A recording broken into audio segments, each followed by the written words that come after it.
Hello? Oh, hello. Oh my god. Hello, chat. Oh, I just realized. Oh, 1 second.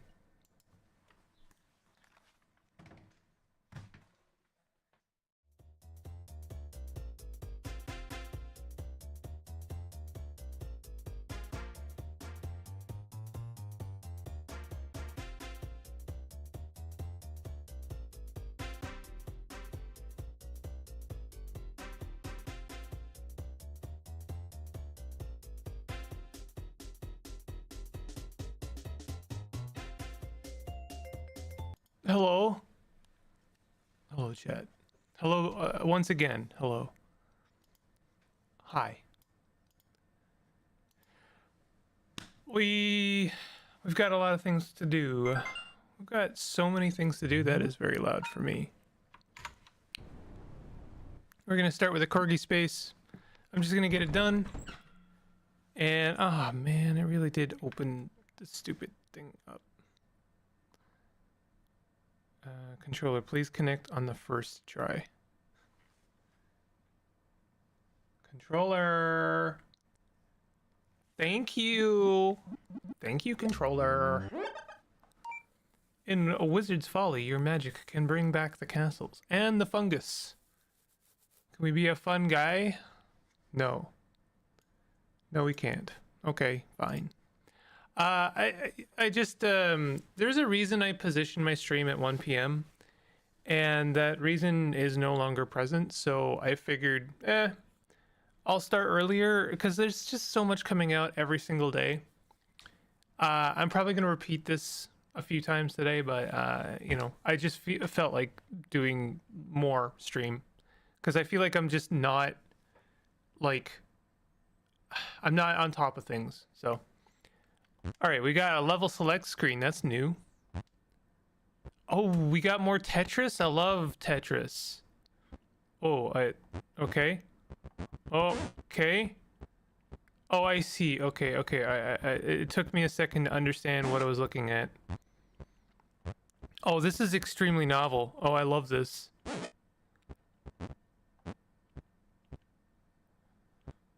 Okay, hold on. I can do this.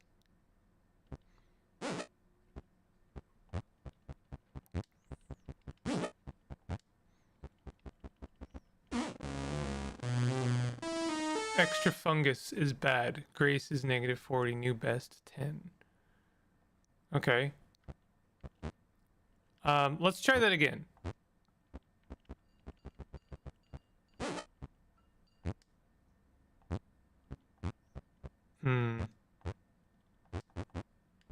What if we did like this? That's gonna make it very difficult for me.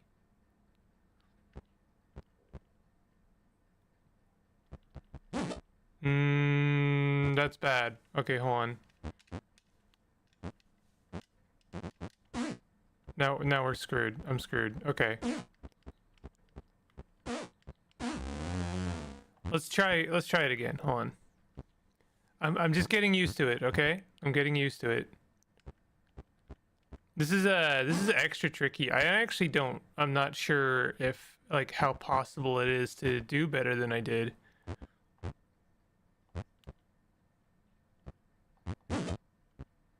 Like now it's actually impossible, right? Like I can't get into that little guy.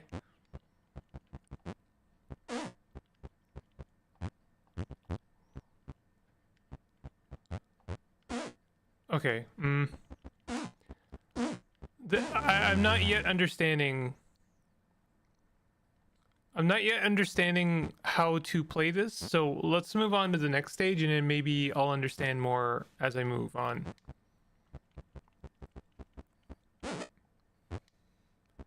If they give me like really bad tiles, then it's gonna make things very difficult for me.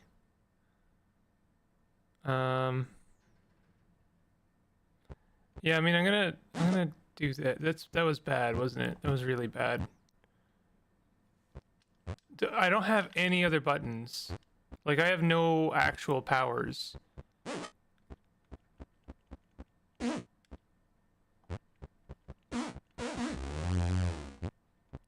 Okay, so you really got to be careful about where you place things so that you can like fill in gaps later. And damned be the negative points. Right? This seems too good to be true, to be honest. This one here. Is it good? I guess it is. It is actually pretty good. Okay. This is fine. This is actually great, but it's gonna be bad in a second because, yeah, that's why. All right, let's just, I mean, it was gonna be bad no matter what.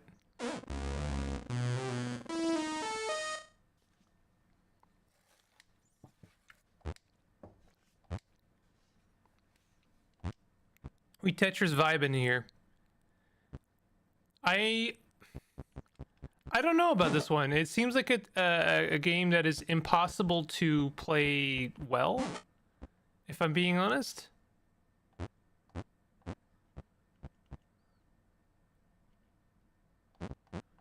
Just realized, yeah, that was bad. Well, actually, it could have been worse, to be honest. No! I was trying to line it up.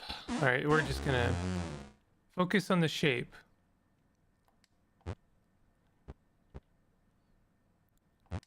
I wonder if it is like they're genuinely giving me good shapes and I just am not seeing it.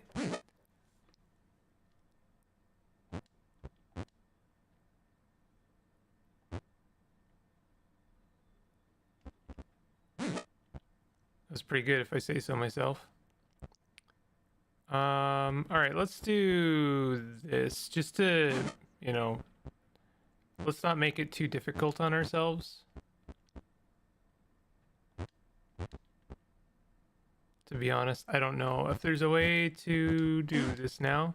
Yep, I've completely screwed that up. Okay. I don't know if the shapes they're giving me are good. Like, is this completely luck-based? Because it's kind of feeling luck-based, if I'm being real. And I don't like that. I don't want this to be luck-based.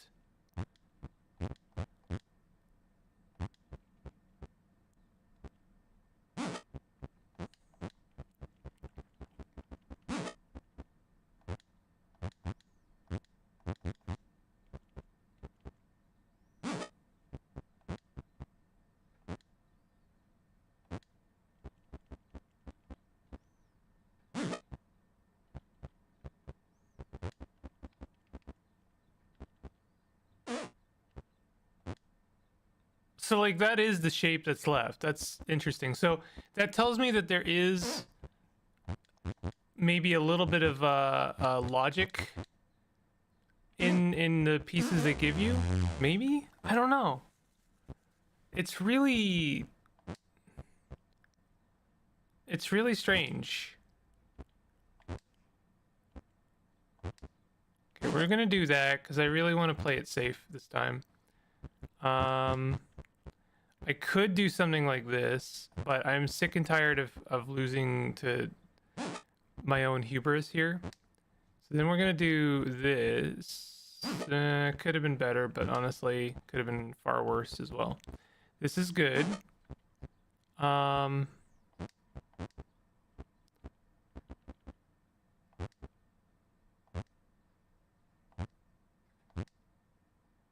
don't know why I did that. All right. I straight up don't like this game. I think this is my least favorite one so far. I think this is my least favorite of the Corgi space so far. Mostly because I don't think there's actually a way to play it optimally. Make no mistake, if there is a way, I am not doing it. I understand this is partially a skill issue, but also I don't like this method. I'm still gonna make an effort to get through this though, but I won't lie. It's this is not. I think this is my least favorite one so far.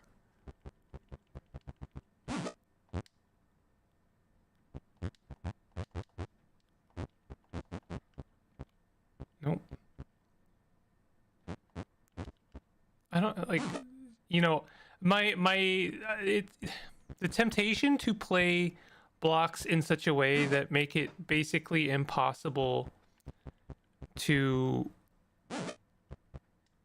I don't know, continue is too great. And you end up in situations like this where it's just like, okay, I'm screwed and there's nothing I can do now. We'll be able to finish this castle at the very least. Which, I don't know. That's something. Yay.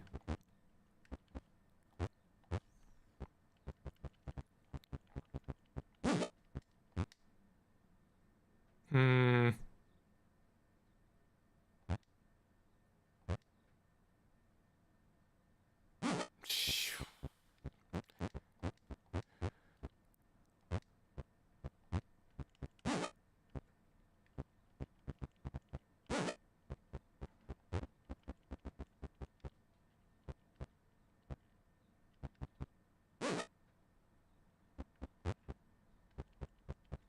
Ah, Jesus. All right, let's restart it.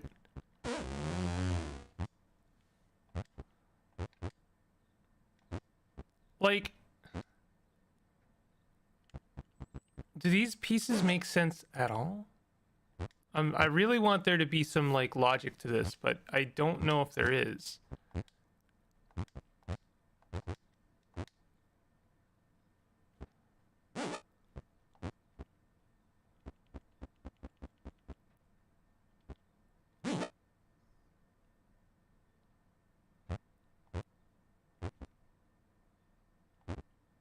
How I wish this piece was the other orientation. That would have been, like, actually ideal.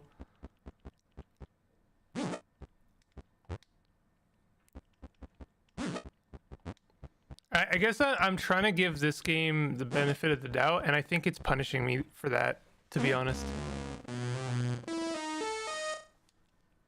I'm gonna stop trying to play this well and just play it.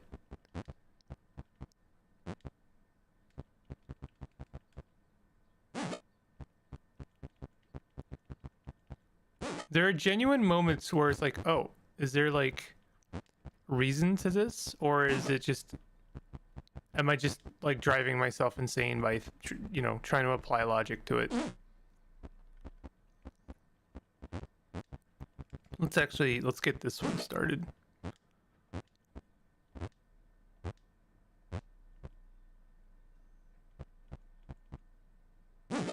That's gonna be, like, impossible now, right?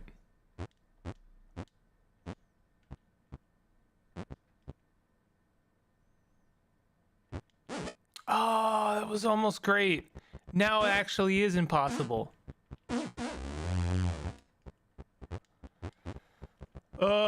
This is the game.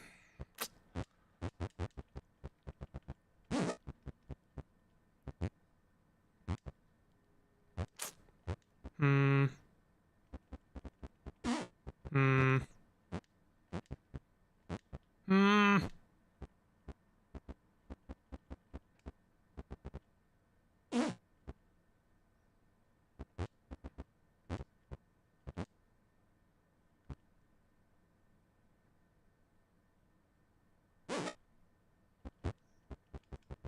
8. Strangely sensible piece was provided to me just now. Now, I don't want to put myself in a position where I'm, like, too turbo screwed. I actually think I can work with this if I don't do that. Don't do that. All right, I've screwed it. All right. I hate this. I hate this one. Genuinely.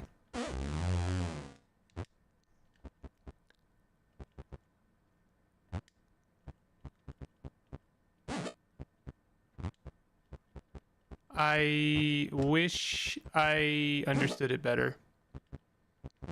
But I guess this one just feels like punishing to learn, and that's not my favorite combo.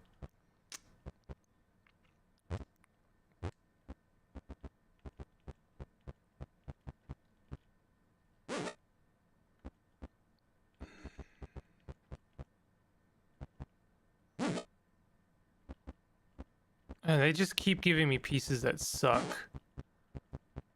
Okay, this is a good piece.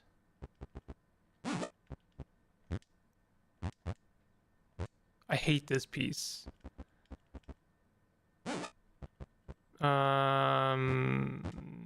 This is awful. So this is the kind of piece now that I'm gonna be tempted to do something stupid like this, for instance.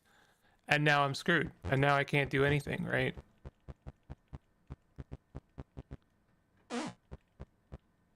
And there's no partial success. There's no, like, you really have to play it. You have to finish the castle or else you just lose, because there doesn't seem to be any other forms of tools. Yeah, this one gets a big thumbs down for me. I'm sorry I'm being such a downer about it, but my god, this one is bumming me out.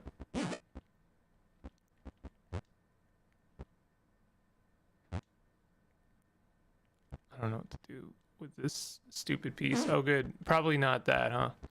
This seems good.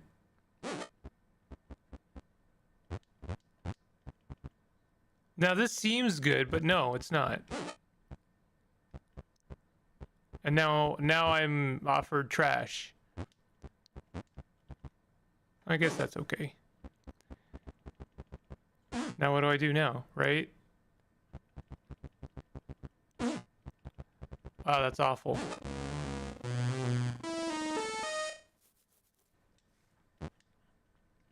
I wonder, like... I wonder if this is one of those, like, they're making a point with the storyline. Like, there's no way to make a castle without a little bit of corruption. And so you are kind of left holding the bag a little bit of, you know, you're a bad wizard, but, like, you were never going to be a good one. So, like, that's... Oh, great. And the world is becoming more and more fungled as you make your towers. Which, you know, if that's the case, that is fine.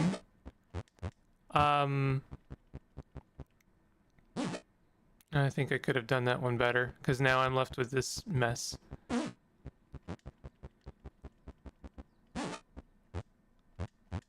I'm starting to get the sense that that is the case, that it is one of those. That was probably the worst way to place that one, huh?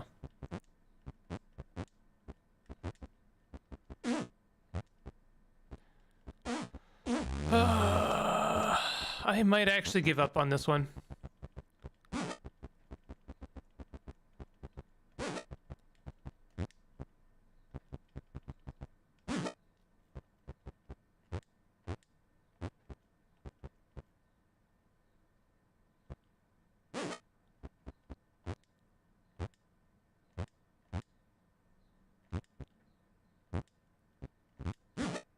I don't know. I don't know what I was supposed to do with that one. If there is reason to this, it's a really mean reason. Okay, well, I guess we can still win this. It's just gonna cost us a lot of points.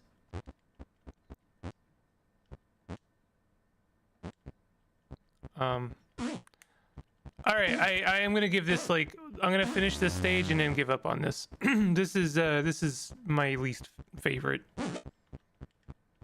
It's just it's not even punishing, it's just frustrating. I don't even know how to put it, really. It's it just feels bad. It just feels bad and I don't like it. That's it. No reason required, honestly. Okay, you know what? We're good. I'm good. I'm good on that one. That was awful. Holy crap. That was absolutely dog water. Let's see the reasoning behind it. When Dave Hoffman Nixolumia announced Falling Block Jam, I was really excited.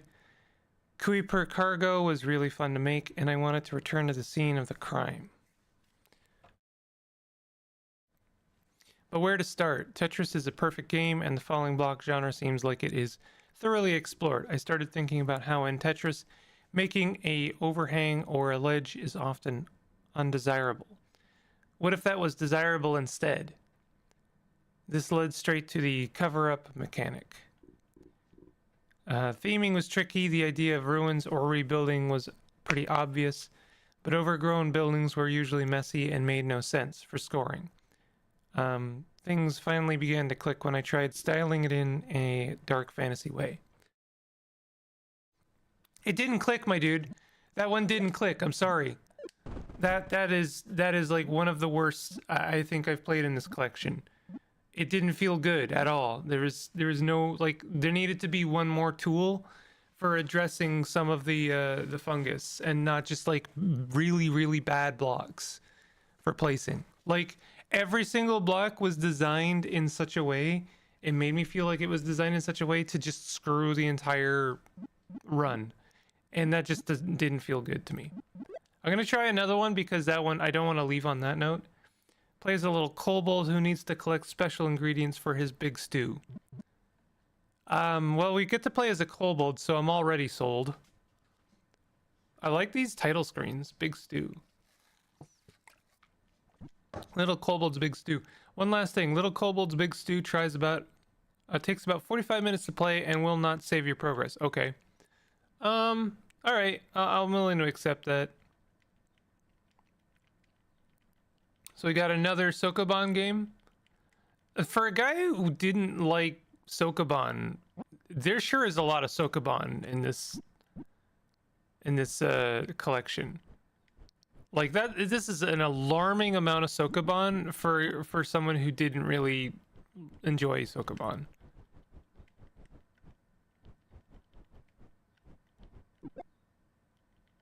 Okay. I mean, this is harmless so far. Kind of dig it, actually.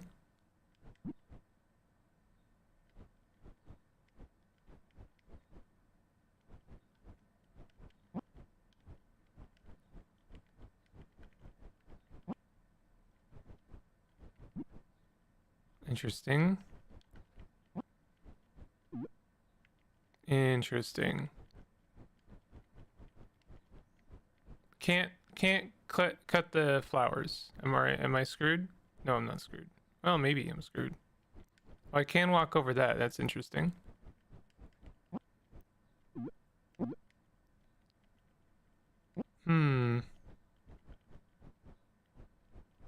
I'm a little concerned I can soft block myself in this game.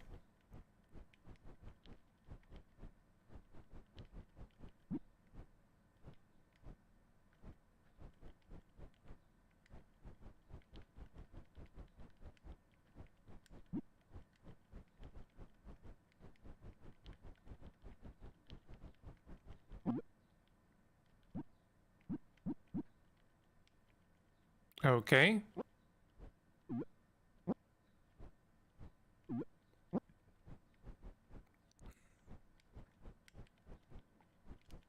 I think I'm actually soft blocked. Oh, can I can undo. Okay.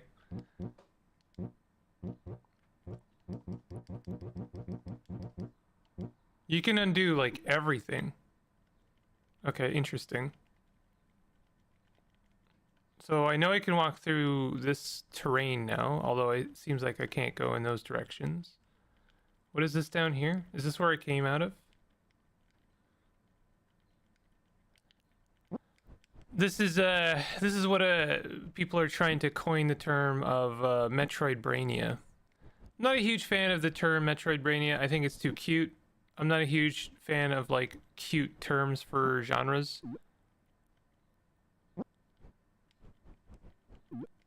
I kind of feel the same way about Bullet Heaven. Sorry. Sorry. I know that one. There's at least one person I know is trying really hard on Bullet Heaven. Not a fan. But there's no reason to listen to me about these things because I'm not a huge fan of genre in the first place. Okay, so I do not walk up those zones. I guess we can grab this. Okay, this is fine. But like, what do we do with the log? It's log. It's log. It's big. It's heavy. It's wood. Slog, slog. It's better than bad, it's good. Okay, so like...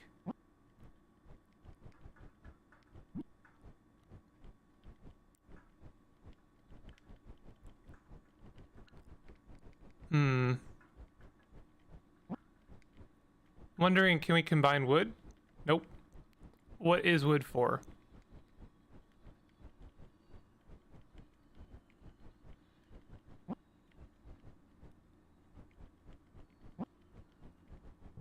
Aha, aha, aha, aha. Okay.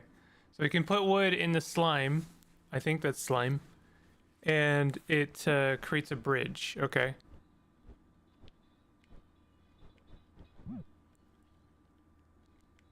Why can't... Okay. I have a problem with my controller where if I don't hold it in a specific way, then it doesn't end up working. I know that sounds bad, and it is bad. So what is this? Probably I'm gonna need that.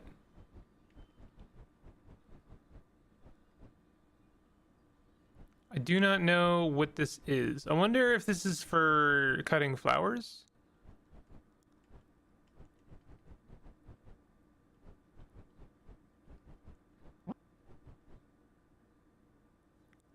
Hmm.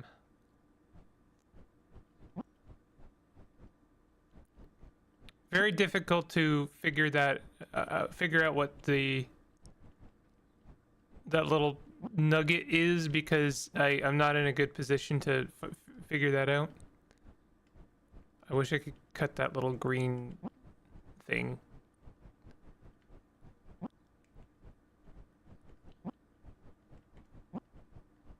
Okay, let's bring this over here. I think I have a better chance of doing this.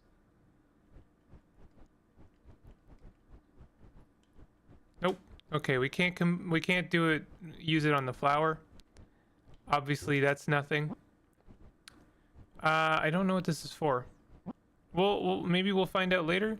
Or maybe I need to bring it back to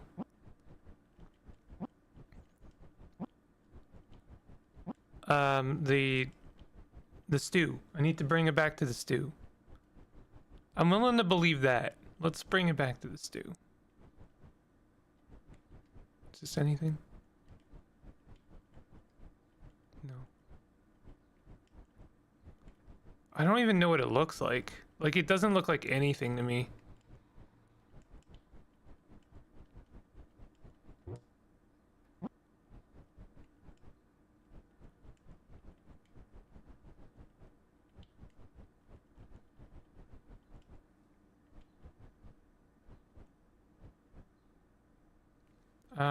Hmm.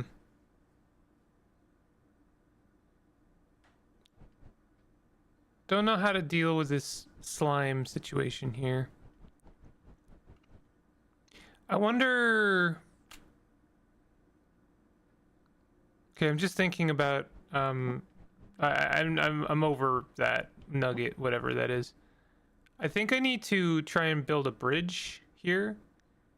Like right here would be perfect, but I don't know how to do that necessarily.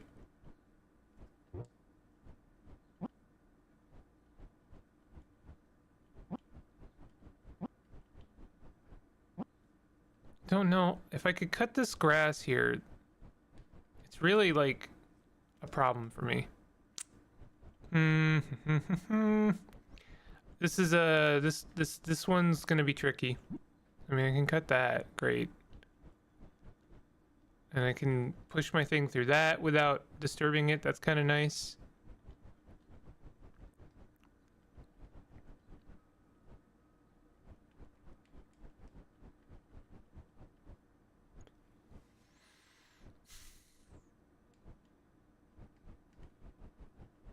I mean, I already like this game more than the Wizard Tower one, so there is that. But I'm still struggling with it quite a bit.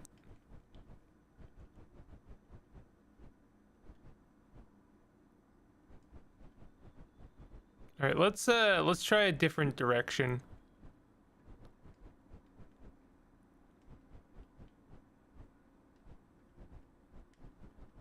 I'm also just cutting anything I can cut.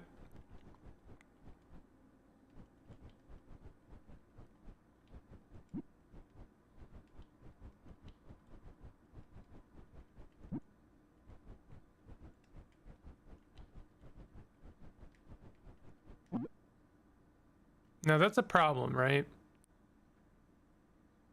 Okay, I think I know what I need to do here.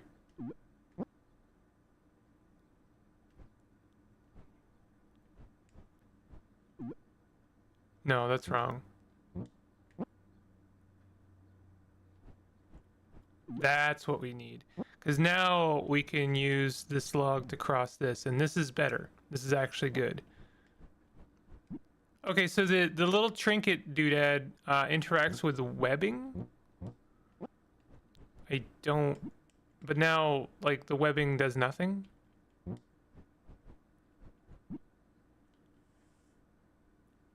Kinda don't know. I kinda don't understand.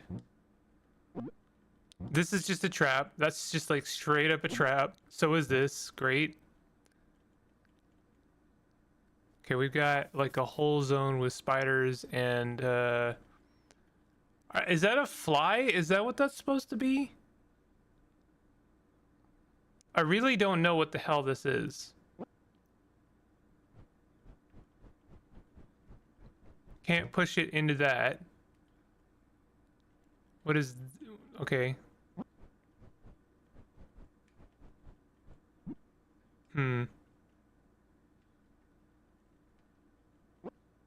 we have a spider. I thought that this would be an enemy, but no. So yeah, the spider can eat the wrapped up goodies. Okay, good to know.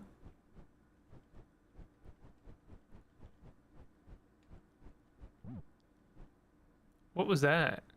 So it can eat that. I don't know what that was.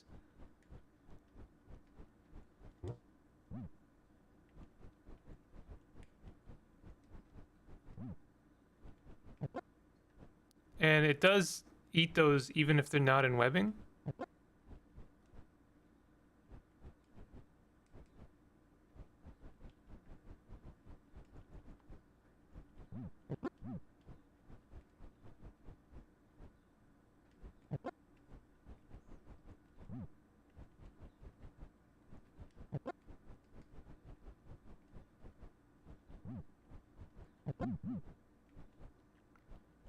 I don't know if I'm making a mistake by letting it eat like everything on this floor, but I figure may as well, right? Maybe this is one of the ingredients.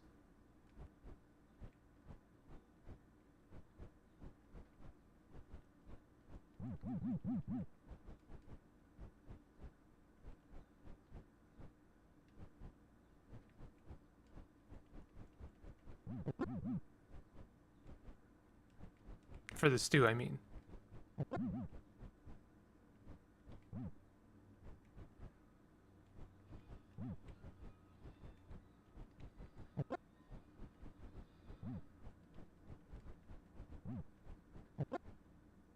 Okay.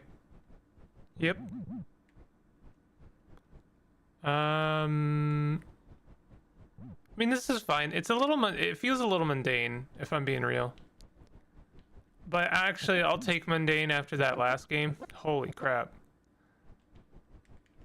Not to belabor it, but my god. Okay, there's nothing over there. I kind of... I mean, I guess thank god there's a undo button. Nope. Okay, so this is a trap.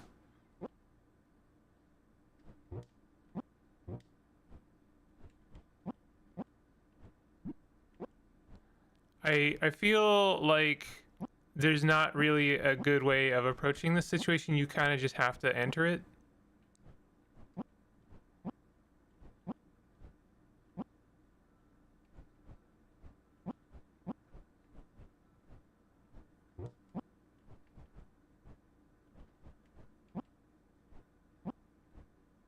Trying desperately not to just go through here, but I guess it doesn't really matter. Because I feel like this zone is designed so that you are just trapping the whole thing. And I guess it doesn't matter because I have another spider.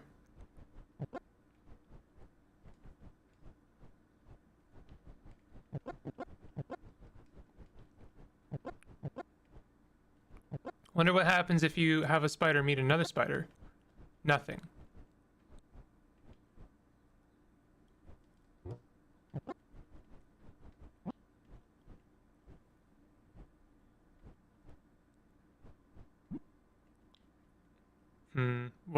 What is this?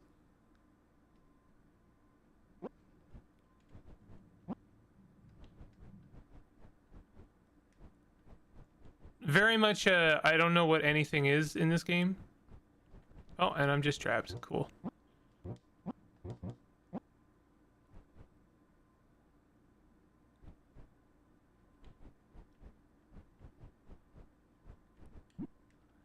So I think this is the ingredient we actually want.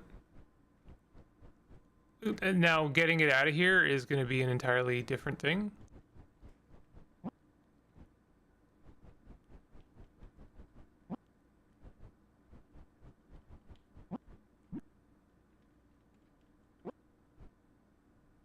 Great.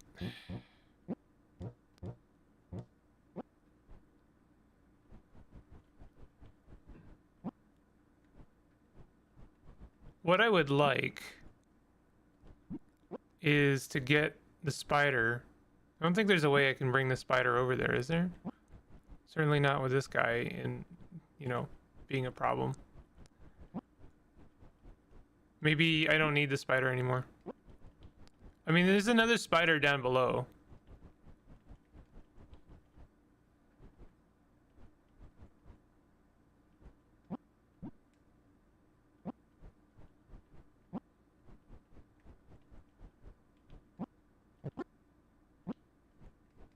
Okay, let's assume that that's... Oh, no, there's still more. Damn, there's a lot here. Okay, it's okay, we're just gonna shove those guys in there. I see another spider. So we'll bring the spider back and then just like unclutter everything, hopefully. It's very easy to trap yourself in this game.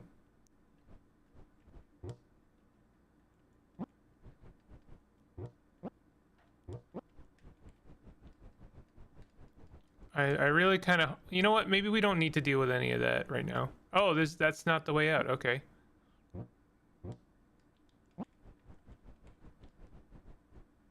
I don't know why this game is like corgi space in general is just kind of ticking me off today.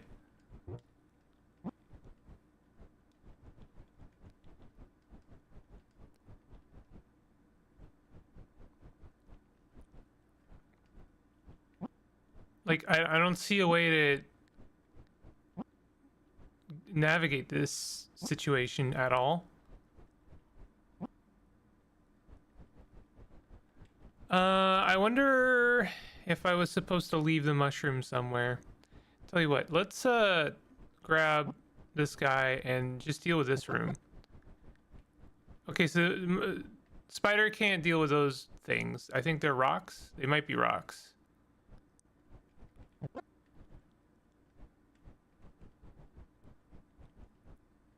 Sometimes progress just feels, you know, better than nothing. Even if that progress doesn't mean anything. Oh yeah, I forgot I can eat these things. I don't know what those things are, but, you know, I can eat them. All right, let's bring this spider into the next zone, and then maybe that'll help clear things up a bit.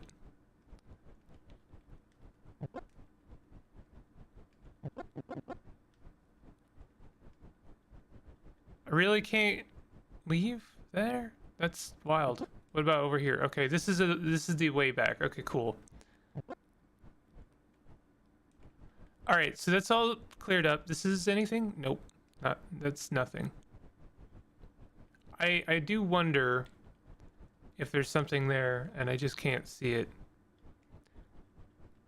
All right, well, anyway, we cleared up the situation. We can leave. I'm pretty sure this is our first ingredient.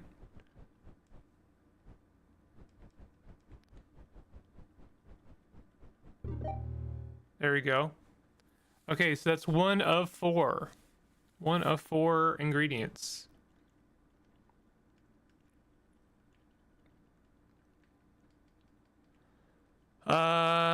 This one's feeling a little daunting, but that's okay.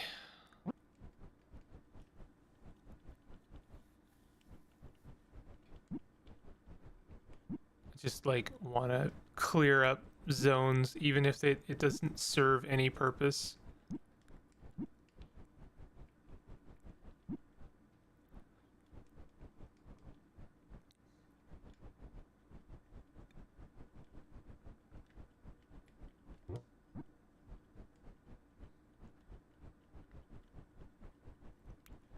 Don't know where to go right now.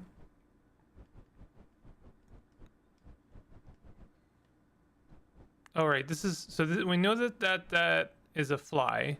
Maybe I can bring a spider from a different zone. I do think that we're meant to use these logs to cross this gap, but I don't know how really. Oh, wait a minute, I've got an idea. This stupid fly is gonna get in my way like constantly. I'm really tempted to just like use it up now. So we're gonna push it over there. And I'm gonna need the other one. And we're gonna go like that, and then like that. And now, there we go.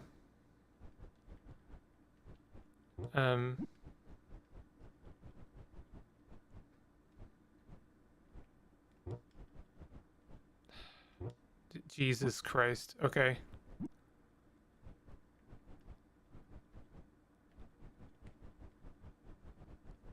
All right. We've made it to a new zone. A new zone. So we could do that. I think that is intended. And then like that. We're gonna have to deal with that flower, and looks like it will want us to put it up there. The fact that you have to have a tool is a real bummer. You can't just drop a tool somewhere.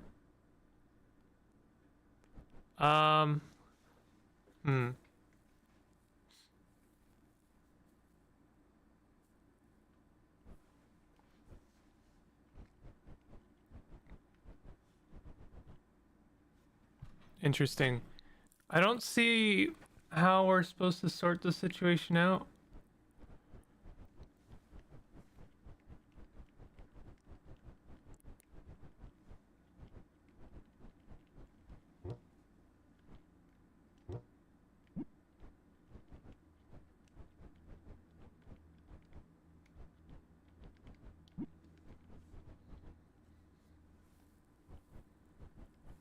I feel like we just have to go for it, honestly. I think that is designed to trap you in that way.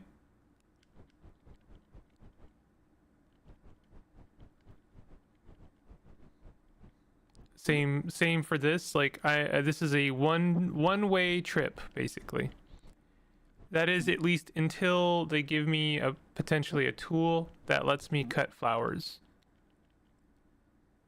Like that one, maybe.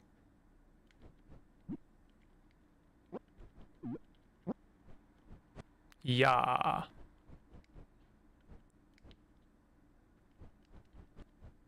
Oh, it lets you cut everything. Ah.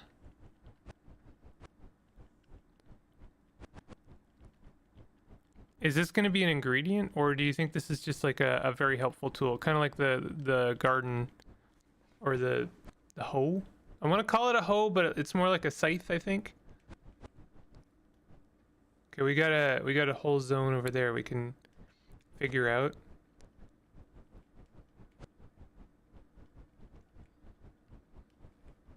Hello. Hello, pastry. You missed my 10-minute piss off. I played a corgi space before this one, and it absolutely drove me bonkers. So I gave up on it.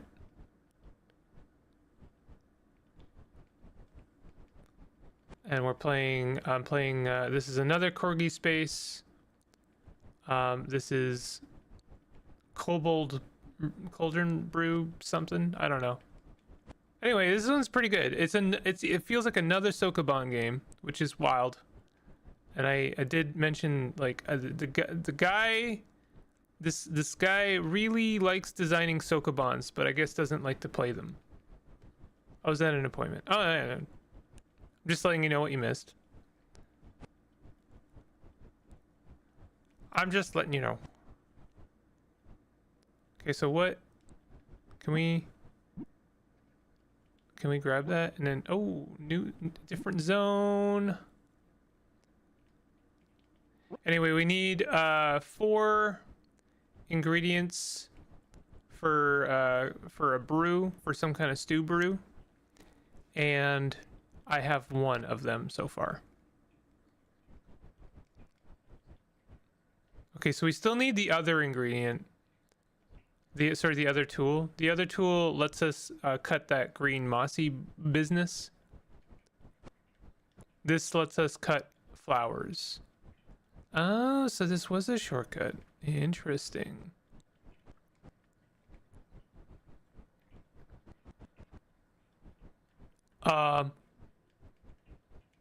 Okay.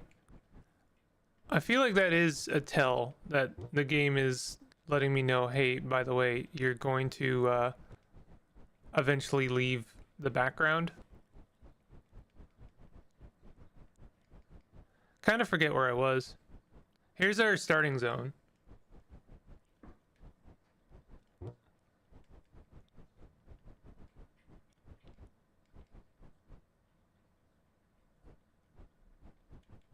I don't want to be here though. I do actually want to be where I was. Wait a minute.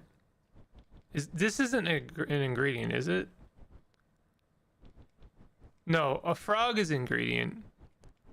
I think it's frog, orb, and then whatever this is, which I think is in the bottom left corner of the screen. I just don't know how to interact with that yet.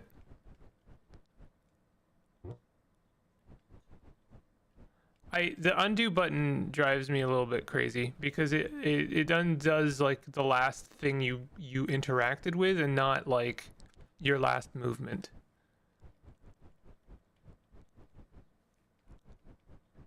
I'm sure that it was a compromise. Okay, so I don't think I dealt with this room. Yeah, I didn't deal with this room. So in order to deal with this room, I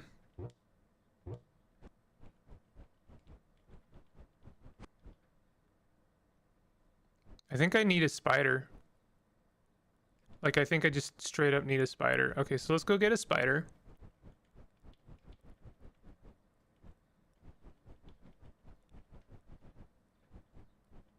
The idea of we have to go get a spider is a little bit daunting because it informs me of this game's kind of intention of like, yeah, you're gonna have to you're gonna need different tools for different areas, and you just have to go get them and bring them all the way over. So that this thing here is a fly. Does it look like a fly to you? Pastry? Am I insane? Does that look like a fly at all? I don't know what it is, but apparently the spider eats it. I don't know what it is. But anyway, we got our spider lad to eat it. Can we also deal with this doodad?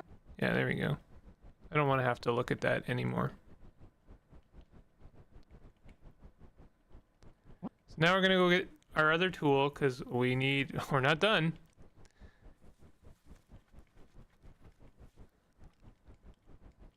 I know those are like pots, and we're gonna have a hammer in the future, and then we're gonna need the hammer to break. Oh my god, are we gonna need the spider again? Come on. Come on. Okay, we have a spider right there. We don't need to go get another spider. All right, we're good. We're good. I'm getting upset for nothing here. How do we get our tool back though?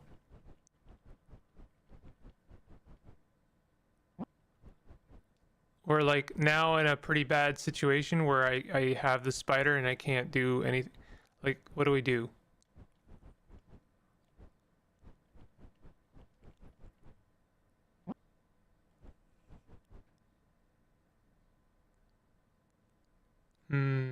Your insanity is besides the point.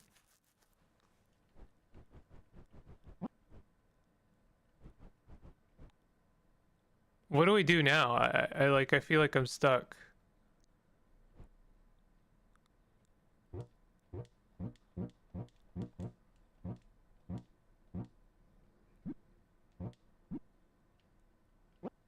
Okay, what if we don't grab the spider? What if instead... Oh, well, you know what? What if we just grab the spider in here? There we go. That's better.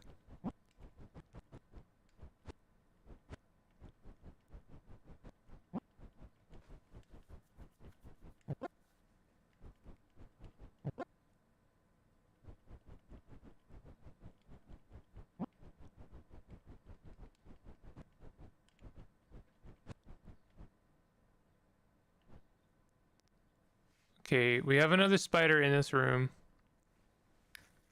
Oh, and we have a key. Okay, so I feel okay, here's what I think. I think we need to just deal with these flies as they come. Like this. It does not look like a fly to me, I'm sorry. It does not look like a fly. I refuse.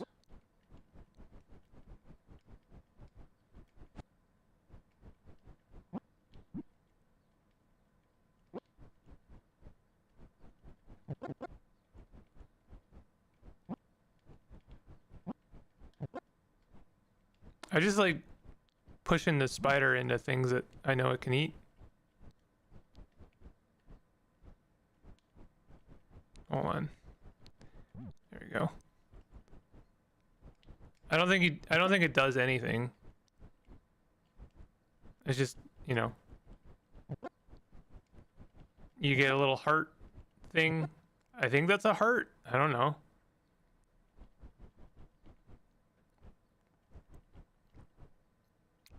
So now I think we need to cut these flowers.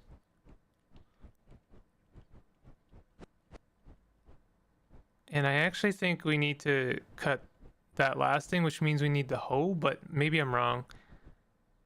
Let's just use the key. And this is a rare moment where I won't have a tool, but I guess we'll need a tool right away, so whatever.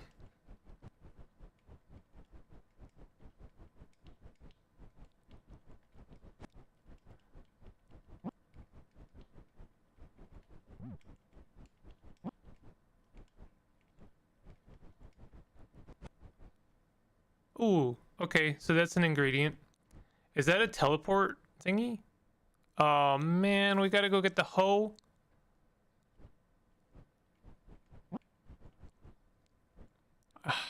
I'll go get the hoe. All right, fine. Oh, I don't even know where it is. It's in some place that I don't know where it is. But we have an ingredient, and that's what we're here for. Maybe it's over here. I probably shouldn't do this, but let's go have a look real quick. Yeah, that's where it is. Okay. So we'll need... I guess I have an alternative route over here because we can go through spider caves. I haven't dealt with that zone. That's another ingredient over there. That's the frog. Okay, so here's our eyeball. Whee! It's a good sound. I like that sound. What does that zone lead up to? I'm just noticing that we have an access point. Okay, brick wall. So I have to assume eventually we'll get a tool that can break brick wall. Maybe we will. I don't know how to deal with this zone yet. it's gonna be tricky. I fear it will be a problem moving forward. But anyway, I need the hoe.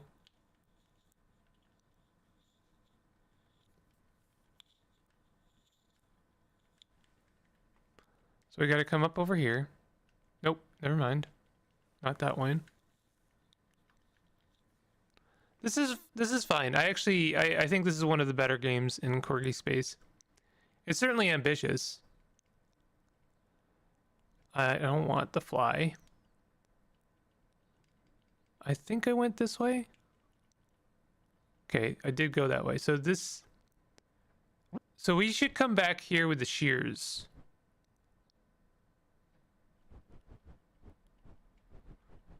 Because I think there's some secrets in there. Now did I take this through here? I didn't, but I don't think it's gonna do us any good yet. That will be something eventually. We'll figure that out. We'll figure out the frog. Bingle needs a hoe. Yeah. Uh-huh. Mm-hmm.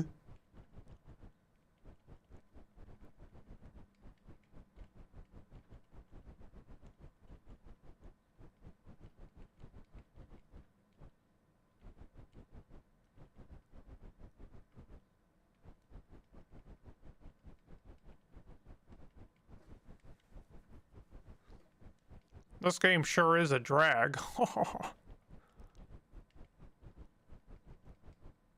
Because we're dragging tools everywhere. See? Do you see? Do you see? Oh! Oh, we're grabbing gems again. We love grabbing gems in this game. Can I grab that gem? Too big. Too big and too heavy. We got a jar, though. And the jar loves liquid, I guess. Except we do not want to fill it up just yet. Okay, so the jar loves liquid, and then I assume the jar can deal with the gem? Yeah. So we get, this is some Philosopher's Stone bullshit.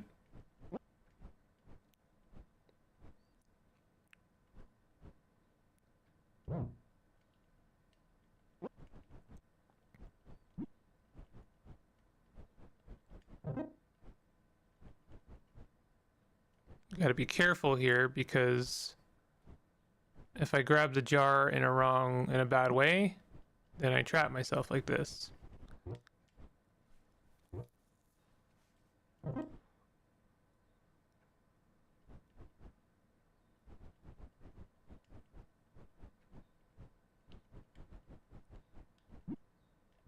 Hmm.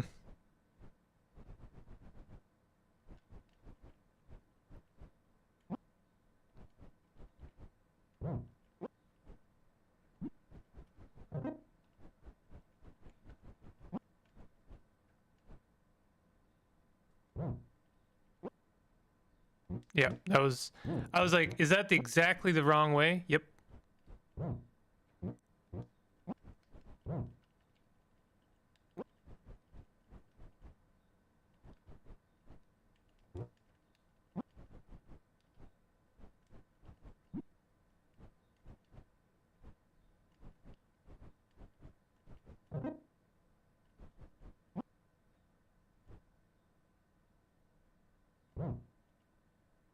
I'm guessing there's no way to actually grab that.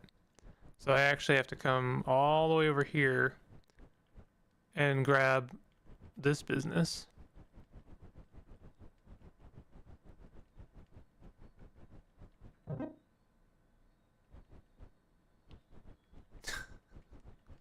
This one feels labor intensive, this game.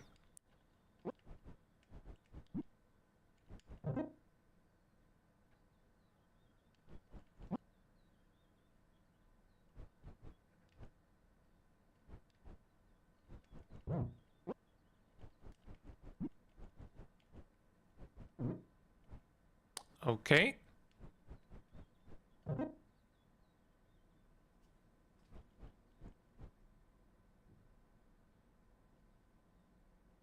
Looks like I am going to be in a bad situation going down.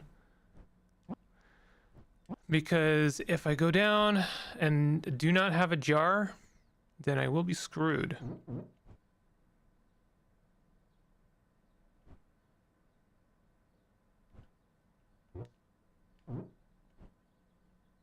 And I specifically need a jar that is full. And I'm seeing the trap here, and I'm pretty sure that I can't grab that red moss, and it's a trap. I am 90% sure that that is a trap.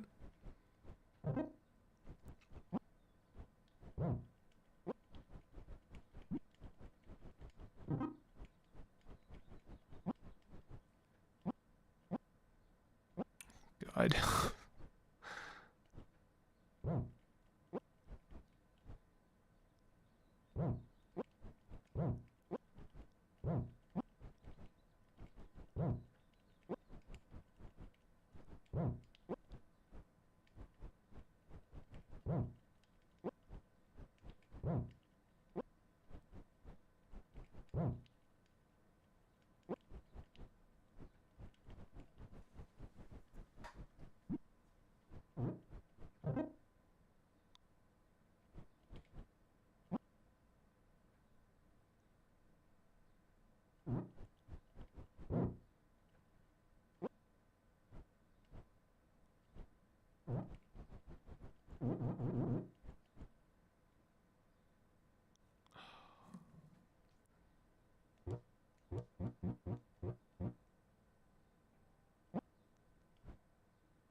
Okay, so I do think that's the move.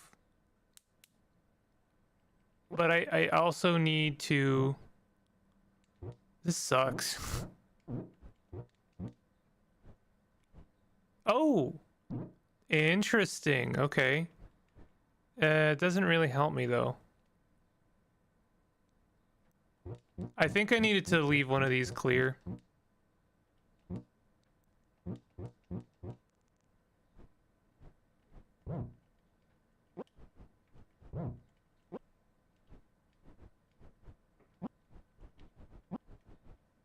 Was there no way to get through this without...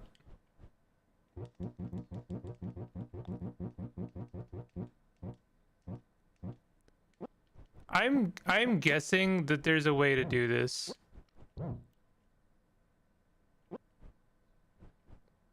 If you don't know what I mean, by the way,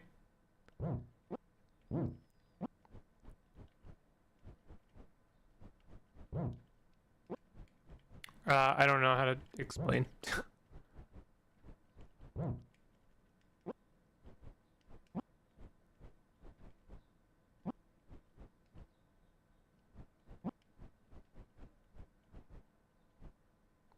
Man, this game is really challenging.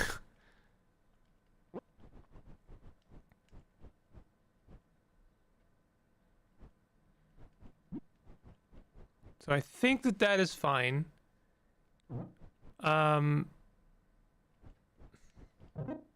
I think that that is fine.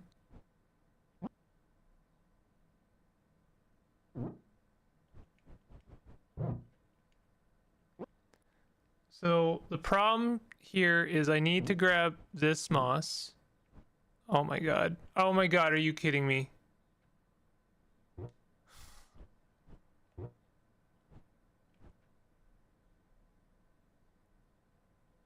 Okay, tell you what, let's try this. All right. Okay. This is a high brain game. High brain. I'm dead.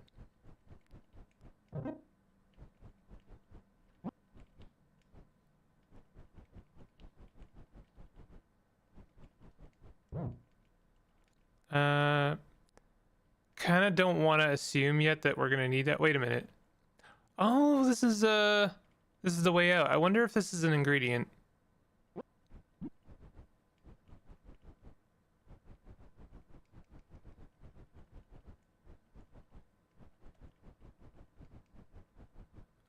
Just notice the little axis down right there.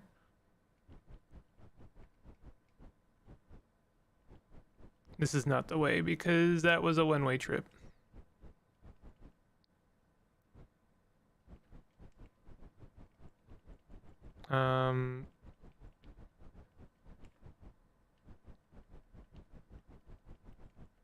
Please tell me this is a way out.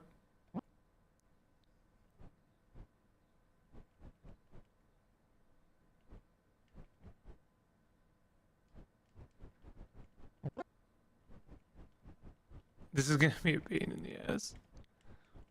This is a major pain in the ass.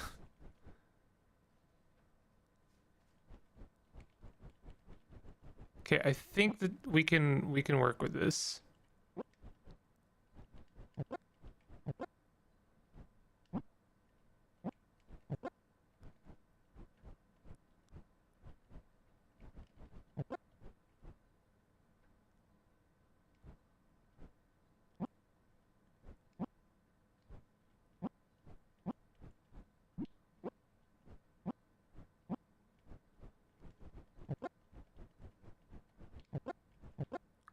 Okay. So now I need the potion. How are we gonna get it through there?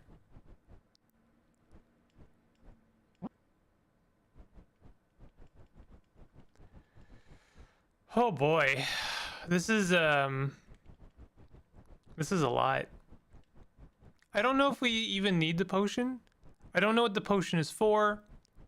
I'm assuming we need the potion, but I don't actually know if we need the potion.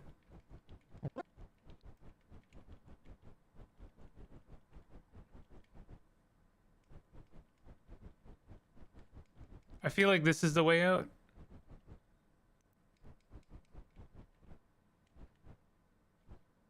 Oh, that's like a shortcut.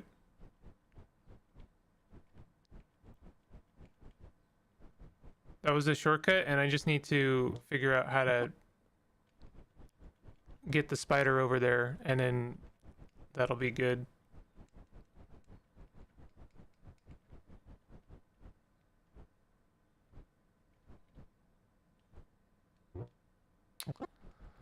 Oh, that undo button really sucks. It's added so much extra time to this because I have no good means of actually undoing. There we go. So that shortcut is open now. I just don't know how to get the potion and then like drop the spider. There's not really any way of dropping the spider. Didn't mean to do that. I guess I'm hoping that one of my buttons drops things, but I think that that is like the design of the game. I don't think you're meant to drop anything ever.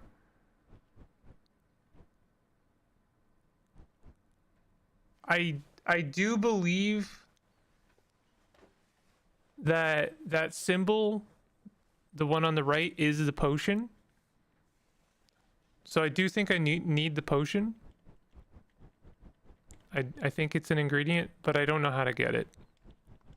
Because right now the potion is in a position that is like unobtainable.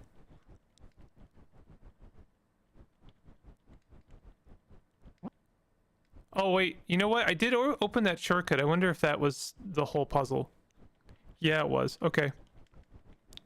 We did it! Yay! We solved it. So now the question is, does it go over here? Nope. And that undo button sucks still. I hate it. I hate that undo button. I guess the creator or the developer figured that doing undos one step at a time was going to be more labor intensive than this, but I don't know. I think it's a compromise that was going to cut dirty both ways. Okay, so I think this is it over here. Yay! All right, so just one more, and it's the frog. I don't know what to do about the frog.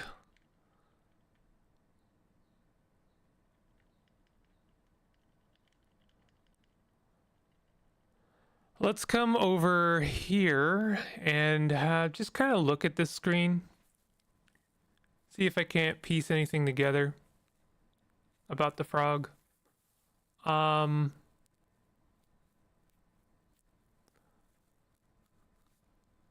Frogs also eat flies, so I don't know if that's anything. I would need a log to get the frog, because the frog's in the bog. And the log crosses the bog to get the frog. You see. Now, the only thing is, if I had a log right here, that would be something. Because then I could cross that and then come over, and then maybe the frog lets me cross the bog. There's a bunch of bog logs downstairs. Frog on a log in the bog, yeah. Lots of logs downstairs, but I don't know how to get to any of them. We just need one log. I'm going to assume that the frog crosses the bog. The frog will allow one to cross the bog. I'm going to assume that.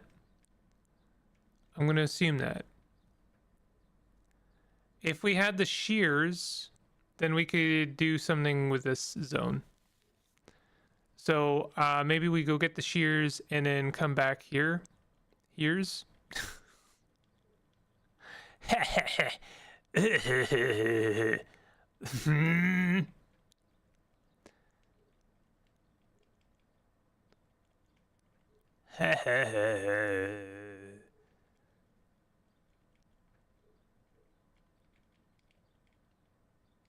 Just got to go get the shears, which is very, very far away. Left both of our most precious tools in one of the furthest places to reach. Imagine remembering this, honestly. There's also another flower over here. I wonder if there's anything over here. Oh, there is. Look at that. Ooh, a different pot? Oh, and a log! We did it. Huh. I wonder if this is supposed to signify anything. Okay, so we got a log. Maybe we don't even need our shears anymore.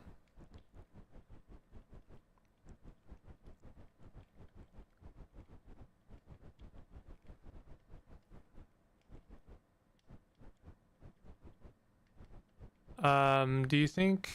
Is this a shortcut over here, or is this just more puzzle room? I wonder if we're supposed to use the log there for some reason.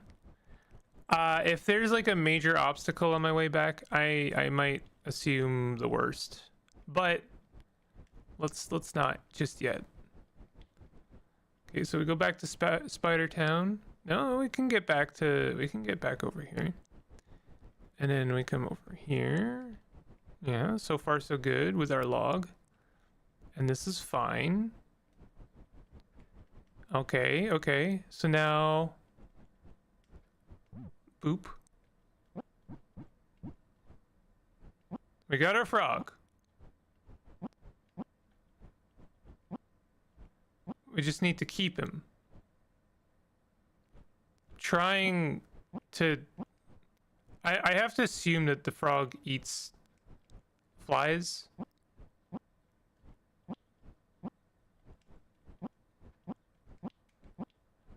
Okay, this sucks. Okay, good. Oh, there we go. Okay, yeah, frog does eat flies. Great. Frog does not cross the bog.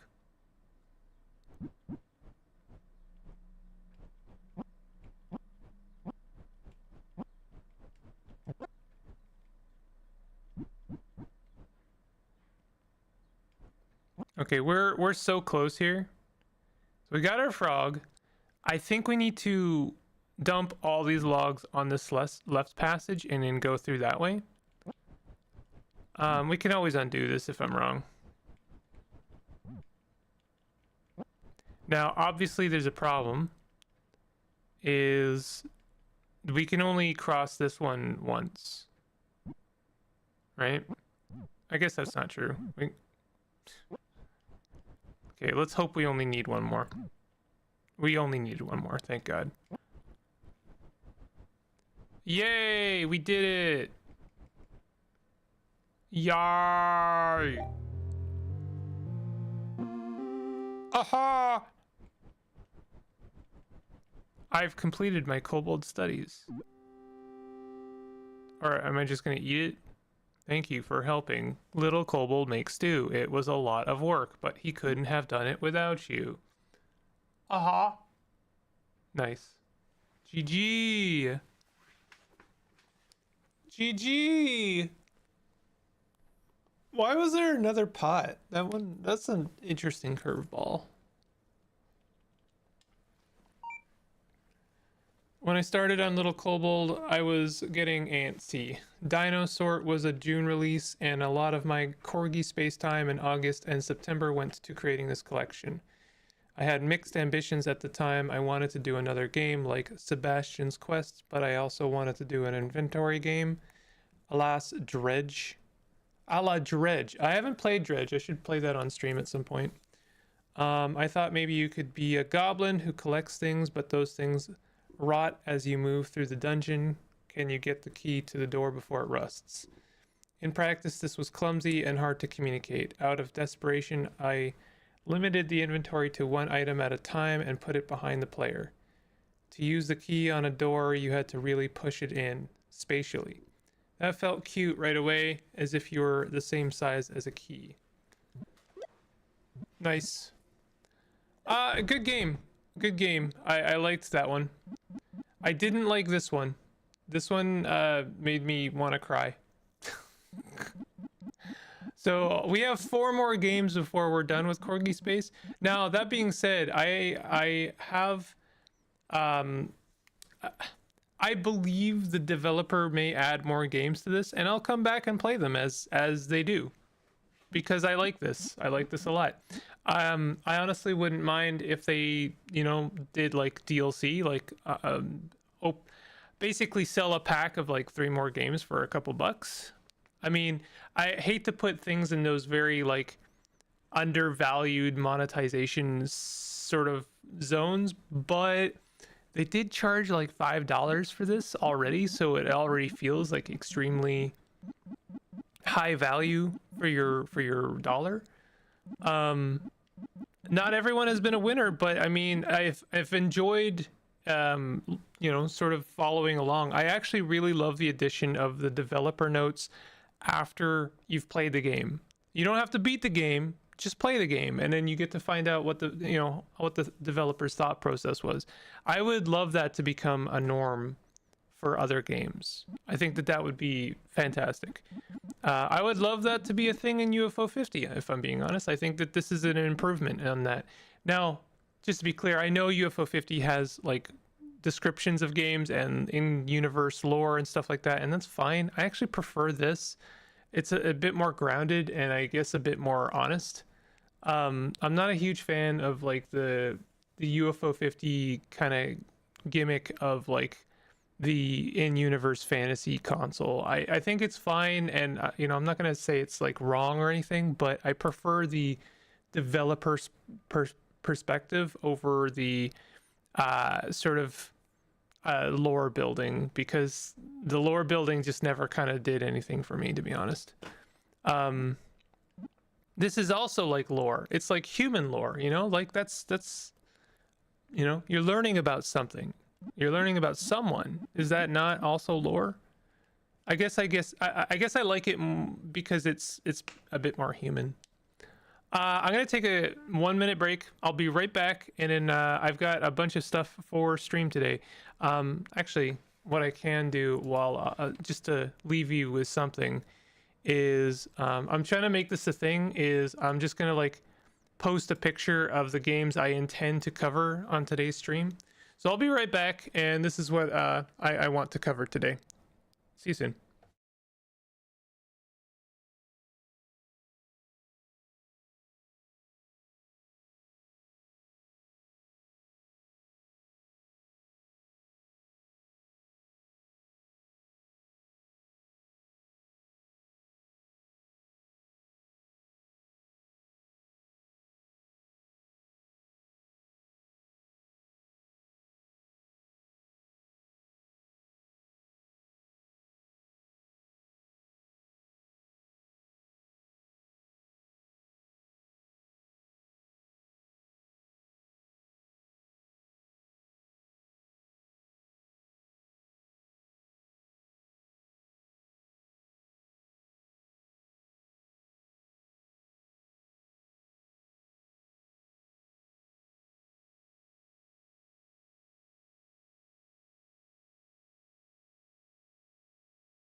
Hello, chat. Hello. Hello. There's a lot of games have come out lately, and also just a lot of things like constantly going on sale. I'm in like a very unique privileged position where I can like take a look at things. Sometimes I get a code, sometimes I don't. Sometimes I just want to, you know, throw $10 at a game and have a look. Right now, Control Ultimate Edition is $5. Yo, can we talk about that? Control Ultimate Edition is $5. I understand that game's not going to be for everyone, but I haven't played through it, and I have like no right to recommend it necessarily. I have played some of it, but I know it's good. I know it's a game I will enjoy, and it's $5 right now. That game, that's like a really big like AAA like 20-hour, 30-hour kind of campaign with like a lot of polish behind it. Like that's kind of insane. Anyway, it's a little overwhelming. Every single day there's like always something interesting to look at, and meanwhile the planet is on fire, you know, like but I'm trying my best, and you know, I appreciate chat coming along for the journey and keeping me company. There's actually, I'm just looking through my wish list right now. There's a JRPG on sale for $10 called Alliance Alive, which is an HD remaster. Like, there's always something wild to check out. I might have to look at that in the future and see what people say about it. Several brick wall bosses. Okay, maybe not. Never mind. Expedition 33 is on sale. I'm not doing that. Not doing Expedition 33 like ever. But speaking of never say never, we're gonna check out Vampire Crawlers. And by check out, I mean I'm just gonna show it off for like 20 minutes, and I'll do like a round in it. This is honestly just for posterity, and also I think it's important that I eat crow occasionally. I said I was not going to pick this game up and I said I was not going to cover it, and now I'm covering it, and I picked it up. And there's a couple of reasons for that. I know I said I am like burnt out on deck builder games, and I am totally burnt out on deck builder games. I'm also totally burnt out on Vampire Survivors as a concept, like at all. So why in the world did I pick up this game? And why am I covering it now? It's because, like, you know, you can be burnt out on something and, I don't know, still be drawn to it, I suppose. I was curious about it. I was curious what the Vampire Survivors developers were going to bring to the table that have not already been brought to the table like 1,000 times before.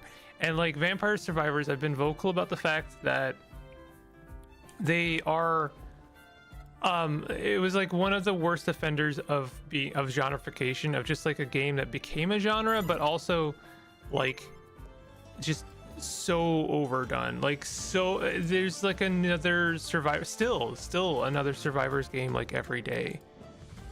And I think that that's also true for deck builders. I think that deck builders have been very much overplayed, no pun intended. It's very rare I see one that I'm like, yeah, that's something new I haven't seen 1,000 times before. Can we play the level? Hold on. But here I am. So this is not what I wanted. So what is this game bringing to the table, and why did I try it, and why am I actually invested in it? It's a good question. I will find it difficult to really explain. I'm really struggling with the interface, I'm going to be honest. Okay, Mad Forest, thank you. We're just going to do like a normal run. There's a couple things. One is, I think one of the reasons that Vampire Survivors was such a draw for people is because it took all of the kind of like dopamine mashing mechanics of, first of all, casinos. Like, they were pretty transparent about that, but also gamification, just like gamifying progression, and they removed all the stakes. Maybe pun intended, because it was vampire themed. Anyway, they removed all of the stakes. They were like, okay, we're gonna give you all of the good feeling of progression, and all of those kind of gamified kind of like bells and whistles, but we're gonna remove all of the stakes, all of the kind of like, I don't know, sort of skill-based gatekeeping that a lot of other games present. And it was also presented in a context that was very easy to produce. I'm gonna put it in those terms. I'm not gonna undermine the development of Vampire Survivors. Obviously a lot of effort's gone into it, but because it was so easy, like because the graphics were simple, because it was kind of easy to add more stuff to it, they just kept adding stuff to it. And so it was a insanely high value for dollar. They charged about $5 for it.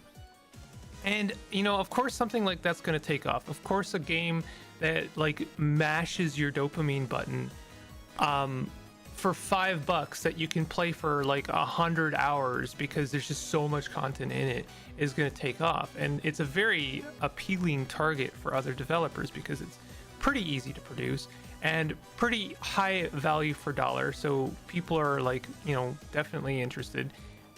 There's a market for it. At least there was, until there were literally 200 Vampire Survivor clones, and and others got really fed up with it. I think it's true also for deck builder games, but to a lesser extent, because there is a bit more challenge in developing a novel deck builder.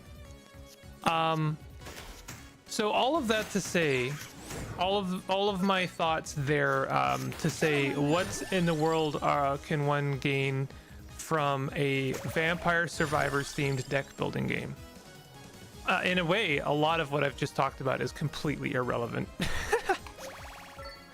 Why would I play a Vampire Survivors deck builder when I am both burnt out and cynical about Vampire Survivors and deck builders? Well, I think the main thing that I want to kind of come back to is I think Vampire Survivors was good at presenting fun mechanics with zero stakes. And I think that that's true for this. And I think that I actually haven't seen that too many times. I haven't seen too many deck builder games that like have some interesting mechanics, but also just kind of remove the stakes and a lot of the challenge and a lot of the high-brained kind of meta thinking of like, oh, I gotta put these cards into here and then like combo those, and if I don't get my math like just right, and if I don't play the cards like just right, then it's all gonna fall apart and I'm gonna start from scratch. And you know, there's definitely a space for that, and I enjoy that as well. But also, this game is just like straight away like just play the cards in a numerical order. It's fine.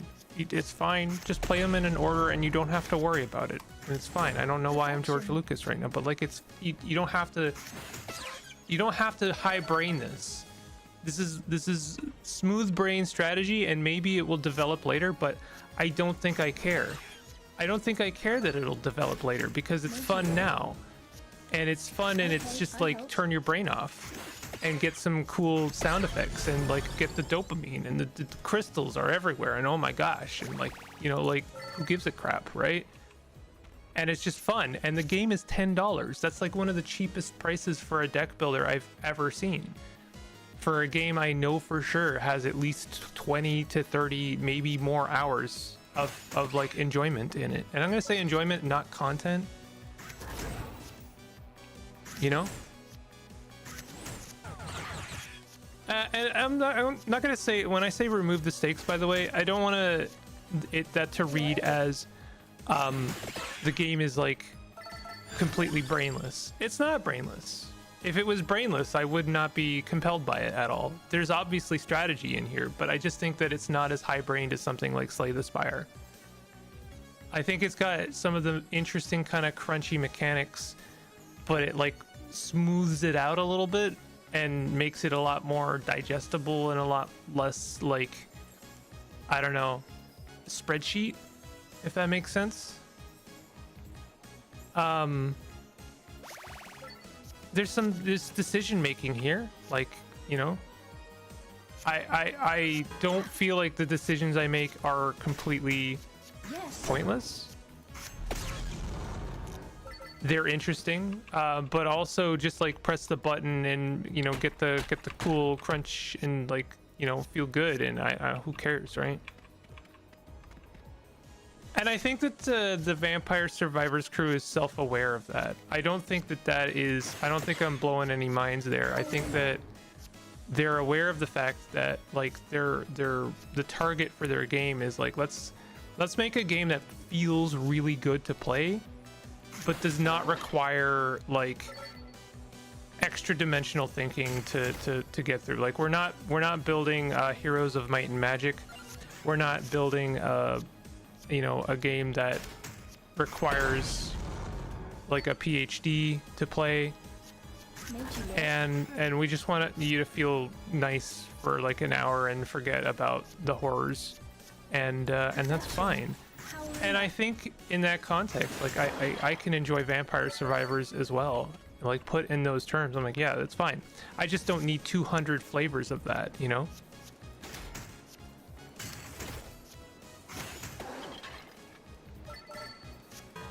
Just so you know, like you can still fail at this game, so if I fail, I'm not gonna feel bad about it. So what are we doing here? I mean, I'm playing cards, and some of these cards damage creatures, some of them draw cards. If I play them in a numerical sorted value, meaning 0 and then 1 and then 2 in their mana cost, then they will double in their execution. Meaning basically every single card has has X values, right? Like they have X and N values, like deal X damage, prioritized attackers, and that X damage is based on my multiplier, and my multiplier is based on how many cards I've played in order. So if I play a magic wand, and then I play garlic, my multiplier will be 2, and then the garlic is going to deal X times 2 damage to the front row. And that's the game, basically. And I can decide to play cards in an order, or I could not decide to play cards in an order, and who really cares? It's all good. Who cares? Taking these crowns, and this is a risk because it kind of bloats out my deck. But for the sake of extra value later, also you can like interact. I will say, part of what drew me to this game was like, hey, yeah, how about a deck builder but put in the context of a dungeon crawler? I'm like, okay, you have my attention. I've said this a million times before, a million times probably. I am so sick to death of every deck builder having the same fork in the road map. Like, oh, do you want to go to the shop or do you want to go to the campfire? It's every single deck builder game, and I'm like, listen, I understand, like, but like, please, like, do a different thing. It's kind of very transparent every time. That's I don't know. It just bothers me every time. Maybe I'm like completely off base there, but.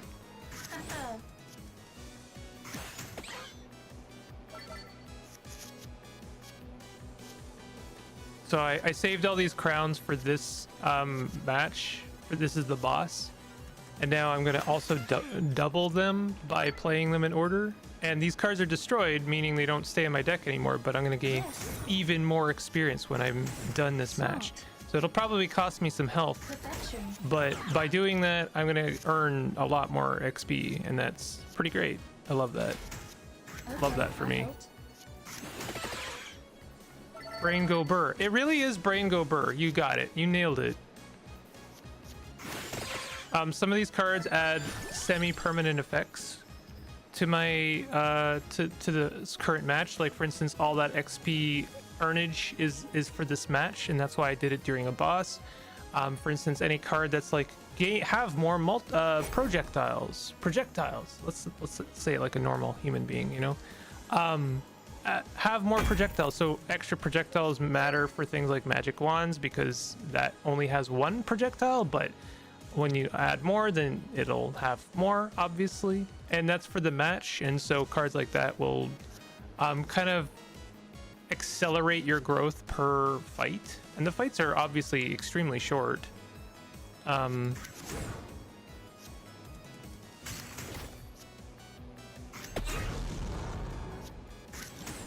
But you know,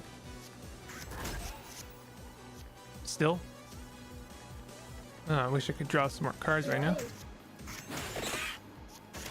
There's no health bars, I've noticed, which is a little odd. There we go. I like the King Bible. It's a good one. I guess the Hollow Heart is interesting because it actually cost me 1. So therefore I could actually make it gain 6 max health instead of just the 1. Let's do that. Let's increase our max health if we can. I kind of like that the stat increases are put in the context of cards and not like character growth. Oh, we can evolve one of our wands. Let's do that. This is a mechanic pulled actually like directly out of Vampire Survivors and was one of the brain go burr moments. Is like, oh, I discovered a synergy, and instead of like, I don't know, like a mechanical synergy, it is like a literal synergy where two cards just kind of like are a recipe for something more complex, and then you combine them and you get like all of the flashing images, and it feels like, wow. Returns to hand after playing. That's interesting. Let's do area stat effect. I like area stat effect.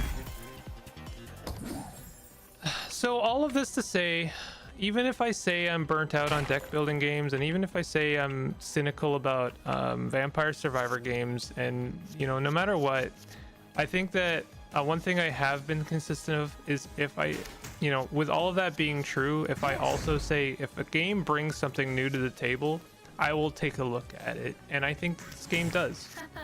I think that it actually does, and it gives me all of the good vibe feelings of a, you know, making choices in a deck building game without any stakes, and I think that that's what was good about Vampire Survivors, and it's what's good about this. And I also haven't seen it like 50 bajillion times.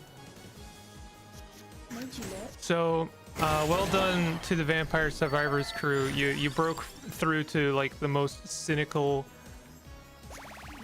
like, I don't know, massive achievement here, to be honest. I like this game. I didn't think I was gonna like it. I thought I was gonna be very ho-hummed about it, but it's great.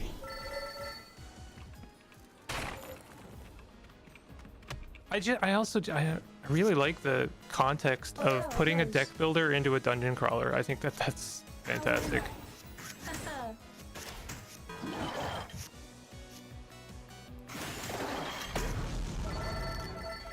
So I'm gonna do like a game here. I am not gonna make this a mainstay of you know, I'm not gonna stream this again. I'm gonna play this in my own time. I don't know how entertaining this is to watch, and also everyone and their dog is playing this, and that's fine, but I just, you know, I like to provide a bit more niche content on my channel, if that's possible for myself. You know, like I just want to show off something that you maybe aren't aware of, and I think that everyone is aware of this game. But I am just like, I wanted to eat some crow and you know, yes, show the game because it is actually very good, and say my piece on the whole matter.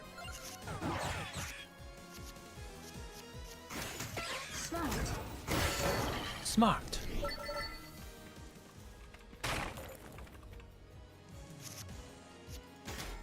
Okay.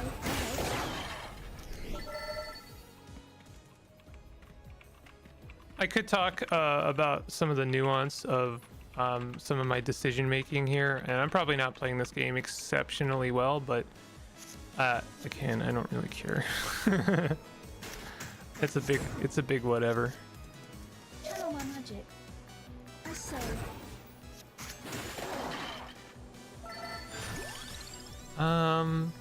So interestingly enough, I mean, a lot of deck building games do kind of like incentivize you, at least incentivize me, to pick up zero cost cards, because zero cost cards don't cost anything, right?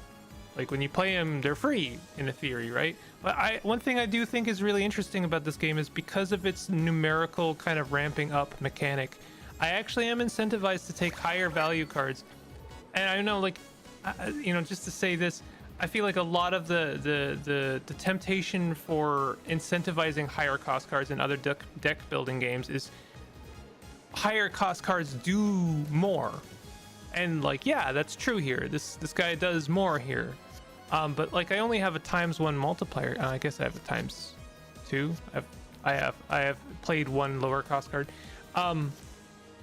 This game does an interesting thing in that, like, oh yeah, higher cost card will mean I can keep my multiplier up a bit more. And not only will it do more, but it will also do more in context of the combo. And that's actually a really interesting tool to give the player. Also, I really like that when you get a new card, first of all, you get it when you level up, and when you level up is not like consistent. A lot of deck building games, a lot of RPG games are like, you're gonna level up when we say so, meaning after you beat a, you know, do a combat, or when you get to the campfire, and we'll give you your level up when you earn it. No, this game's like, we'll give you it when you get the points, and we're gonna give it to you right away, and then you also get a freebie, and that's kind of nice. It's just a little bit like you get the rewards right away and you don't have to wait for them, and I think that's kind of fun.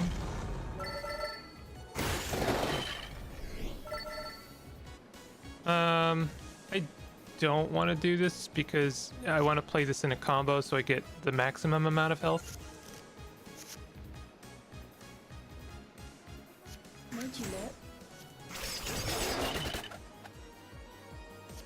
Powering up.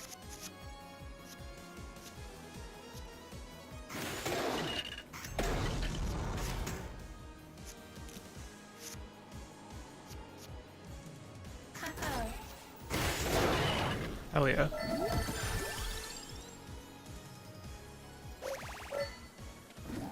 Game really is brain go burr. Let's get a draw card. Yeah, let's maybe not put it on the axe, because the axe will be the last card I play in every hand, and so drawing a card will not be helpful.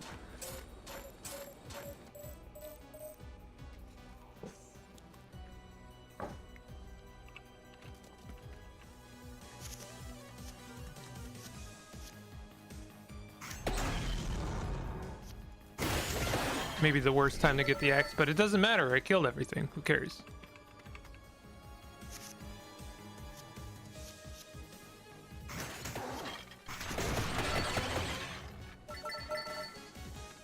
Yeah, game is fun. I enjoy the game. I say.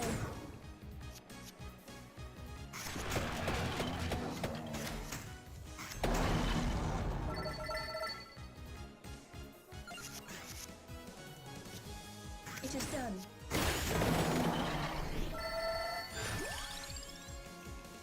Let's get another empty tome, because then we can hopefully in the future combine that with a wand. But I am gonna use this hollow heart now for that added max health. We need more zero cost cards like that one. Made you up. And I guess I'm gonna leave that like that. Oh, this is a great little hand here.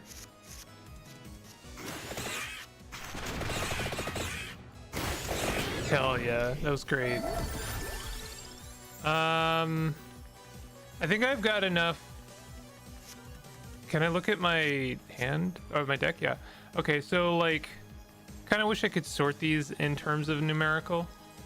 So we've got 1, 2, 3, 0 cost. We got 1, 2, 3, 4, 1 cost, and then we've got 1, 2. That's actually almost perfect.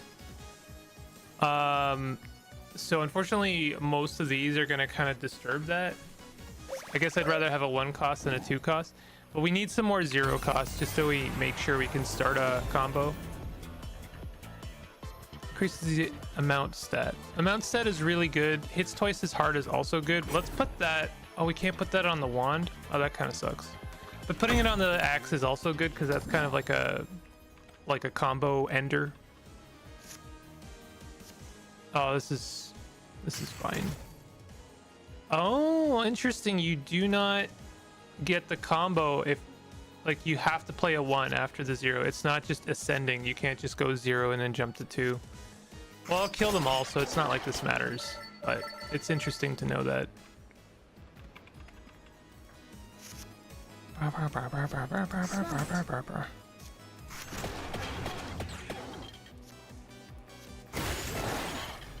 How will I kill all the enemies?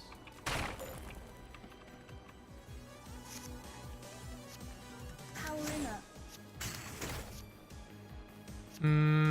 Okay, so interestingly, yeah, this is fine, because we'll get to draw 1 card. Aha, there we go. And then we get double the armor, so that's great. And one thing you might, I don't know if I haven't talked about this, but you got the same kind of deal as a lot of other deck builders, where it tells you what the enemy's intentions are. So there's like 1 person willing to attack, and then 22 are going to apply some armor, and that's fine, whatever, right? What's interesting is because it's executed in the context of like a bunch of guys are doing all of this. If you manage to kill like the 1 guy that was going to attack you, then they won't attack anymore, right? You don't have any agency over who you're attacking, but the wands prioritize attackers, and also like a lot of weapons are just kind of like sweeping attacks that hit everyone. So if you just do more damage, you'll have a better chance of just completely kind of cutting themselves at the knees and like ensuring they don't actually do any damage to you. But in that sense, like, a good offense is a good defense.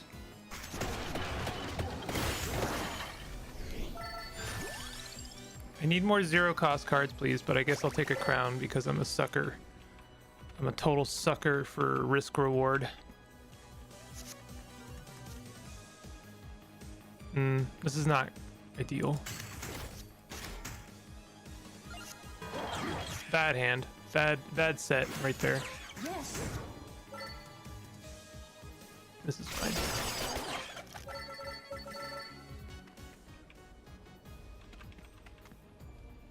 I don't know what this minigame is for, but I think it's fun. It almost seems to say, if you have more cards, then you'll get more rewards, bud.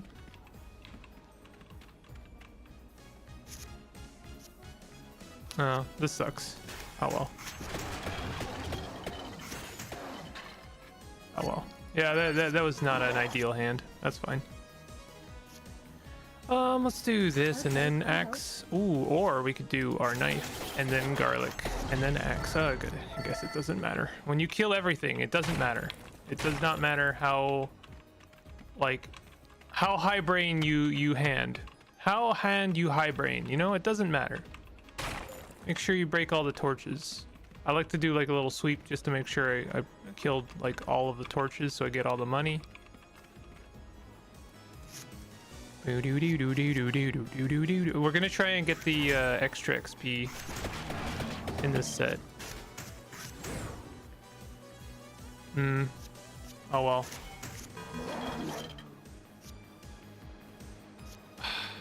The temptation to like actually just end my turn because I want the extra XP, but that would just not be right.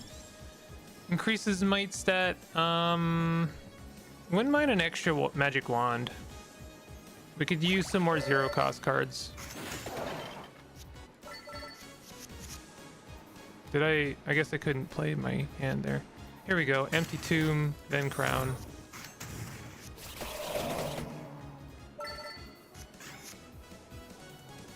And I don't really know, like it doesn't, oh, there we go.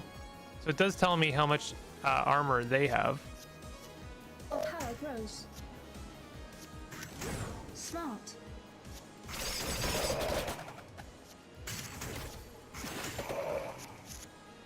And knockback, I guess, I don't know what knockback does. Maybe it hurts their ability to do damage. Maybe it stops them from being able to like attack you for that turn. I say. Nice. I wouldn't mind a fire wand. I've been taking a lot of zero cost cards and we need to balance it out a little bit with some one cost cards. Ooh, another evolution. We love it. We love it. Only thing that's a bit of a bummer about the evolutions is apparently you can't put gems on those cards. So they're just very good cards, but that's it. There's no room for growth after that, which is fine. You don't need nothing, and not everything needs to be, you know, a point of progression. Yeah, we could use some food. That's another good reason to break those, is you really want to keep up the food demands. Oof. Not great. We just took 4 damage.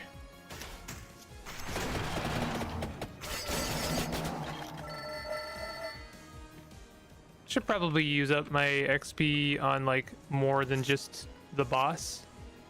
Perfection.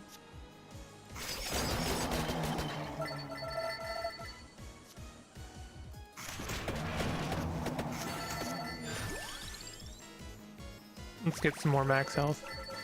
I appreciate that again, like the certain stat things are put in the context of playing cards. Like you don't just get more health, you have to play the get more health card. You know, increase your stats by putting gems on your cards, and so therefore make your cards do the work for you.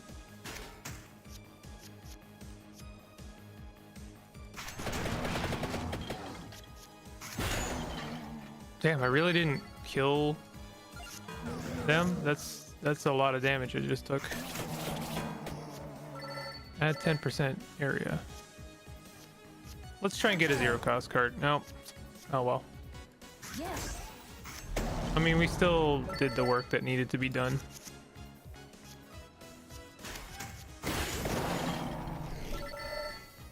I think I just lost all the health I got from that turkey. It is done.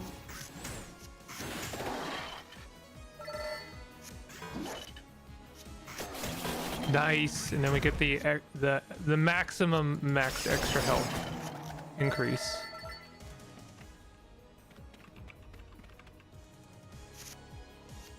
Oops, almost played them in like the wrong order.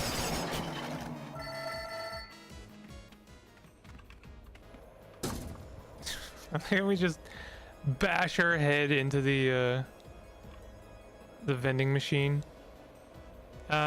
Reduce incoming damage +1. Yeah, let's just replace. Oh, I see. Does it just improve it?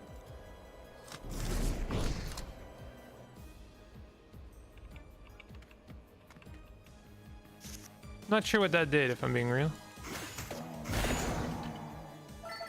Not a good hand. Not a good hand.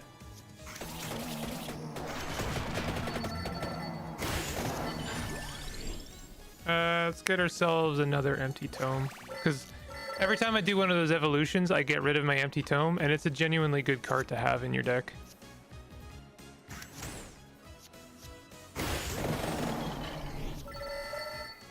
And adding like add card to your hand is also good if we can get it. Let's actually, no, let's not use that. I was really tempted, but I'm not gonna.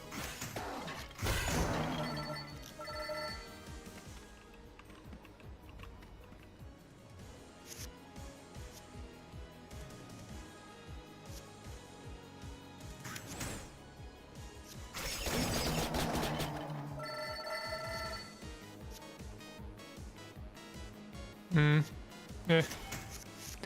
There isn't really a great thing to do there. Oh, that was maybe silly.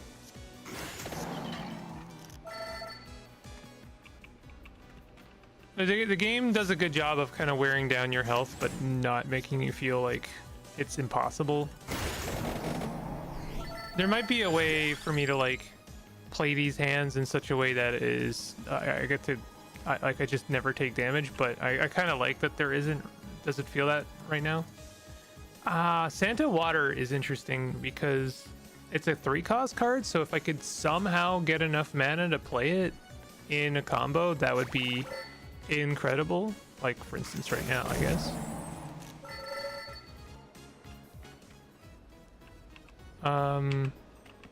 So did I get all of the goodies?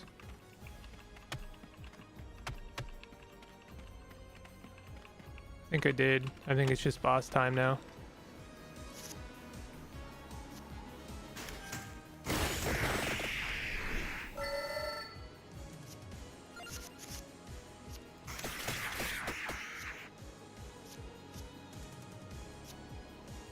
Axe is actually better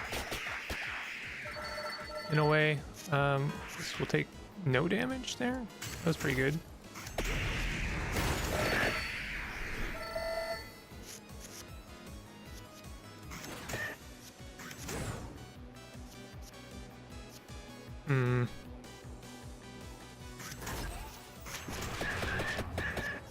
This was not a good set of cards there.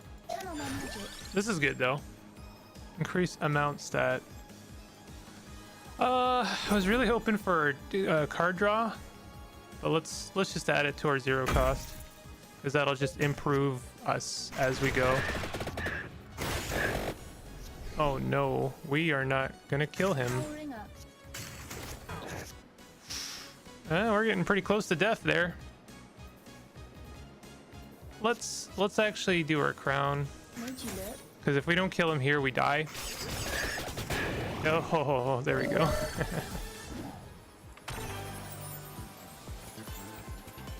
We want draw a card, and we want to put that. Oh, we wanted to put that on the mana, but I guess this is fine too. We really need some more health. All right, that was actually the end. Okay. We did it, or at least we did our like current version of it. Yellow trigger gem, play 250 yellow cards. Red trigger gem, play 500 red cards. So there's achievements. Then we can like spend meta progression points on some power-ups. I generally am against this, and I still am in concept, but the execution here is fine. I didn't like. I guess I only played and lost one game before I came here and spent some points, but like, again, low stakes, and so therefore I didn't really feel like, oh, I lost because I didn't have enough meta points. And also, when the stakes are so low and the, you know, like a lot of the corners have been kind of smoothed down, I guess I just don't care as much about meta progression.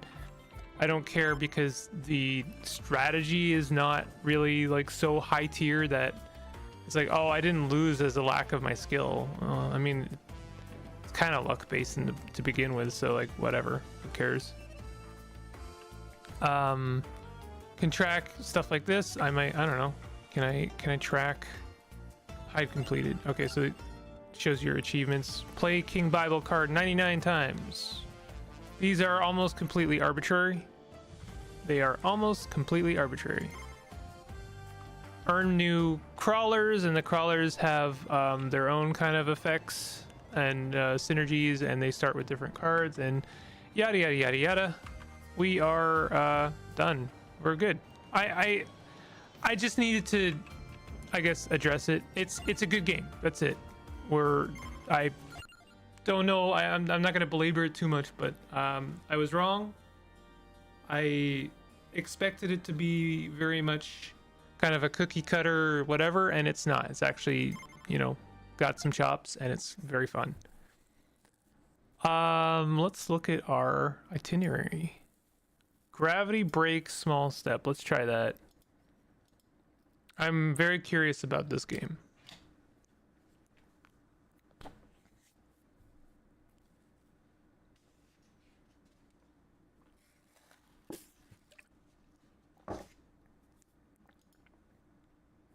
I'm just turning on my controller. I didn't think this was going to be a controller game, but apparently it is.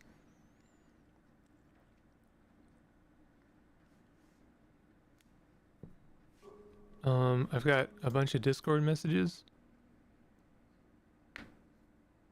No, I don't. Jolly Rancher drink mix. Yo, I would actually try the shit out of that.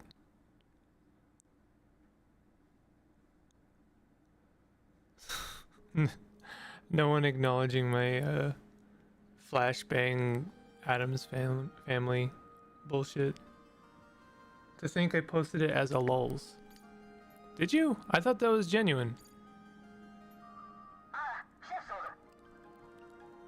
There you are. What an interesting one.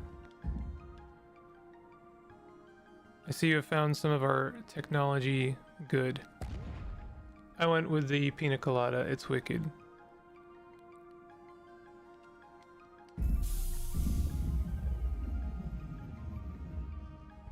You're about to fly a rocket. It's much easier than you think, but you have to prove yourself. Do I? So this game seemed interesting to me. Uh-oh.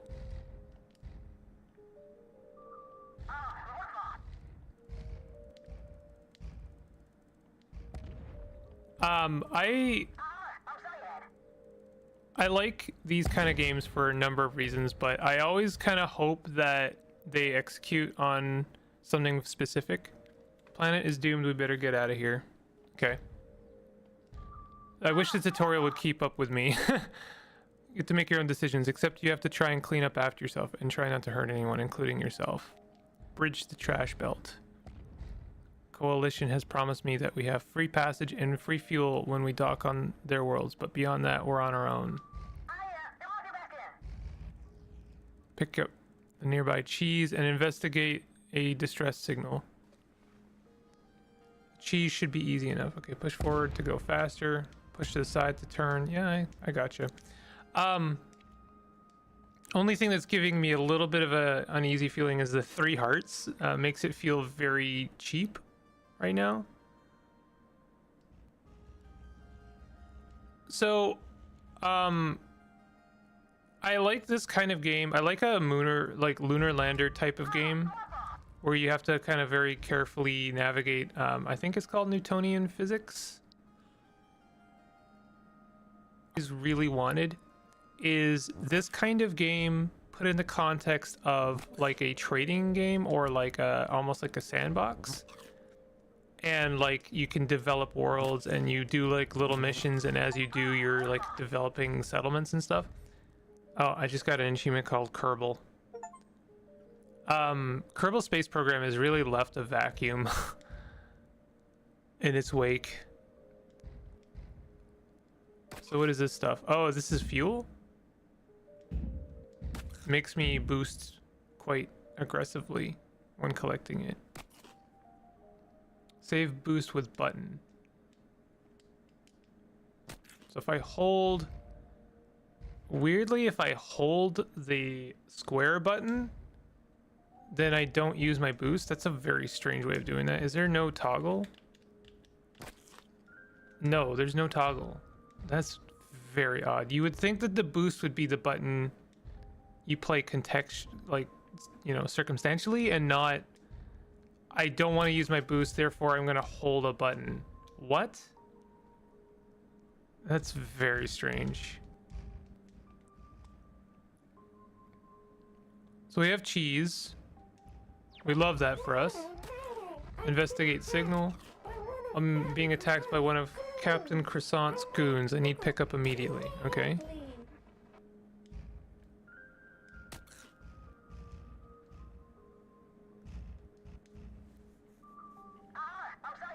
It's more urgent than I thought. Let's go pick them up.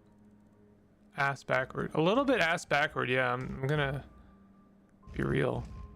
Because I don't want to use up my boost. Here they come. They jumped from the ship. Did they? Where are they? We have to move fast? Alright, let's use our boost, I suppose.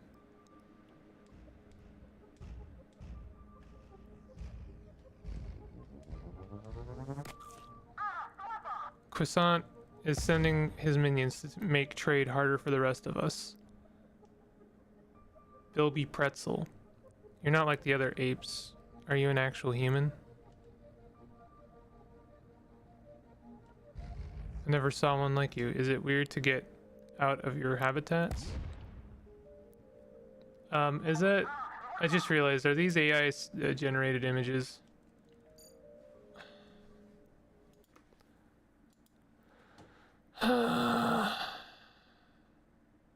It doesn't say so. Doesn't they're not transparent about it, but everything on the Steam store page leads me to believe that, to be honest, if I'm going to be really blunt about this, the artistry on the Steam store page is not high. So when I see high fidelity artwork in profile pictures, I assume the worst. Let me look at the community hub, because sometimes they're not transparent about the fact that they're using AI.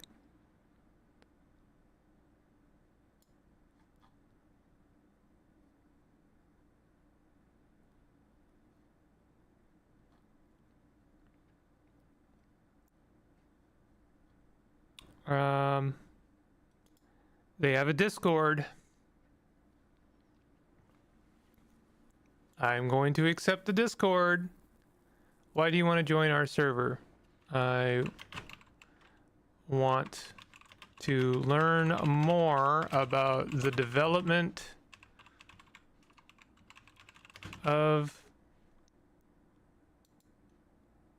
Is that not how you spell development? Of gravity break. Application pending. You have to apply to join their Discord. Okay, I mean, fair enough. But I would really like to understand better. Let me just check one of my... I have a mutual sort of YouTuber Discord I like to check things up on. Let me just have a look here. Gravity.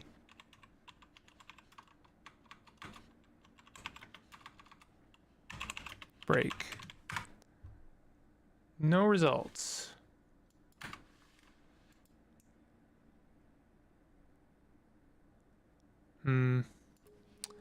Well, I'm gonna continue for now, but I am getting a not great feeling, if I'm being real, from those profile pictures. Like, this one specifically kind of gives me a vibe immediately.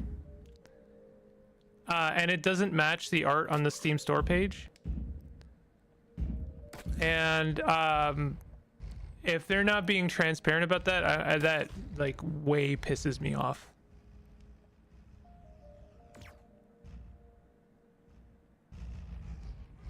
Is this something I can collect?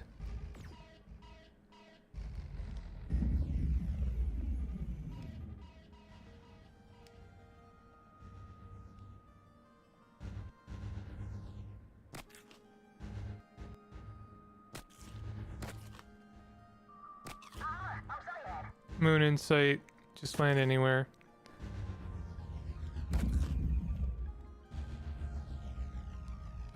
Should I be collecting cheese? Where's the cheese going?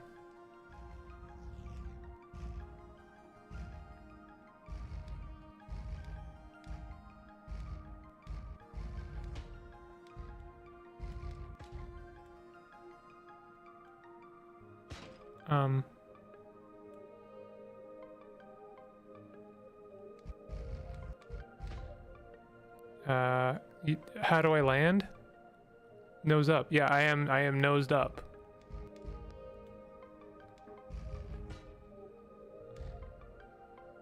What is going on? Okay. Sell goods.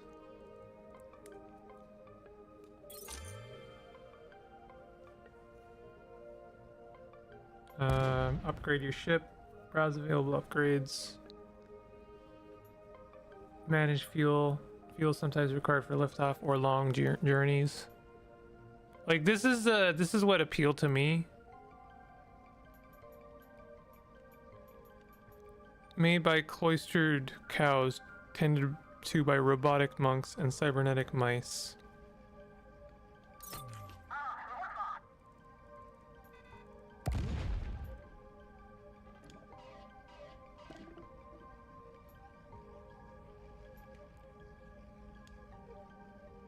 Earn 10,000 selling cheese and water.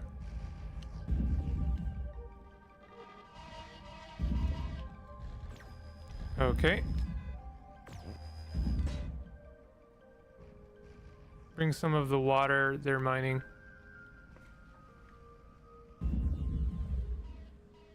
Yes, Gravity Break uses AI. The development confirmed that a few limited assets in the game are generated using generative AI as placeholders. Goodbye. Appreciate you letting me know, Pastry. That sucks. Sucks, dude. That goes straight on the ignore list. I don't care that it's placeholders. Straight up, do not care if it's placeholders. That's not like. Here's the thing that like extra pisses me off about that. You had art. I can literally see the art on your Steam page. You had hand-drawn art and it was fine. The hand-drawn art is fine. I don't care that it's crude. I can see the hand-drawn art and you didn't use it. You instead used Gen AI assets for placeholder art. Fuck all the way off. All the way off. That is some next level bullshit. I don't care that you're one guy. I don't care if you're half a person. Literally half a person. There's just no excuse for it. I'm sorry. That really irks me. Especially in this context when you have art and you didn't use it. Let me show you what I'm talking about. Look. Right? Capture cursor. How come it's not capturing my cursor? Oh, there it is. Art. Look at it. Look at the art. Sorry. Look at it. You had it. You actually had the art, and you didn't use it. You used Chennai. Oh man. Fuck, dog. Jesus Christ. Holy shit. I'm sorry. I am usually pretty careful, but I've been caught before, and I'm sure I will get caught again. Oh my god. Just gonna turn my controller off. Didn't mean to start up big picture mode. That's the opposite of what I wanted, actually.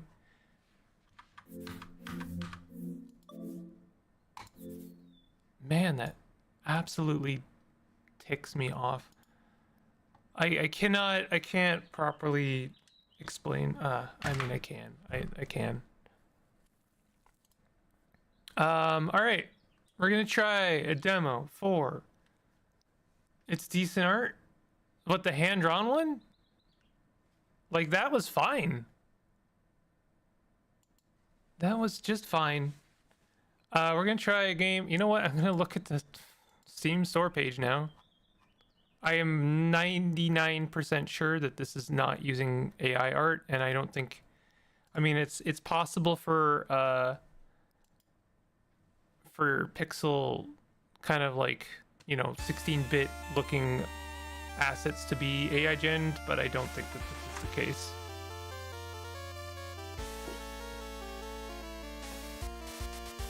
Okay, there we go. For 9 years, the War of the Grand Alliance ravaged much of Europe. More than 500,000 people died in the conflict. By 1698, treaties were signed and normal life slowly resumed. Battle-weary men returned home, attempting to recapture the predictability of peacetime. One such ex-soldier was Rudiger, a farmer of modest means who bravely served the Holy Roman Empire in battles throughout the continent. Back with his family on the outskirts of the cozy imperial village of Elsheim, Rudiger devoted his attention to his fields and livestock. But the newfound tranquility wouldn't last long. Chaos suddenly overtook the town, centered on Elsheim's renowned church. Curious as to the nature of the panic, Rudiger grabbed his dirk and rosary beads and ran towards the steeple silhouetted in the distance. Saint Slayer, Spear of Sacrilege. Yeah, there's nothing wrong with the art they had. I would prefer crayon drawings. I would prefer anything. I would prefer stick figures. This has been a hotly kind of used argument against the use of AI for placeholders, but like Slay the Spire 2 has placeholder images in it, and they are just like crudely drawn kind of assets. And the reason they're crudely drawn is to draw attention to the fact that they're placeholders, because placeholders are to be replaced later, and it would be better if you can see clearly which are placeholder images and which are not, so that you can replace the placeholder. Like, that's the point. So when you use high fidelity placeholder images, whether they're AI gen or not, it's stupid because you will miss them. And that's why people get caught with AI generated placeholders, because they didn't see them. They were high fidelity. Anyway, I'm moving on. That was disappointing in many ways. This game looks really cool. It kind of reminds me of Legend of Zelda 2. And I'm sure other people will also make that comparison.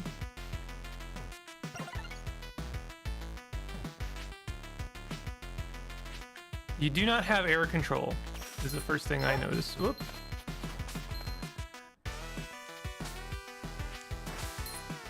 Music is very good.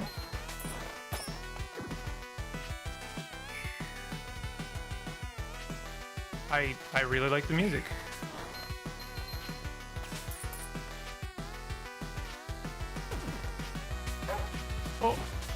Oh, interesting. I'm learning lots, like, very quickly here. Oh. Also, I'm taking a lot of damage. Enemies respawn, and it seems like that is intended design. Ugh. I'm gonna die very soon. This game is gonna humble me. Ugh. You have to press up to move up, and okay, moving up is laborious. Oh, and there's just fake food that makes me vomit. Great. Punishment is part of the design here. Sorry I was a downer just now about that whole thing, but man, I hate being caught. I guess I like to think that I'm pretty scrupulous about it. Hello, is anyone there? I'm not coming out. The beasts have gone mad. Okay.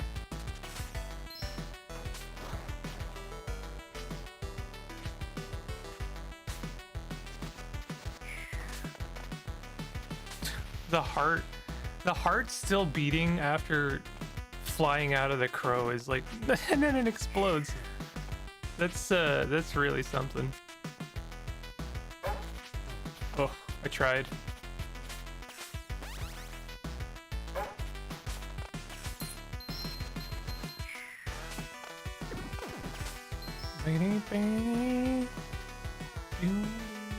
Stage 2, Elsheim.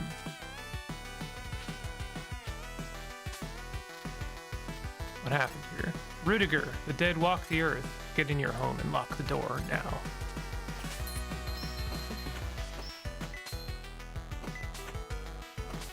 Yeah, this is definitely inspired by Legend of Zelda 2.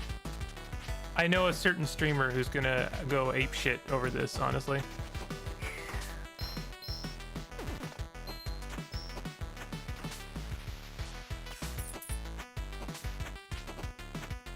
I love the skeletons. They're so good.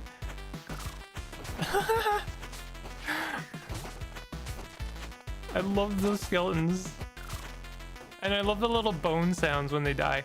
This door is locked. Okay. Oh!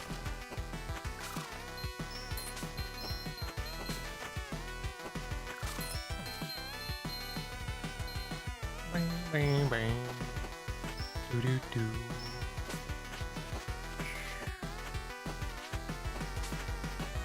Oh. Already dead, the poor souls.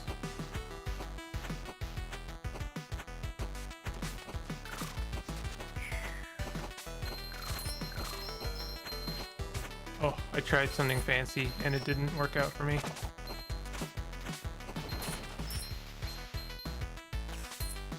Hello. Hello again, Rudiger. How did you... Don't worry about any of that, dear. But you were... Yes, but enough distraction. Care to see what I have on offer? Sure. Hint to the location of treasure found in stage 2. I don't have enough for that. I don't have enough for anything.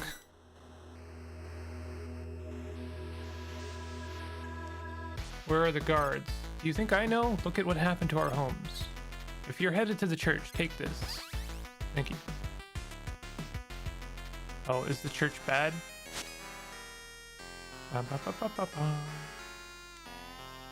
Oh, I do not have control right now.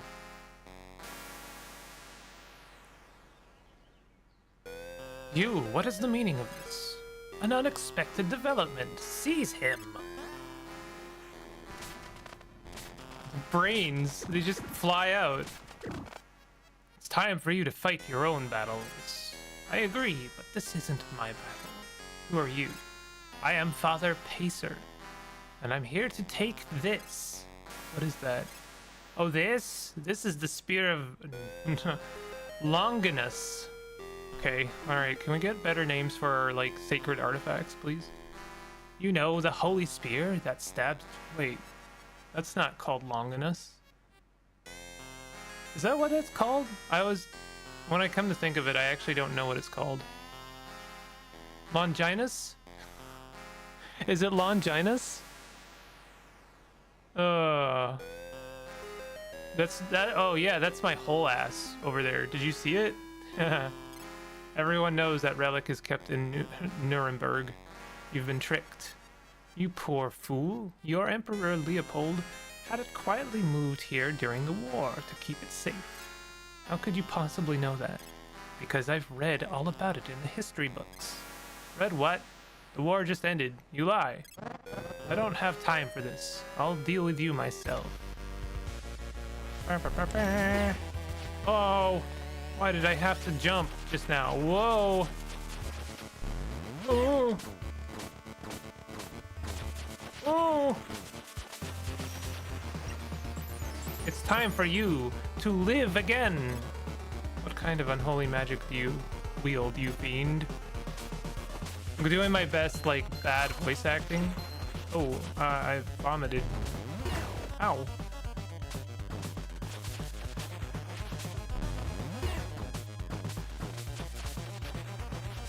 I love this music. One more time.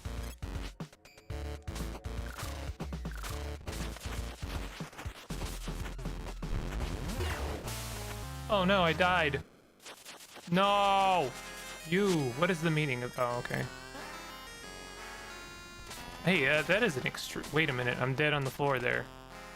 It's time for you to fight your own battles, I agree. Oh, okay, what is the trick here?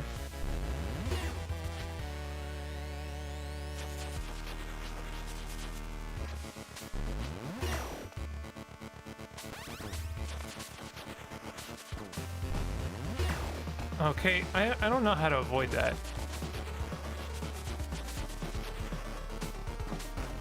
Okay, so orb, jump over. Flash, and charge, duck. Time for you to live again. You would think that my dead body would have been raised.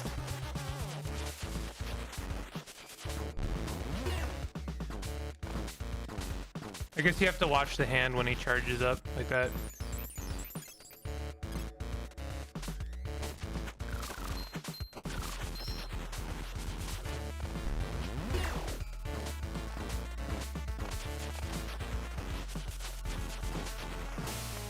What? Hey, what? What? And wait, I had a bunch of health remaining. What?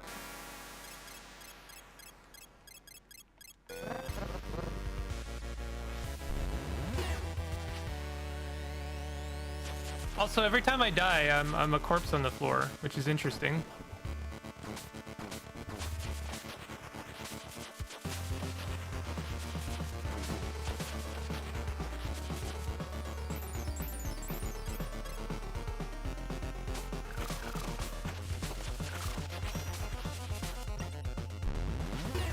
Ugh.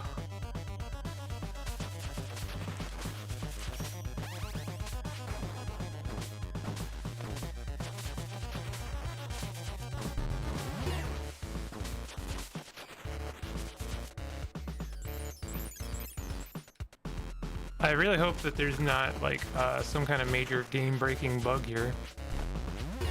Ow.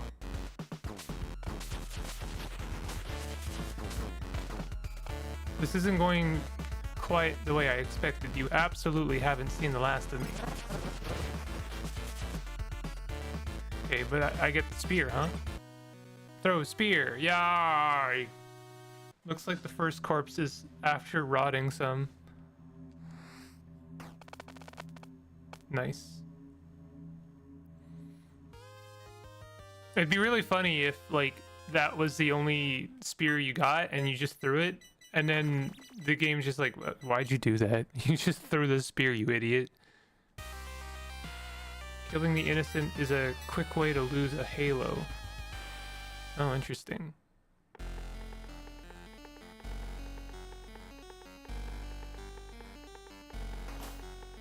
Oh, I actually used the spear now. Whoops.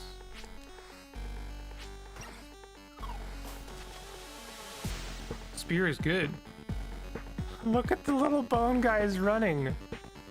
Oh my god.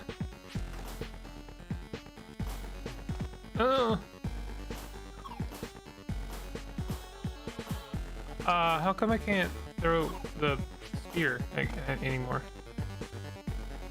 I see space to join, by the way. I think this is got some local co-op going on.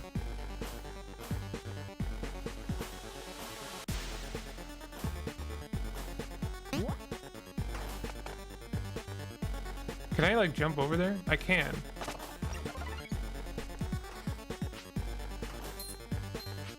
Oh!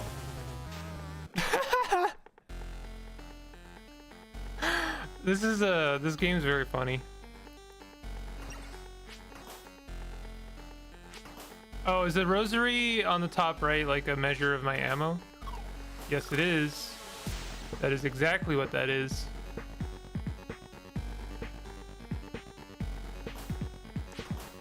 Ooh, money. And we get to keep that power up. I'm a little bit perturbed by the corpses that stay. It's interesting, but like a little bit like, well, what are we doing? What is that? Just like there to make me feel bad?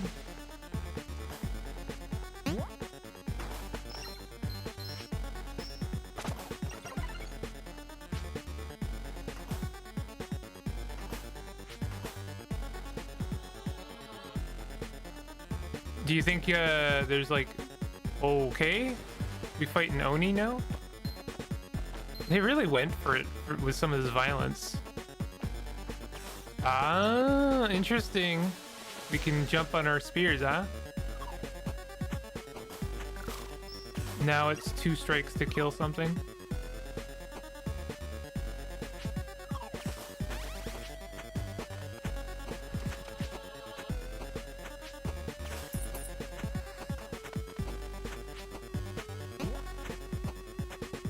This game is really good. Wait, what? Oh, that's it. I was like, why can't I move anymore? Full game coming early 2026. Is it out? Very short demo, but that's okay. What do you mean password? Let me see if that's out yet. Very positive, it is out. That's really, really cool. That is a cool game. I like that a lot. I am gonna remove that. Did I put it on my wish list? It is on my wish list. I mean, it's only $13, Canadian, I should say. So it's probably like $10. But like, you know, I think I'll probably wait for it to go on sale, even if it's like a 10% off sale. I've got enough right now, but I think that's a really cool game. I think that is very cool. All right, let me knock it off the today. Let's like remove from the today's stream, and actually I think I'll uninstall it as well. I think I just did uninstall it. Oh yeah, I wanted to check out this game called Shadow Dungeon. But I am gonna check out.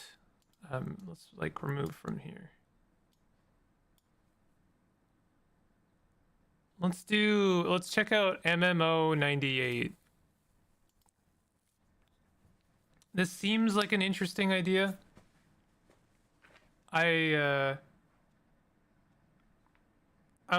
hoping it's good. It's something. I don't know. I had this on my radar for a bit, and it could either be very, very meh, or it could be something, you know? I guess you can always make that claim, you know? Welcome to MMO 98. Gonna bring you out to the kitchen on my tablet. Alright. This demo is a handcrafted experience with different progression and pacing compared to the full game. Please note that because of this, save files will not transfer between the demo and the full game. Okay. Studio name. Bingle Press. I don't know. Bingle Soft. It is time to announce your first game. Input the name of your game and press the button when ready to launch. Echoes of the First Dawn. Bingles of the First Dawn. Oh, look, we have a little gnome friend. Pardon the intrusion. I am Norman, your friendly gnome that's included in your licensed copy of the MMO98 operating system. I'm here to ensure your experience is 110% amazing. But let's not make this about me. What's next? You just finished developing your first game? Congratulations! But I can see you haven't released your game yet. Don't worry, Norman is here to help you. I didn't know that this was that kind of game. I thought this was a genuine MMO. Right now, we're in the pre-release stage, so we can take a look around without worrying about our players yet. It's clippy. It is clippy. It's gnomey. Haha, I'm not a gnome. I'm not a gnoblin. I'm not a elf. I'm a gnome, and you just got gnomed.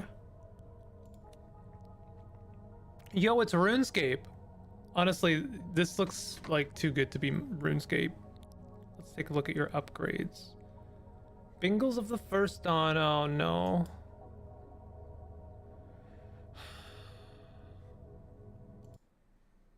Let's have a look. Mixed reviews. Core difference that you get auction house, which is a chest opening simulator to get a bit more cash flowing, get Steam achievements. Developers announced less than 24 hours later that there are no planned major upgrades or content. Game is repetitive. How do you mess up designing a clicker game? Is this an incremental game? Minesweeper sucks, and that's the end game.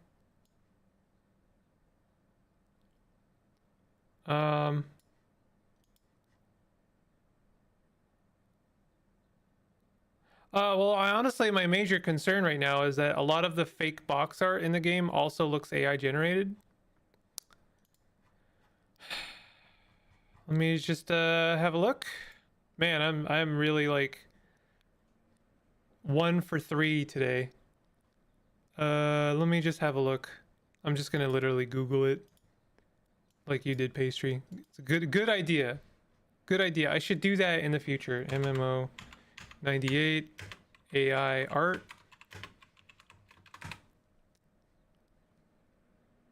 It's a shame. I apologize for the upcoming wall of text.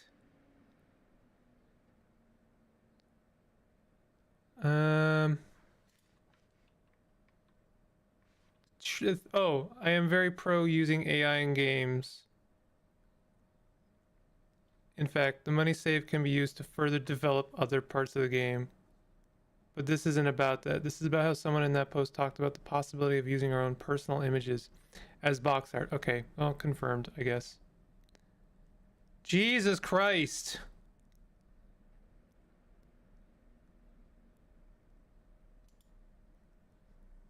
I'm just trying to find that thread. We're killing this game.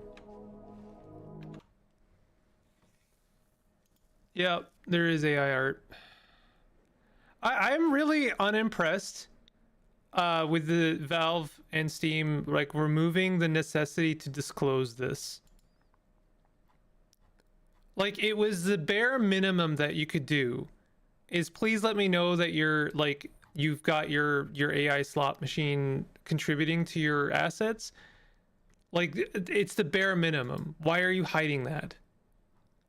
Why are you hiding that if you unless you know that it's wrong and bad? Right? I'm getting a little bit frustrated with that today. Anyway, I'm going to remove that one from the playlist. God damn it. Okay.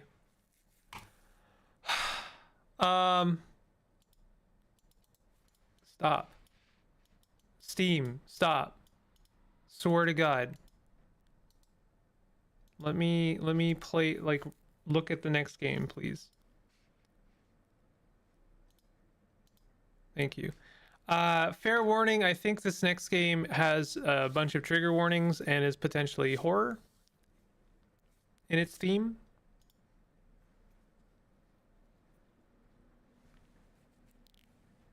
You know, I'm just gonna look up at this point if this game has AI art, because I just feel like, I don't know, like that last one was so forced usage. I don't know.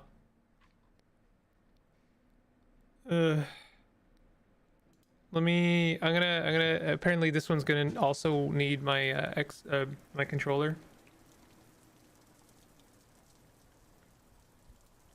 This is loading. Okay. Apparently, I don't need my controller.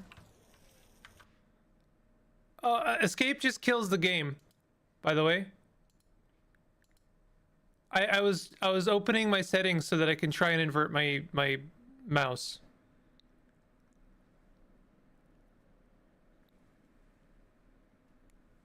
Oh my god. I've been vocal about this, but like having accessibility options like when you open the game is probably the bare minimum, I think, these days.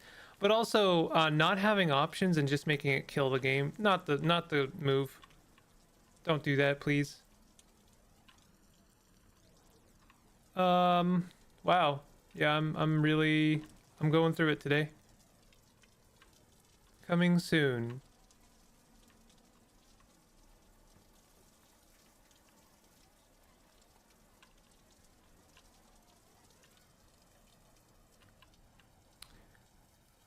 So it seems like we've got some kind of meta narrative.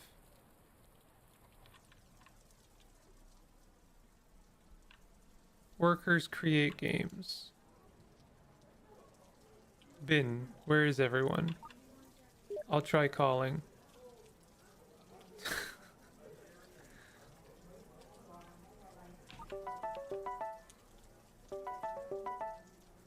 They said they would come. We can celebrate without them. Sure. The waiter brings out a birthday cake. Happy birthday.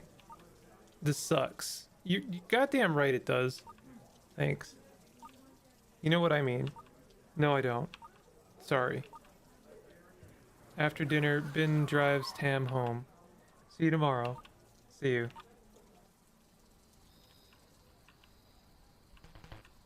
Bin feels a rumble in his guts.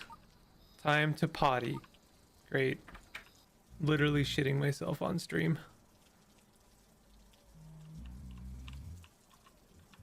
Con, where were you? Hey mom, gotta poo. You look terrible, let me look at you. Maybe later. Where's the washroom? Hi Ben, how was your birthday party? Not now, Dad. Okay. This is like one of the OG Pokemon games where you have to like pass by the sites of every trainer to get to the next gym, and they're all like, "Hey, wanna challenge me to a Pokemon battle?" And they're like, "Dude, I gotta take a shit so bad, you have no idea. Let's do a Pokemon battle. I've got like three to five Pokemon that you gotta fight, and then before, oh shit." Ben, change the channel. Not now, Grandpa, I gotta go. So rude. Daughter, why'd you raise your son to be so rude? He's not gonna make it. Uh-oh, someone's on the toilet. He's asleep. Ben wakes Grandpa up. Oh, hi, Con, you're back. Happy birthday. Grandpa, I gotta poo. I'm done. I need toilet paper. What a way to open up the narrative for your game. Got me toilet paper. Get me toilet paper. Grandpa is now a burden. Ben added him to his cell phone. Here's the toilet paper, I think.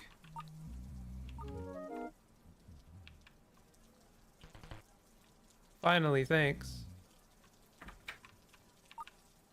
Ben uses the toilet. Ben hands are dirty. He should wash them. Use sink. Wash his hands. Ouch. Your eczema begins to flare up. Eczema. We need lotion. Where's the lotion?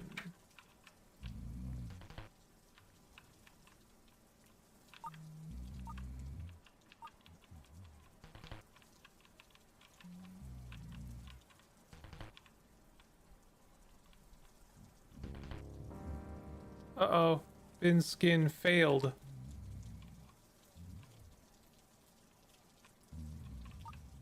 I'll figure it out. Go to your bedroom and sleep. I have a bedroom? Where is it? Kinda don't know where it is.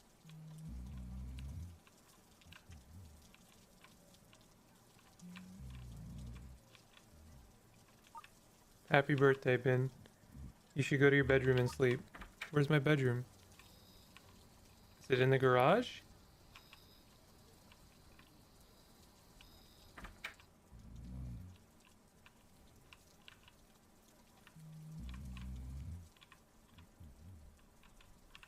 Is this it? This is Grandma's bed.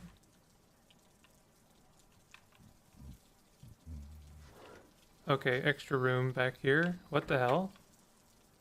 Wild. Okay. Oh, there's the lotion. You applied lotion. Your skin feels much better. But now your hands are all sticky. Bin's CD player has Illumatic. Bin's camera. Peer-to-peer file sharing client is open. Upload finished. Doppelganger 2003.mpeg. Bin clicks and drags another movie into the software. Upload starting. House of Flying Daggers 2004.mpeg. Bin turns on the TV. The main menu to a DVD is looping. Bin's CD player. Okay.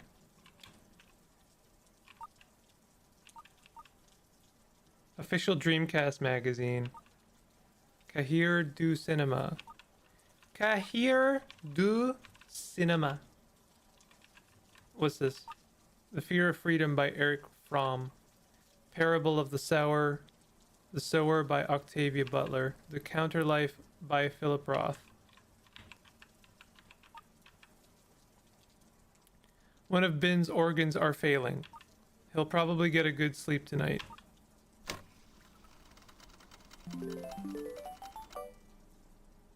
Good sleep.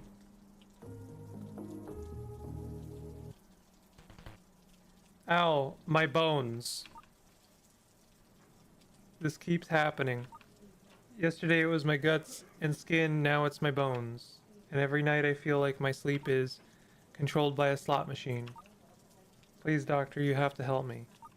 Well, your vitals seem normal, nothing out of the ordinary. Weight, blood pressure, heart rate normal. Nothing? Nothing is wrong with you. But I'm in pain. Have you considered psychological counseling? Are you saying I'm making it up? Not at all. But the mind is a powerful thing. Great. It was just like a movie. Okay.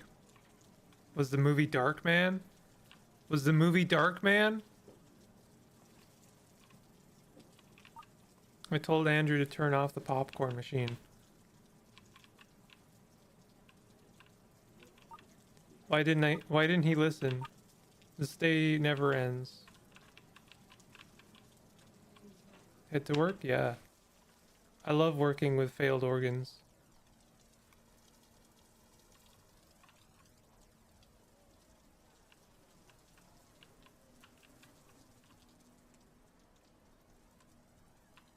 Is that a Tim Hortons cup?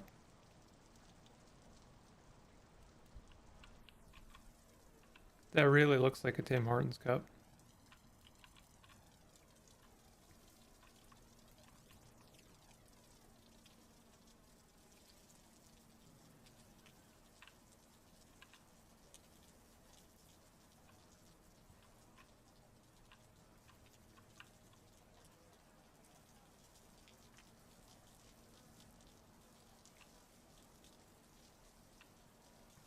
Why is there a pig on the balcony? What is that?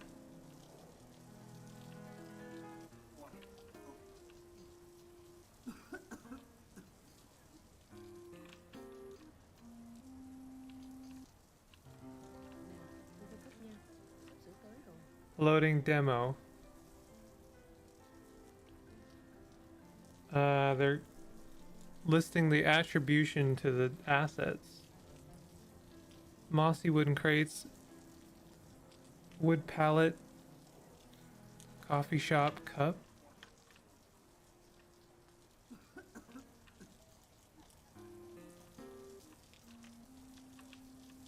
Kinda don't know what I'm doing right now.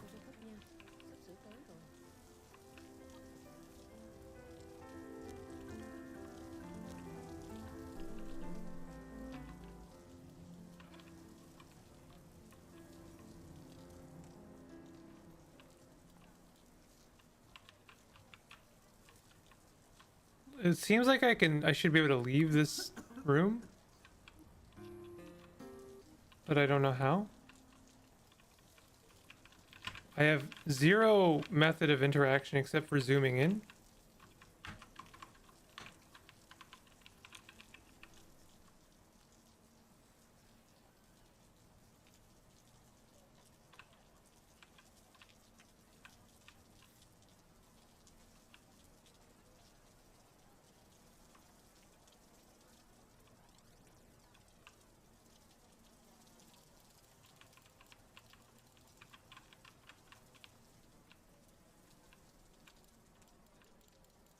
I don't have a cursor.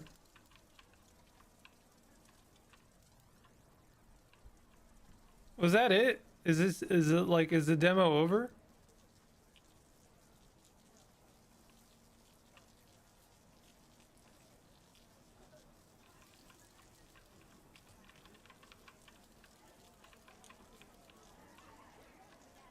Oh boy.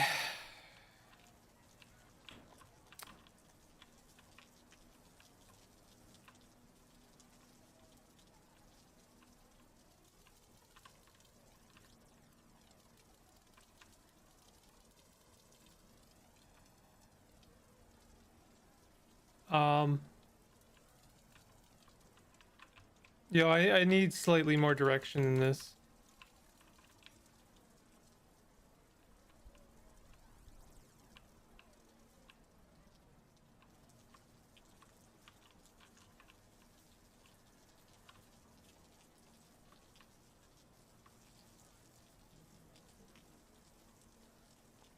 This is some experimental art right now. There's a puking minigame. Is it just like, is this it? And it's just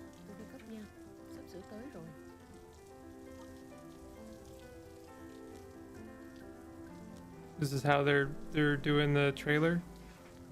3 short stories. Ben's heart failed about video games and the people who play them. I think that was it. I think we did it, everyone. Wow. Yeah.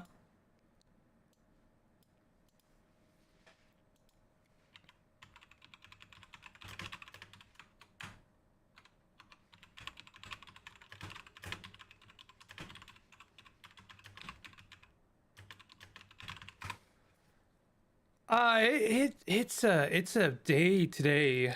Yeah? Like it's a day. I'm having a day. Okay. I'm gonna uninstall that. Let's try Shadow Dungeon. I'm gonna have to just make another check. I always check, by the way, to see if a game is disclosed to have AI generated art in it. I do. I always check, but they're not disclosing anymore. They're not disclosing it because Steam updated their policy to make it so that they don't have to disclose.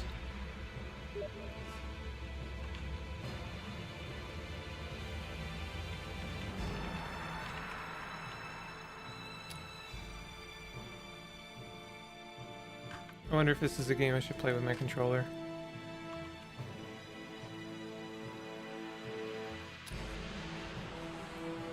Bingle. Hello? Bingle.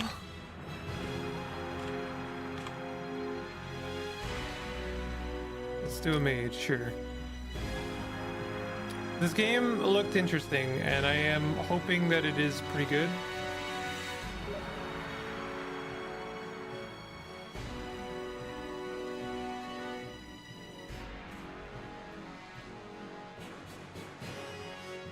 Well, at least we're like blasting through a bunch of demos today. Like, this is some really snappy work here, if I do say so myself.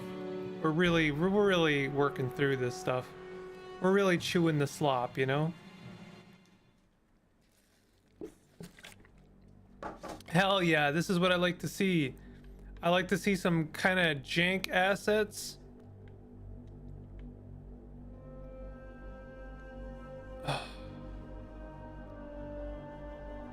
Now I'm second guessing myself.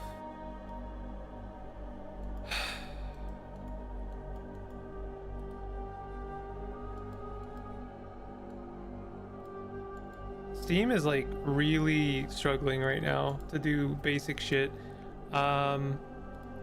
Shadow Dungeon AI art.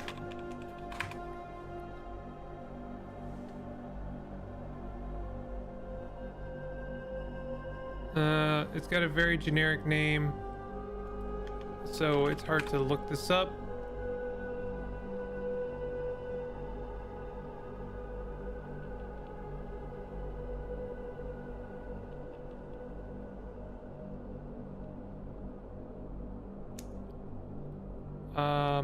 Yeah, I can't actually look this up because the game's got such a generic name. So I'm gonna look into the community hub. PvP, move with mouse. A lot of people speaking in a different language. Great demo, skill opacity, demo, playtest. No one's really asking. Unless they're asking in a different language. Okay, well, let's move with the assumption that I picked a winner here. New here, Bingle. This is the Shadow Dungeon. Remember the name. Okay. Okay, some of the instructions are in Chinese.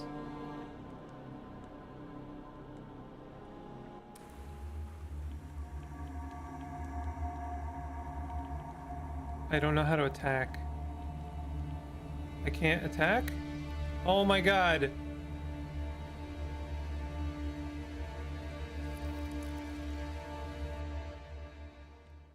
Okay, I think we have to pick some skills first. So it's right on the D-pad and then okay.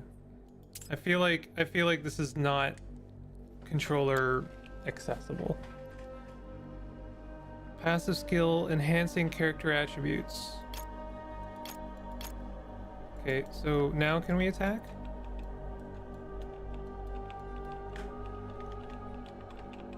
Ah! Ha, ha! Ah! It's neither controller accessible or mouse and keyboard accessible. Left bumper and right bumper do not seem to do anything.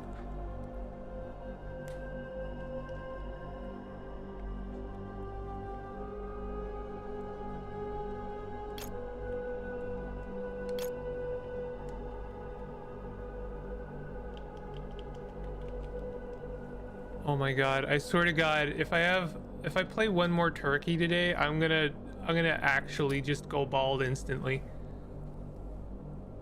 What are we doing here? Oh my god.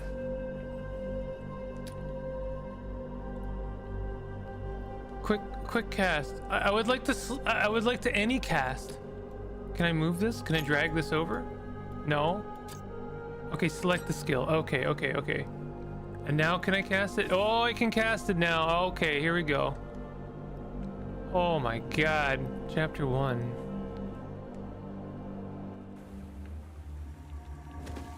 Alright, there we go, y'all. We're back. Okay. So let's roll it back. Let's roll it back. We're good. Woo! Okay.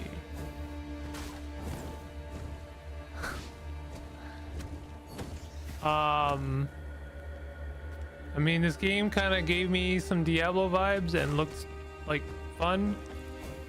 I don't know anymore. Does this look fun? Is this anything? I should know better when I look at a game and it's called Shadow Dungeon. Maybe I should know better when I look at a game and it's called Shadow Dungeon. Like, if they can't be bothered to give it a, like, I don't know. The name just kind of screams asset, you know? I haven't leveled up. This is a wild way to control a game, I'm gonna tell you that right now.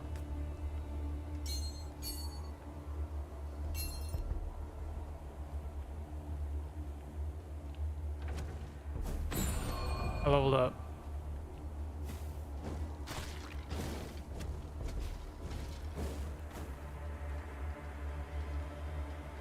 Let's just level up our fireball, since that is our bread and butter.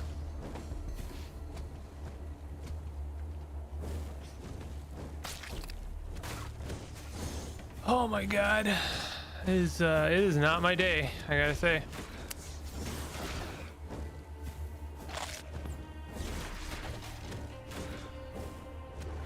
I mean, I looked at this game and I was like, that kind of looks like Gauntlet meets Diablo, and I'm kind of here for that.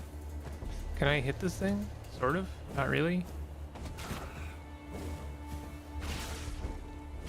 Venom Shade.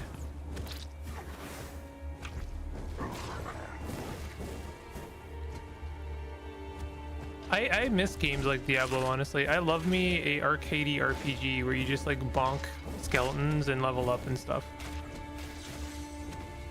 Like, don't get me wrong, I think it would benefit from a little bit of depth, but honestly, it doesn't need to have that much.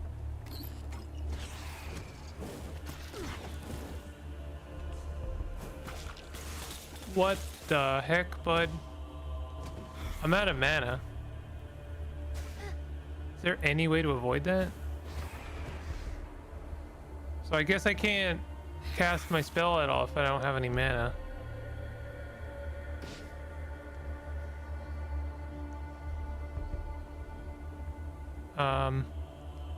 Should probably put these on some quick thingies. Can I put them on a quick thingy? Can I?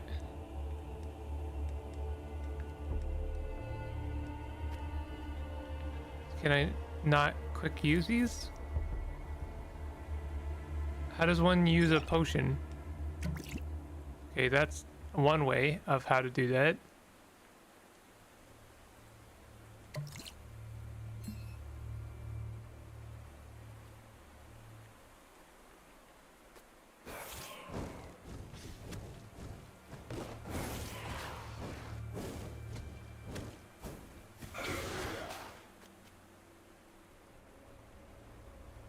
Oh, wait a minute.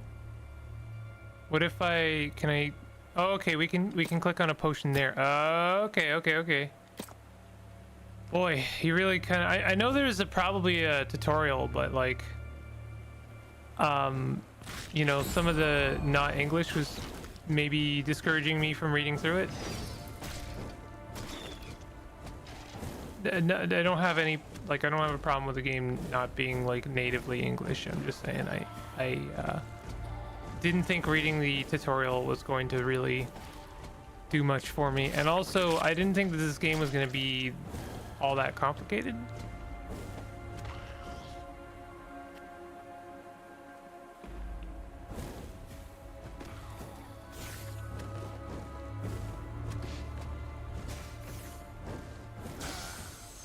In a way, this is exactly what I expected. In another way, it's maybe not completely. Crimson Grimoire. Let's have a look at what that does. It's got some gem slots. What is this? Can I equip this? Yeah, I can.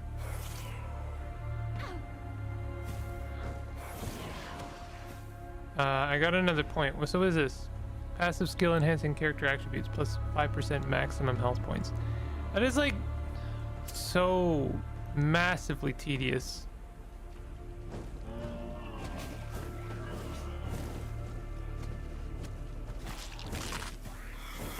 I'd rather increase my attack by like a bunch of points.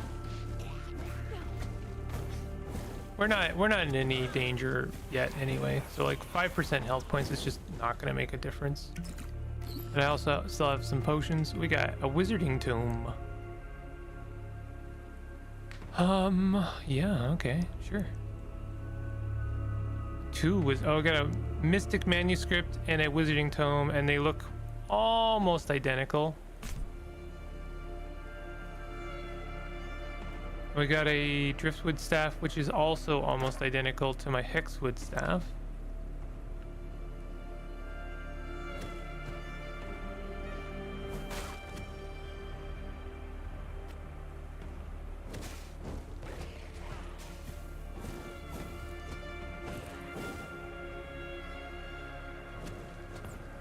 They kind of nailed the music. It just straight up sounds like Diablo. So I have other trees here, I think. Let's also have an ice crystal. How about that? And then I'll put it on my other button. Since I have frost penetration now, it would be good to have, you know, actually use that. Oh, that shoots out like multiple bolts at once. Staff of flowing water. I didn't mean to do that. I accidentally used my potion.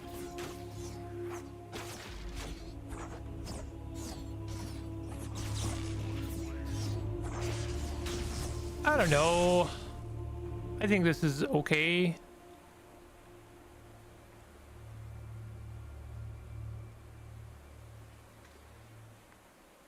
Lightning damage. Okay, so I just got a spell that works with my water damage, but let's instantly replace it with lightning damage. Okay. Shadow resistance. I mean, we got lots of stats. You know, I know the ARPG community loves them stats and loves, you know, building insane loadouts and just having like a ton of things happening on the screen. ARPG community is very rabid for things like that. I think that this is a little bit more arcadey, but maybe I'm reading into it. We got some chipped ruby and chipped emerald. Wonder if we can like combine those. Can be socketed into the following equipment, and then it tells us what that's going to do for us. Can I put it into this mystic manuscript? I guess it would have told me that, huh? Spell tome gives us poison resistance.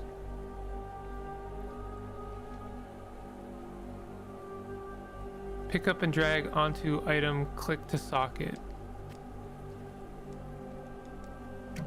I'm trying, it won't let me. Wonder if I can only do it when my item is unequipped. Correct, okay.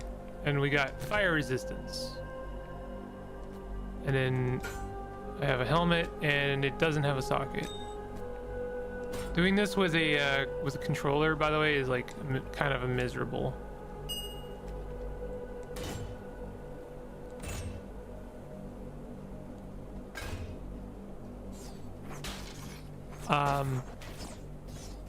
It's also a little tiny bit of a downer not having the equipment show on the character, but I get it. That's just a lot of extra work and assets and effort and money, and you don't need it necessarily.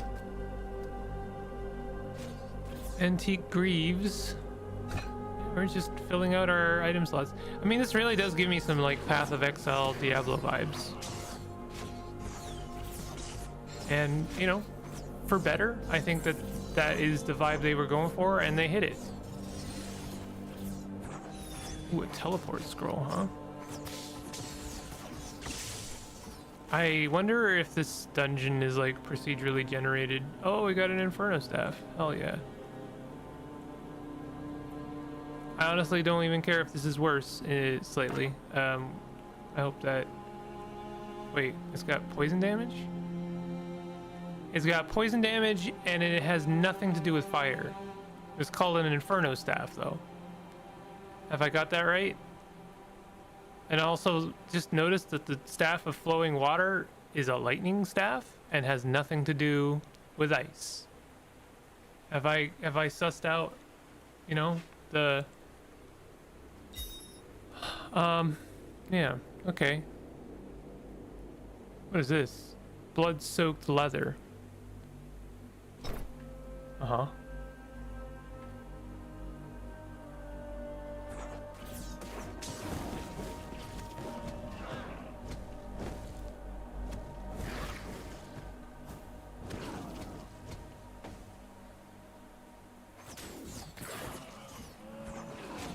Some very gruesome looking enemies in this game. Also some nice enemy variety, at least for the art. The enemy behavior is kind of lacking, although these guys are kind of fast. That's something.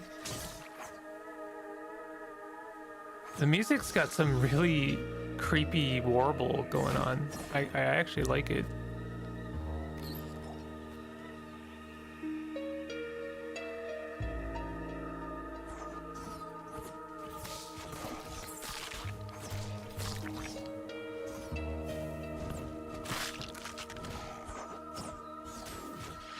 I'm not sure I understand the point of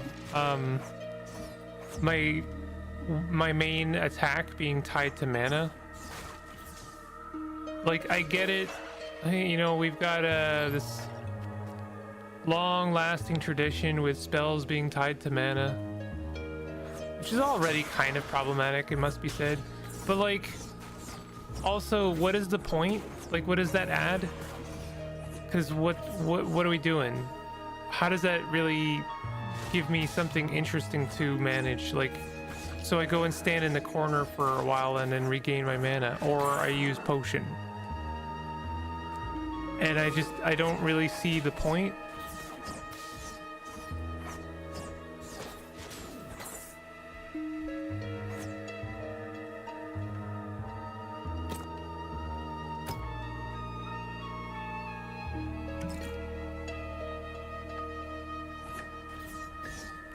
Like, if resource management was something that actually made a meaningful difference, then yeah, sure. So like, okay, I run out of mana potion, now what? Okay, now I just can't attack. It just doesn't seem very interesting to me.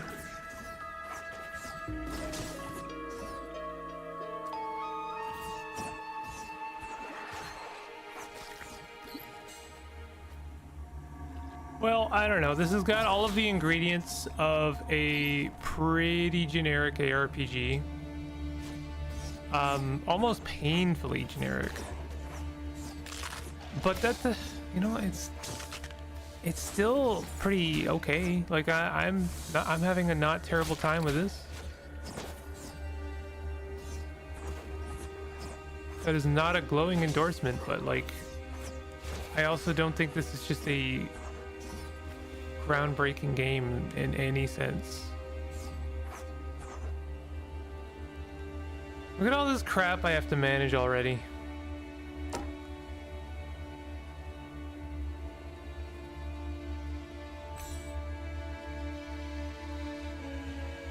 Why does the fiery orb deal extra poison damage?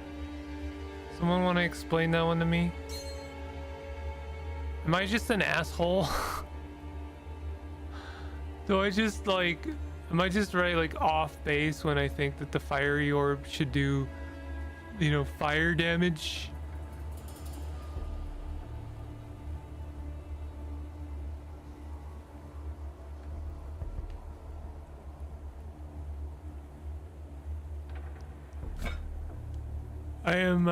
I'm just about done with this.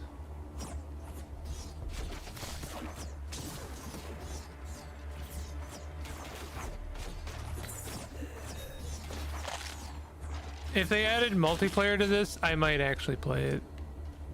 I know at least one person that would find this like passively entertaining. But my god, I think we can strive for a bit more. Okay, these guys are exploding into poison clouds when I kill them. That's something. My god, the bar is so low. I'm sorry. It's so low.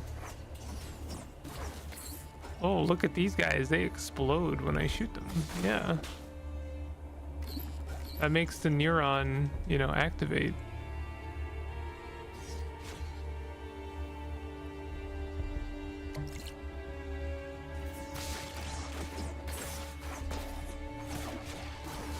I'm not gonna lie, this is like actually genuinely putting me to sleep.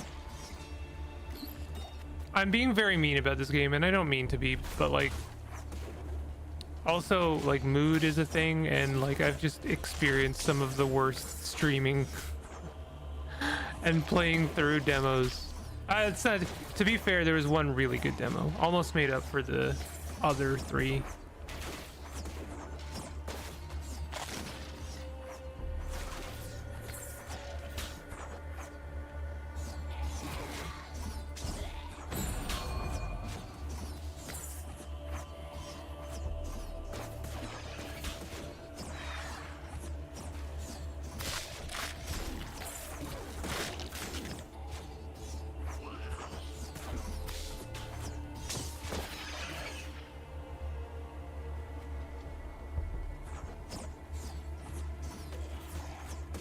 Okay, I've had enough. This is beyond dull.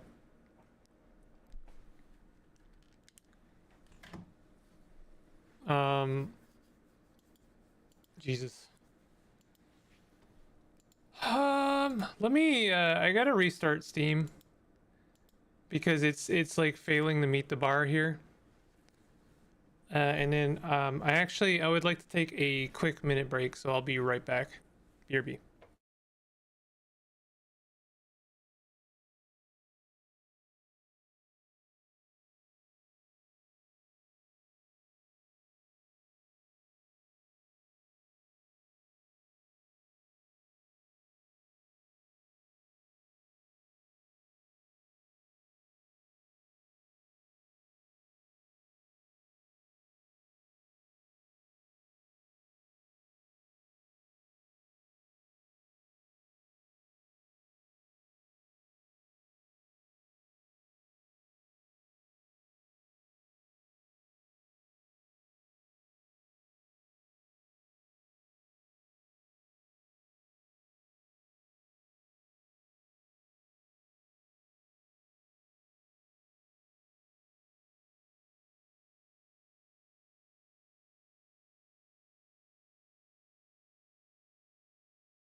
Hello, I'm back.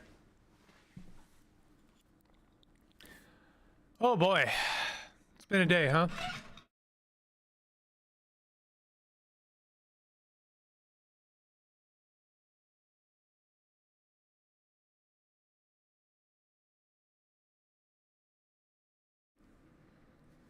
All right. Steam is loading back up after it failed to meet the bar. And please start up, Steam. All right, Steam has started up.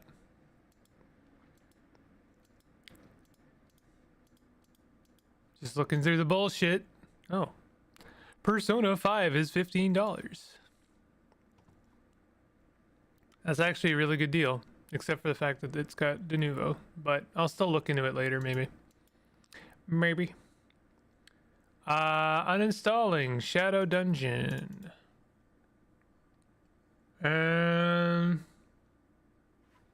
What should we try next? I actually blew through everything I wanted to try today, which is kind of wild. Let me look through. No. Maybe let me just type in demo. How many? I have so many demos installed right now. It's actually insane. Well, that one's kind of interesting. Is that one out yet? I wonder if it's too late to cover that. Okay, let's try this. I've had this in my list for a while.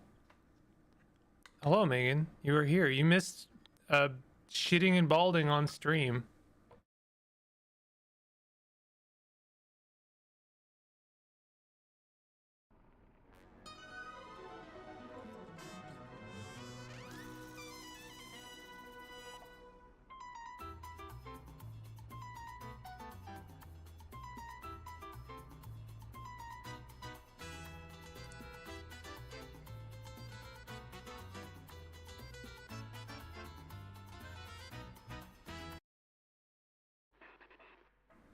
Okay, I've heard interesting things about this game. This will seem familiar to some. Not a bad rig, sturdy enough to keep the radiation out, probably. So you're the guy who took the job, huh? You don't look like you've been doing this for long. Ha, figures. Suppose you need the money real bad. Hand me a slice of pizza. I need to see if you've got steady hands. Not bad. Keep your eyes open, though. The things out here like to bite. Where's Final Fantasy? I'm not streaming that ever. Just right away, never streaming that game, okay? Pantry and fridge are to your right. Try to keep them organized. Okay. Okay.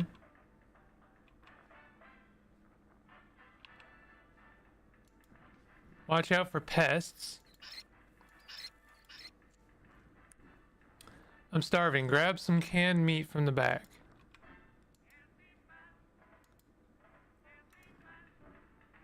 Raw meat. Now we're talking. Why don't you stream Final Fantasy, Megan? You'd have to stream Final Fantasy.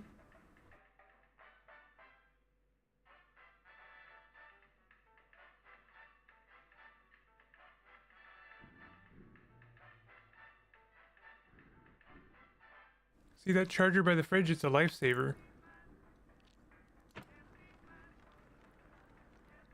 Press F to shine your light. Believe me, you won't want to be in the dark without it. You gotta manage your stress. This place wears on you. Screwing up orders or getting jumpy just makes it worse. Take 5, have a cig.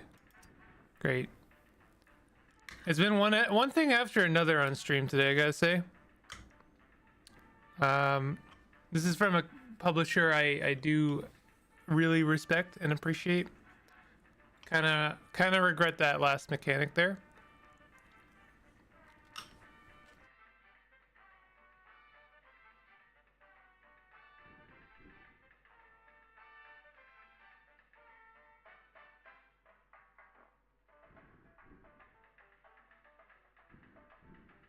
Put together a raw onion bowl. Okay. Okay. There you go. Smells just like the canteen at home base. Hear those hounds? I can smell this shit a mile away. Honk your horn. It's usually enough to scare them off. Is this like Five Nights at Freddy's but with like cooking? How about some egg toast? Make sure you actually cook that egg on the stove first. What? Huh? Cooked egg. Okay, that was it. That's all we need.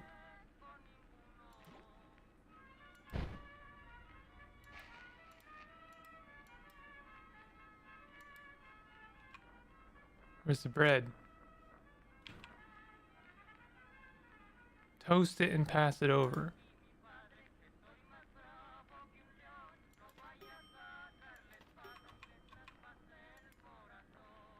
No? Where do I put this?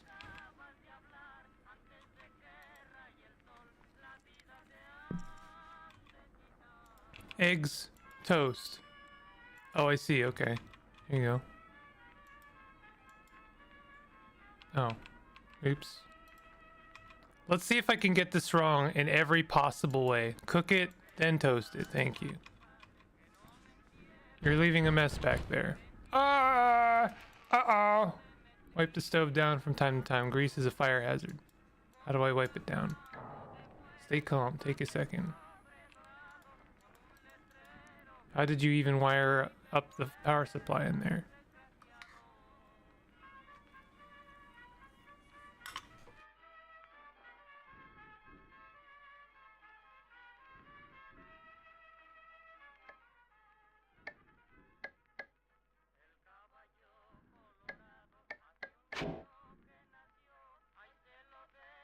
Okay.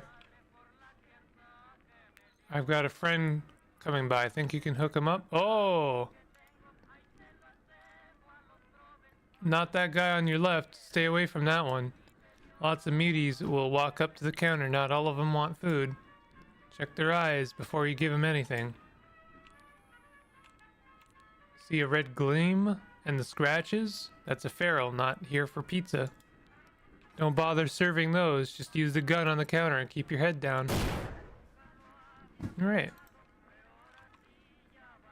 Got a shish and cooked meat ready. Use the assembly station on the left. Swear to God.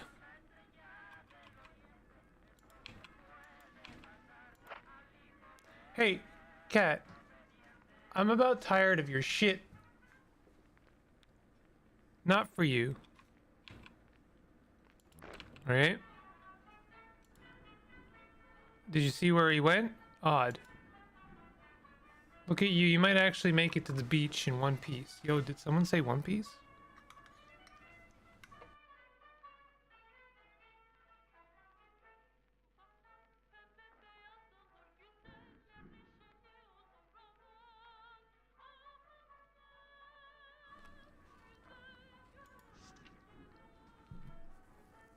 Survival handbook. All you need to know to survive the wasteland in one little book.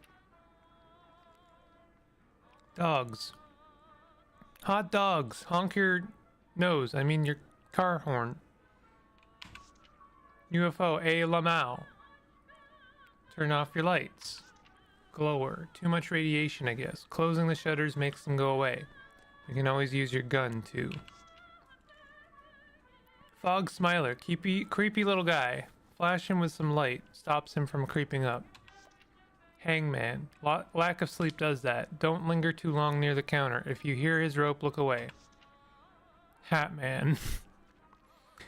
Hate this guy. He just appears sometimes. I can hear him whisper. He leaves when I turn off the lights. Sort fades away. Corn man. Hate his laugh. It's like a game to him. Don't look away from the counter too long. Keep him in check. Honky, big crybaby. Look, it's Megan. He looks sad. Keep him happy and honk his The sad clown.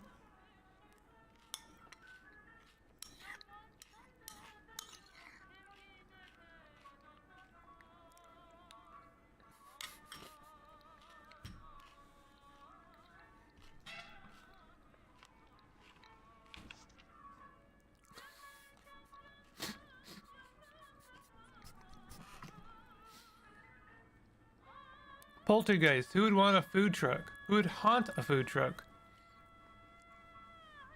It looks like the almost the face from Yumi Nikki. No, not Infinity Nikki. Yumi Nikki. Different game. Ghastly apparition. Use your flashlight. Mimic. Who's that? I'm not a mimic. Appears behind customers. The shutters do the trick. I'm not gonna remember all of this. I'm not gonna remember most of that. I'm still hungry. You look like you taste good. Oh.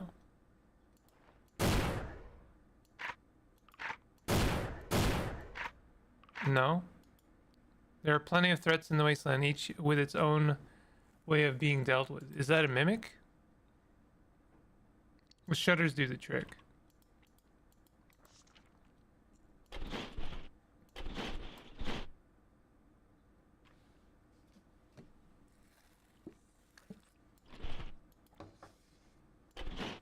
Okay. Each day, choose a spot on the map to start your 2 shifts, day and night.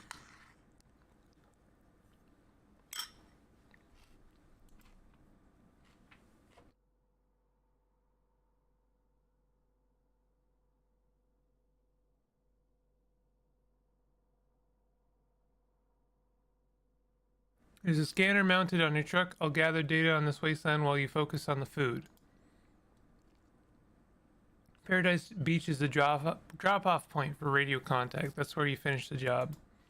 You'll be working 5-hour shifts. Good luck out there.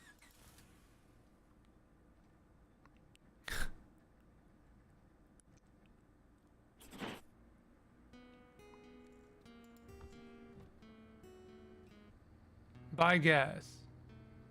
Pick route. This is like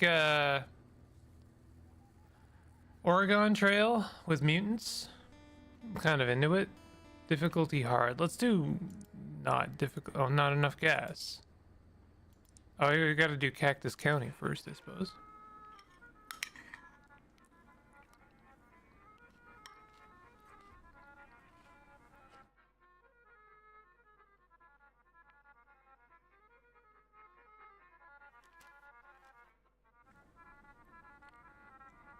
Hello. Let's talk. Give. Bowl. Cooked patty and cooked egg.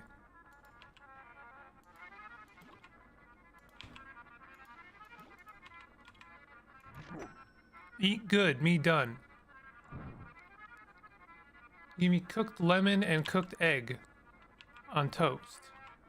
Hey, get out of here.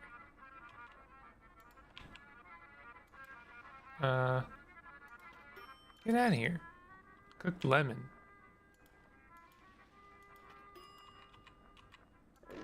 Hunger gone for now. Cooked cucumber and cooked egg and cooked lemon.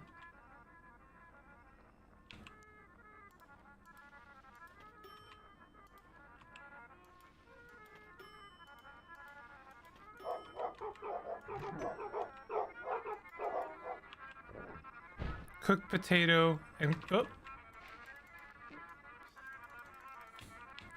potato, cooked egg, and cooked cucumber in a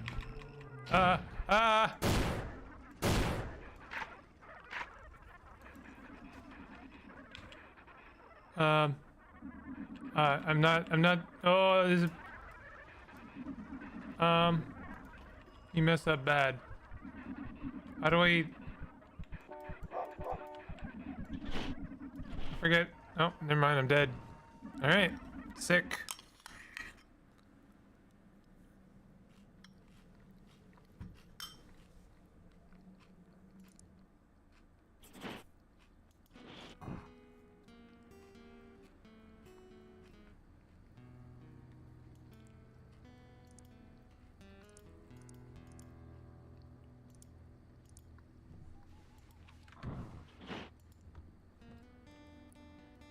I lost on the first Shutters for Aliens. I thought it was, but no. We'll try again. It's fine. Raw patty and raw garlic in bowl.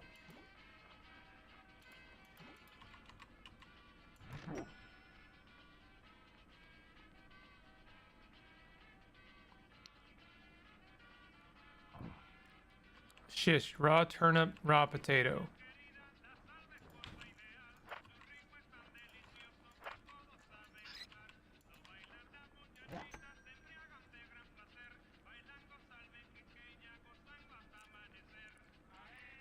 UFO coming.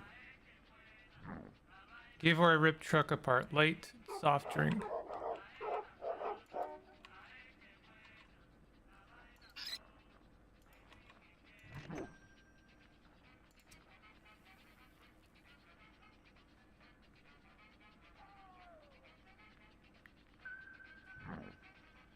Raw potato.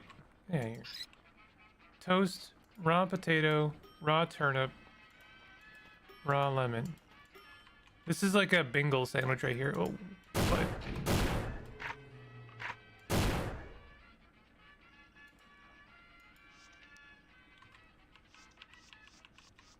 closing the shutters makes them go away, but you can use your gun too. Okay. Dark soft drink.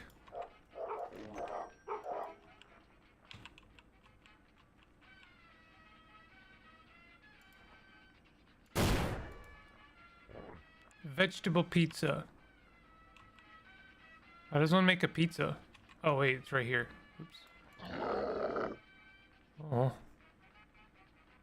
Was he a baddie and I didn't even know? Bowl, raw turnip, raw egg, raw onion. Yummy. He's coming back. No. Raw potato, raw egg, raw cucumber.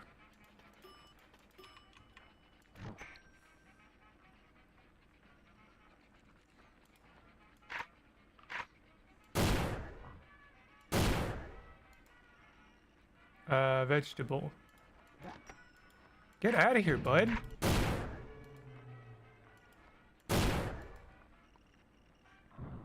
Salami pizza.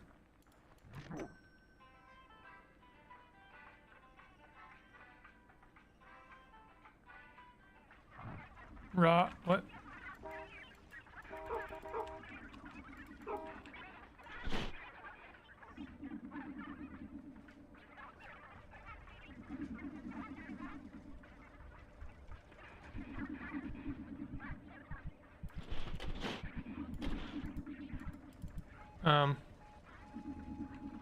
What the hell?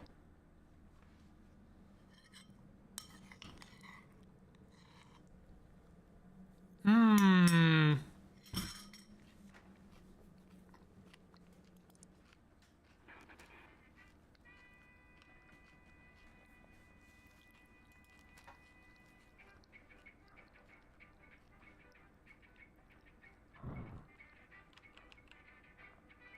I think I'm gonna try one more time, and then I'm moving on from this. Can I just like turn off your lights? It's not the shutters, it's the lights. Kind of forget how to turn off the lights. Is it this one? Yeah. You know what? Let's turn them off by default. How about that? Chips.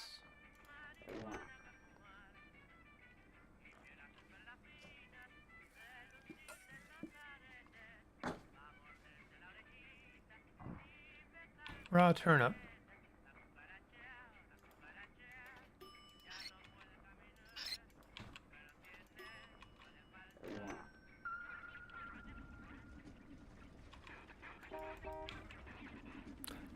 Cat, I sort of... Fudging God. You're not slick. You're not getting any. Raw onion in a bowl. Raw cucumber.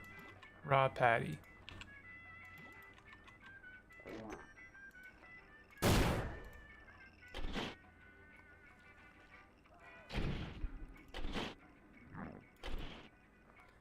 Bowl, raw cucumber, raw lemon. It's a lot to manage in this game. I'm gonna turn the lights back on. Raw cucumber. Raw turnip. Raw mushroom.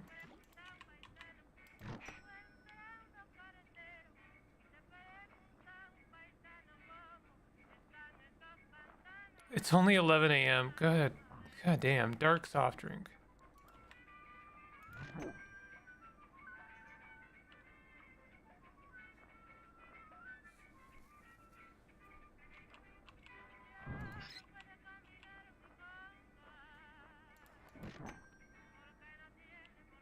Pretty sure that's a meaty in the back there.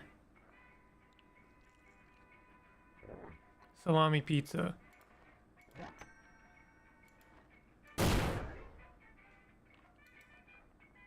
Guess I can't do that yet. Light soft drink.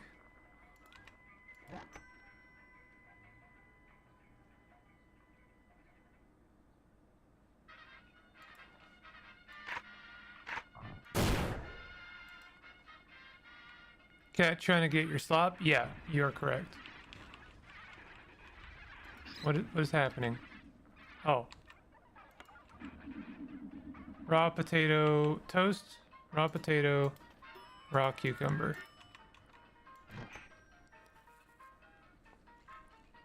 Good food. You live.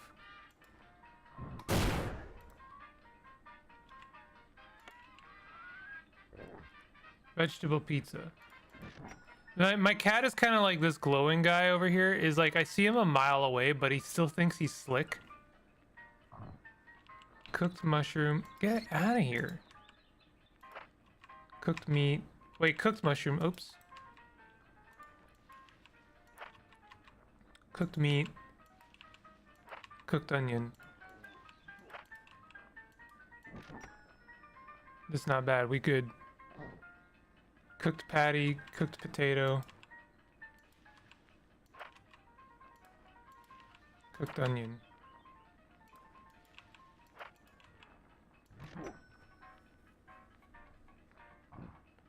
Cooked onion. Cooked cucumber. Cooked potato. Eat good. Me done. Cooked turnip. You say you're done, but you keep going. Cooked potato.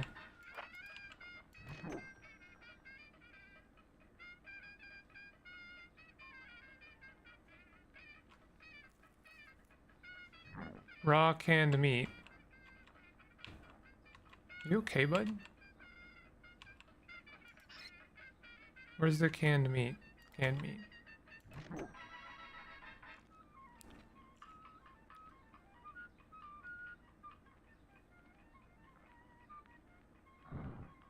Snack.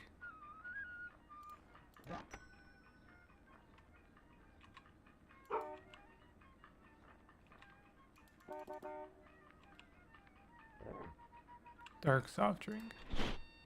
Oh, we're done. Okay, once I figured out the alien, we were good.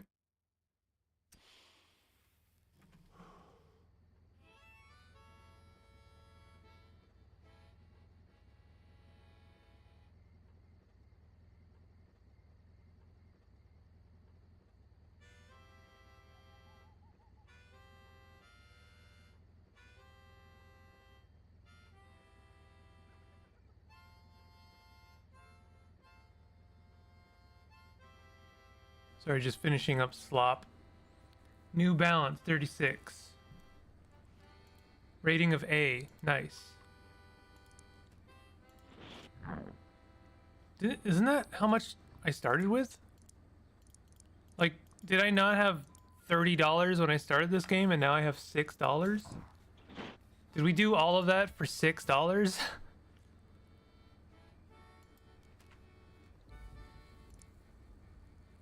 Not enough gas. Not enough gas. So we have to continue earning in Cactus County before we can move on. Oh, now we have to do a night shift. Oh god. Pack of cigs. Do I have that? Where is that?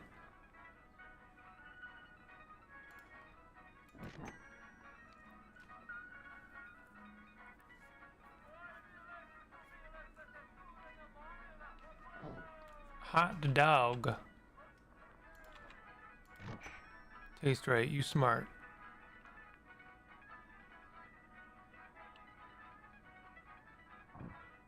Toast, raw patty. Raw patty. Raw turnip. Raw onion. Oh, that's a potato. That was an onion. God damn it.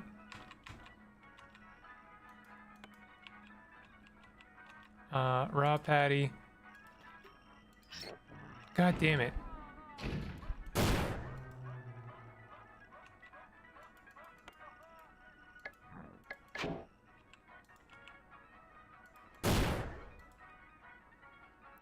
Game is hard, okay? Raw garlic. Get out of here. Raw onion.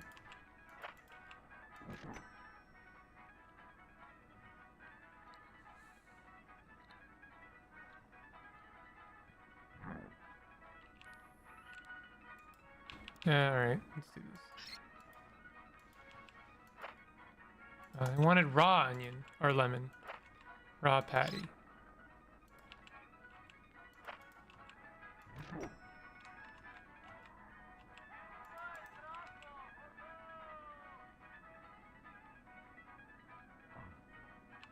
Raw meat. Yeah.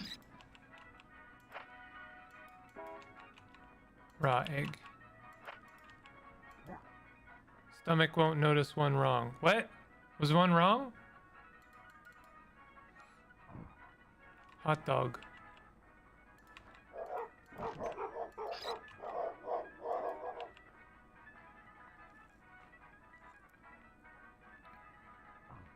Toast. Raw lemon, raw onion.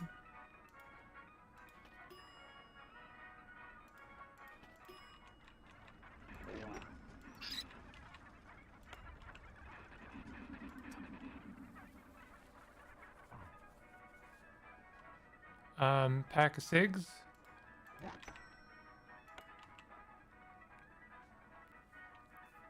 This is pretty manageable. Raw pet. Get out of here. Raw lemon. Raw meat. Oh god! Oops. Snack.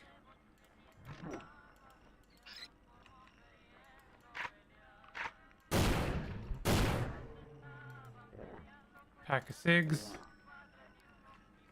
Are you eating the cigarettes?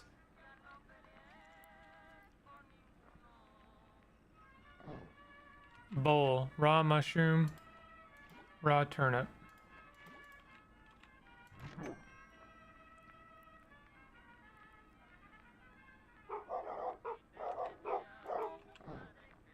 Raw onion, raw patty, in a bowl.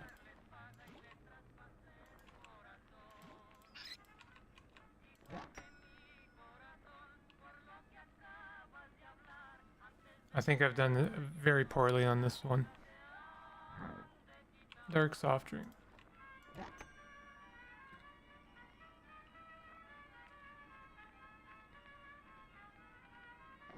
Vegetable pizza.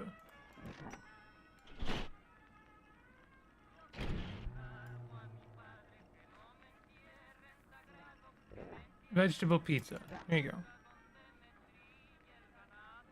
I feel like Galen would like this game, actually. It's got a Galen vibe to me. Raw get out of here. Raw patty. Raw, get out of here. Raw lemon, raw egg. Oh! I keep not seeing the mimic.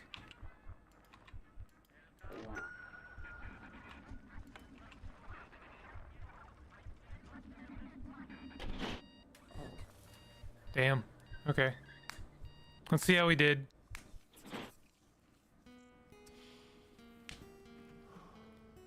New Balance 43. So I did in fact make $7. Wait. Yeah, $7. Maybe a bit more? Okay, it's hard to tell. I think $7 though. Customers killed 2. Orders failed 1. Ranking of C. At least we're not using up any gas by hanging out here. And this is easy. This is the easy mode. Missing scavengers found dead in tunnel. Nixon won't release tapes. Fishermen seen above water seem nice. What are fishmen? Is it frog smiler? Fog smiler. Are there any fishmen here? I don't think there are.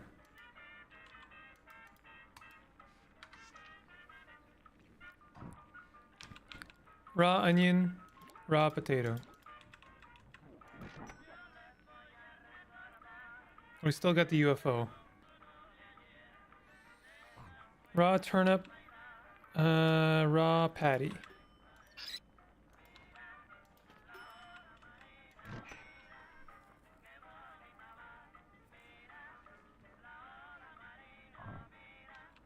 Raw lemon, raw garlic, raw potato.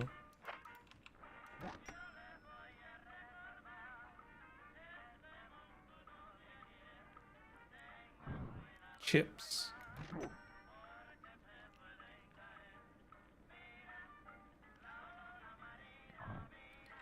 Raw turnip. Uh-oh. Raw turnip in a bowl.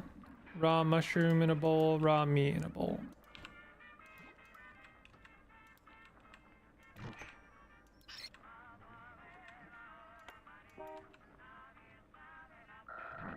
Light soft drink. What's with the radio?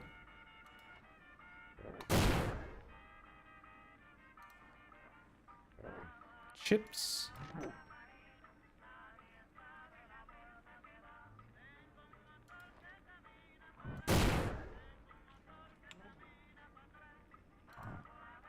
Salami pizza. How can you tell the difference between a human and a mutie? Cooked canned meat. Get out of here.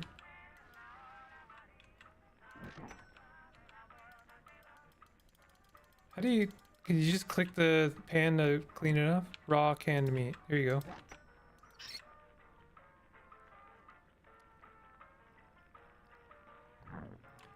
Raw garlic. Raw cucumber. Raw egg.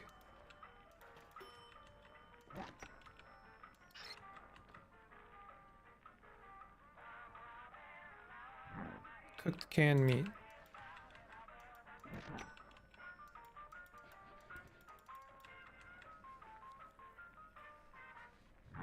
Chips.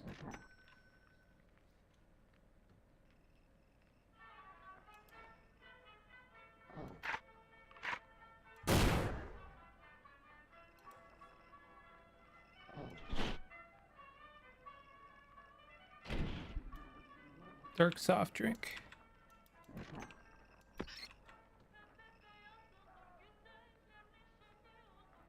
I don't know how much staying power this has. I'm enjoying it, asterisk. I just kind of don't know how long I would play this for.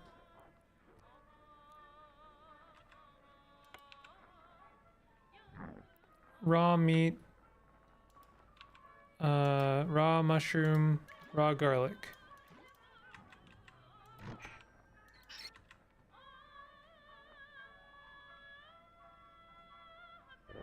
Hot dog. Did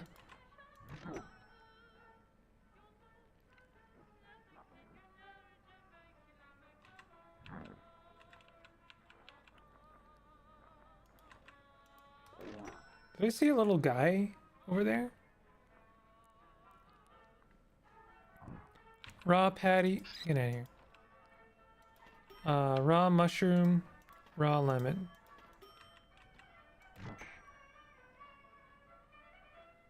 Glowman is coming back for round 2. Raw meat, raw mushroom.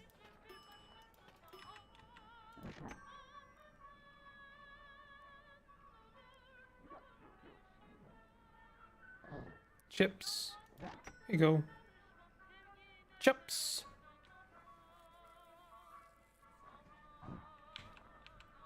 Raw lemon. Raw meat. Very few people want anything cooked, I've noticed.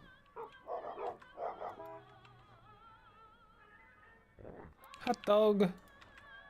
Hot dog is never cooked because it doesn't matter. You can't save a hot dog.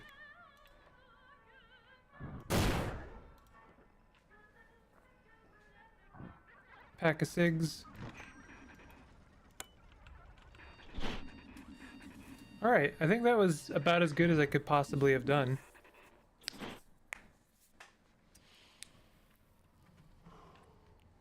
A rank. Earnings 81. We made about 20 bucks.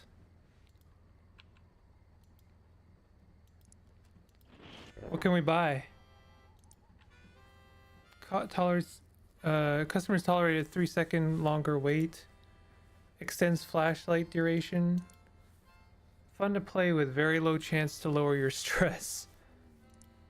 Stress builds up slower. Permanently repels Nosferatu from your truck. What the hell? Interesting. Adds a record player to your truck that reduces stress, though it's very loud. Cat. Rats are 50% less common. Mousetrap. Places a mousetrap randomly in your truck. Warding eye. Monsters are 10% less likely to attack. Adds a bottle of booze to your truck.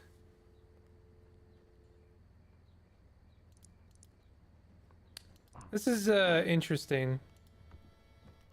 I think I want to buy gas and try a hard outpost, because I want to see what that looks like. We're probably going to die horribly. We're going from easy, very easy, to very difficult. Cooked patty. Cooked garlic.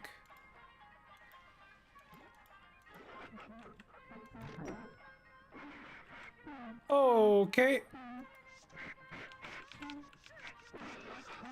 He looks sad. Keep him happy and honk his home. Cooked potato. Oh god, we have to keep doing that, don't we? Cooked egg. Cooked garlic.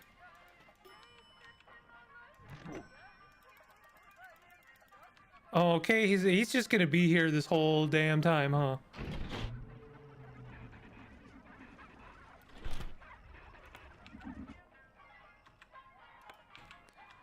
Cooked cucumber, cooked egg.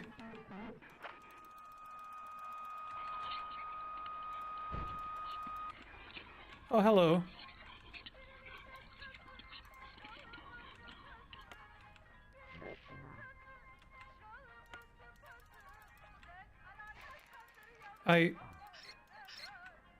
This is a lot to contend with.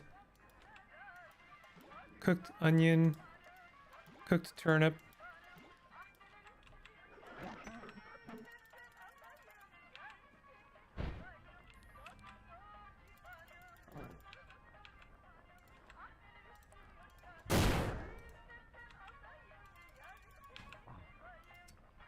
Cooked lemon.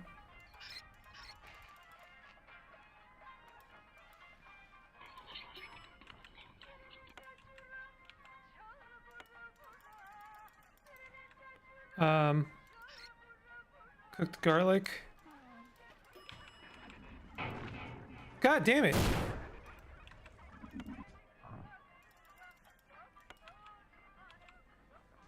Cooked patty in a bowl.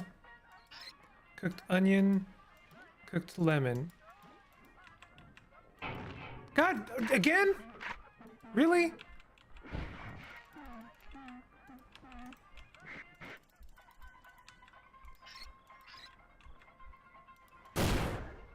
Sick of this guy. Cooked turnip. Cooked onion. Cooked lemon.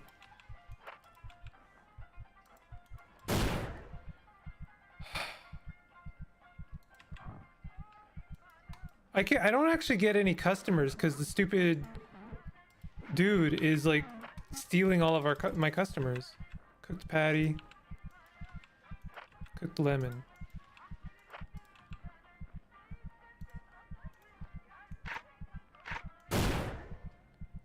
I'm not gonna get a single customer because the stalker dude is just gonna steal all of them. Toast. Cooked turnip. Cooked mushroom. Okay, that is actually horrible and really frustrating. Every single customer had the mimic behind him. What am I supposed to do about the mimic? The shutters do the trick. Okay, I should have been using the shutters. Never mind. Cooked meat. Let's try it again. Cooked onion. Cooked lemon.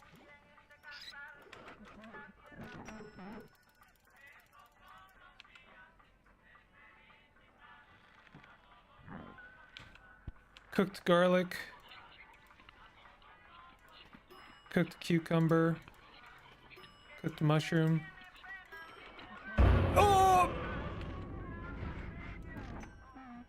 This sucks. This game in hard mode is just... It is stressful. Cooked onion. Cooked lemon.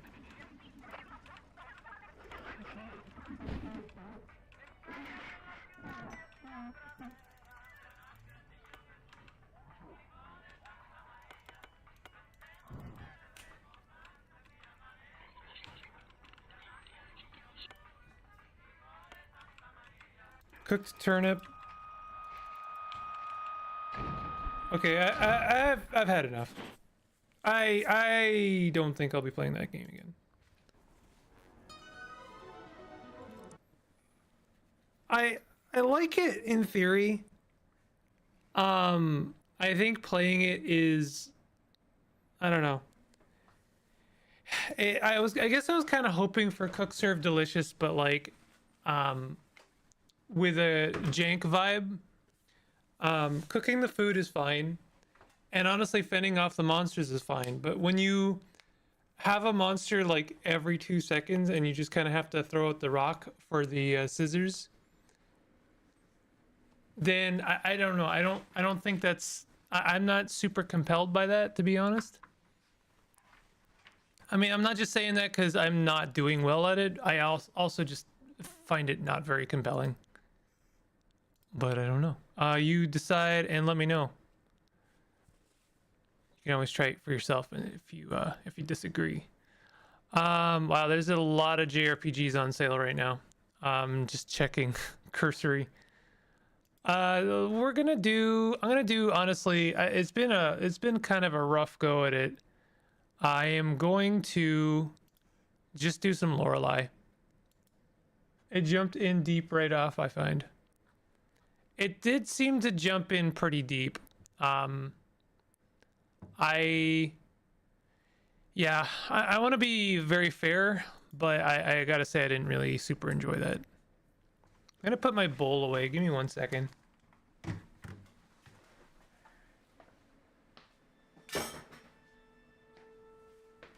It doesn't help that I have to fend off monsters in real life.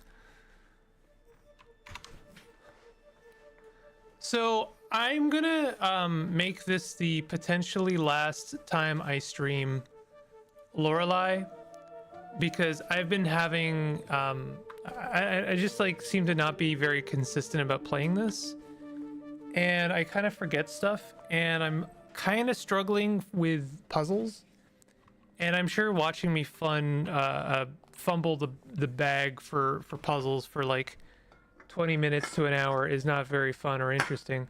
Kat, can you find another productive way of spending your time? I guess this is fine. Okay.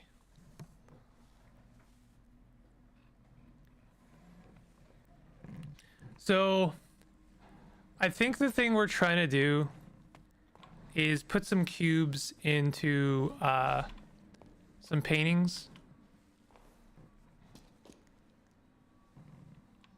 Specifically these paintings. I think that's what we're doing.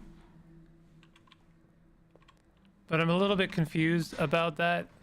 Okay, I swear to God, if you like take off right now, I'm gonna be so cheesed.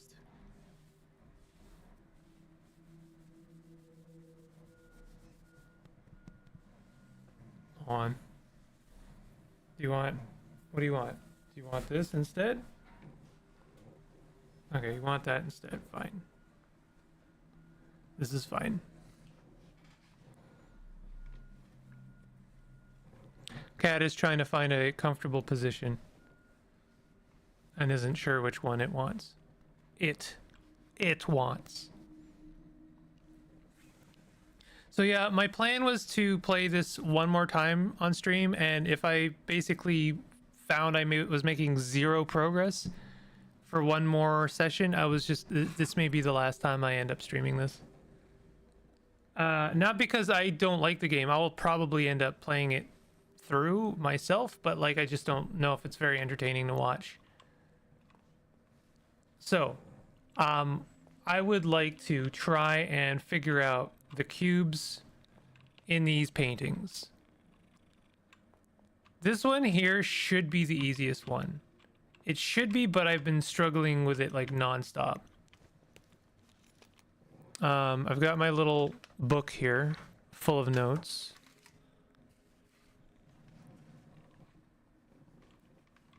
Now, this one's Bellium.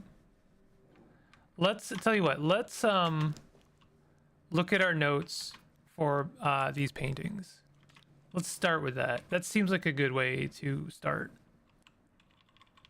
Greek alphabet, international cartography.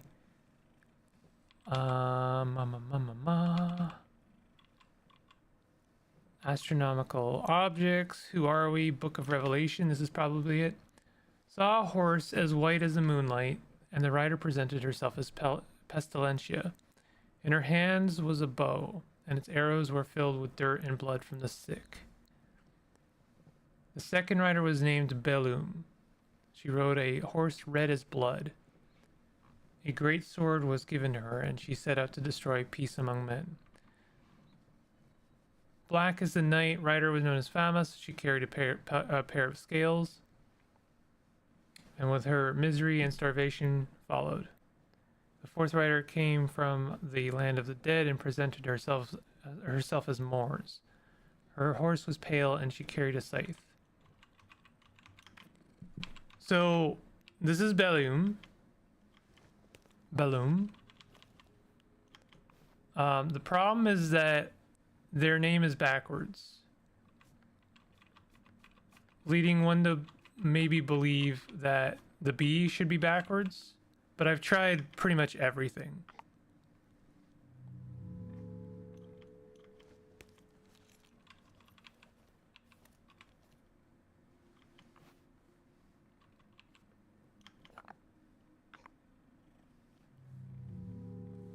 And I don't really understand.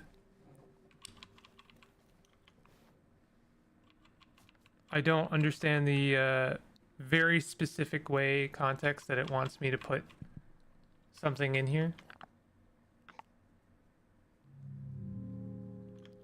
It might just be I need to make the B backwards somehow.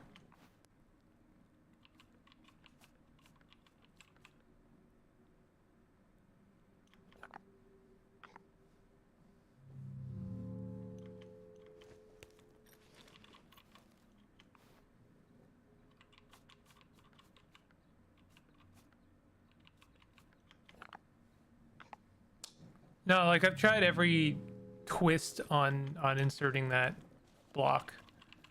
I don't know if maybe this is just like a typeface problem.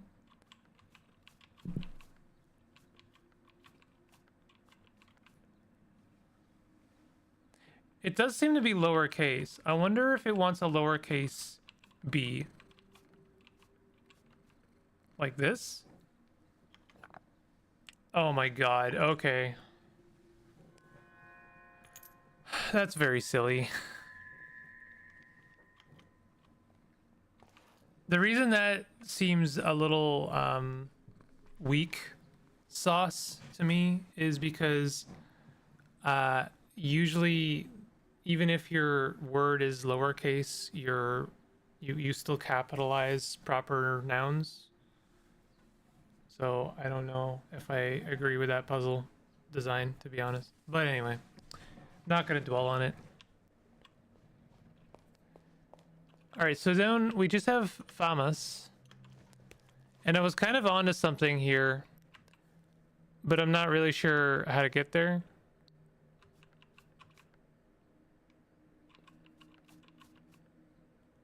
Maybe it's just something simple like this.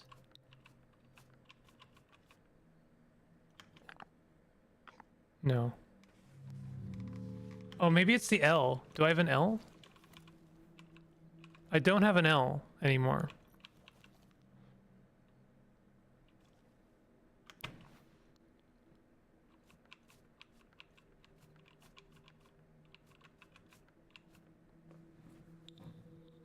So like the thing that I was considering is like it's the lines in the center make me think that these are back to Roman numerals. So it's actually 1, 3, and then I think it's 1,000 and then 50. And I think that I had already kind of made a note of that and counted up all of that. But I'm not seeing that here. Where's my pencil? Yo, where's my pencil though? Oh, there it is.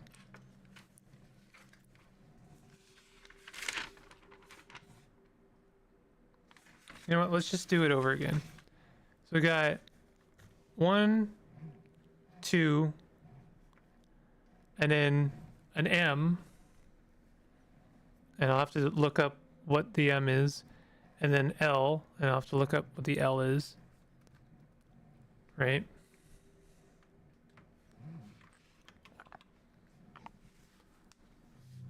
Because I can't remember. I'm sorry. I wish I was smart enough to remember Roman numerals. Okay, so M is 1,000.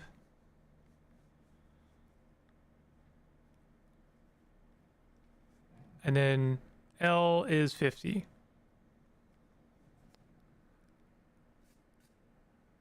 And generally you don't really add up numbers before the number unless you're subtracting it away, right? So it could be that it's actually like 997 plus 50, but that doesn't make any sense. Wouldn't the 3 be before the 50?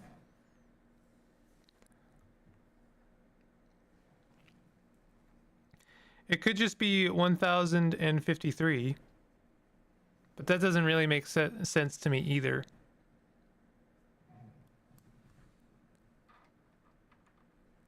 One.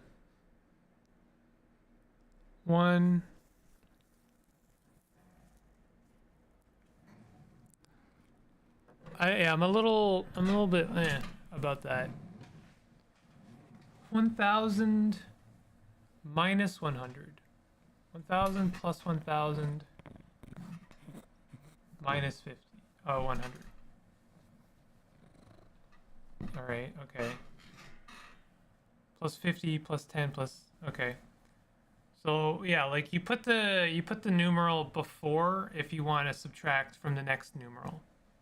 And it's usually an ascending value, so like it doesn't make a lot of sense to me. Unless they really were like yeah, it doesn't make sense to make 997 be 1,000 minus 3. Like that's not consistent, I think. Using addition and subtraction. Like I think if you wanted it to be 993, you would do like 500 500 plus 500 minus 3. So it would be like D and then 3D, like D and then D. I feel like that would make more sense. Maybe I'm wrong. But maybe even that is incorrect.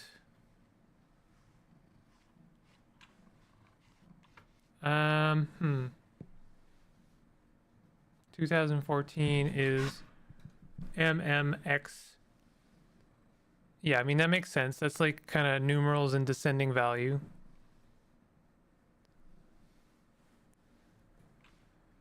So, I don't know. What could these numbers be indicating? Or is it not indicating anything? I mean, most of these puzzles seem to be almost just a literal, like, visual clue. Like, it could just be like, yo, put the C in there, idiot. Make it look like the S. But I don't have the L. I don't have an L block. I think I would need the L block.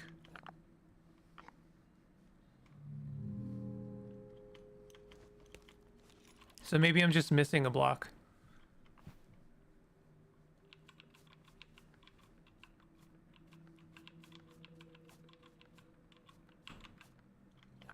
I already tried that. Okay, I'm gonna assume that I'm missing a block there, to be honest. I know that's a bold assumption. Oh, we're gonna have to look at a scene again. Where's the last painting? Because there's one more. There's one more painting, and I don't know where it is.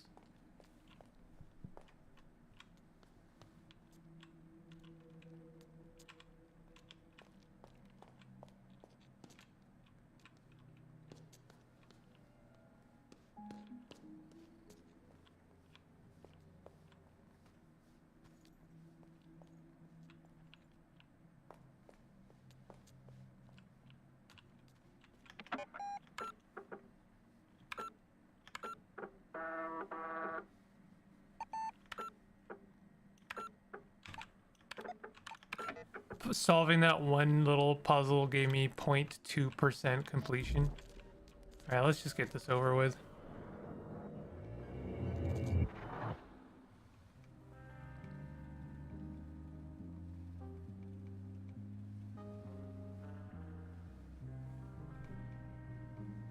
I think I've done 2 of these, so I have like 7 to go. We have a few details that we cannot seem to get right. Please try to remember, Fräulein. Okay, she's holding a book in her right hand. The dog is looking at some blood on the wall. There seems to be blood on the wall back there. Could be wrong about that. 2 candles on either side. One of them is higher than the other on the right side. Teacup on the desk. Book is open. There's a note on the wall, which I cannot read. That might be the script, honestly. There's a horse statue on the shelf. There's a chandelier.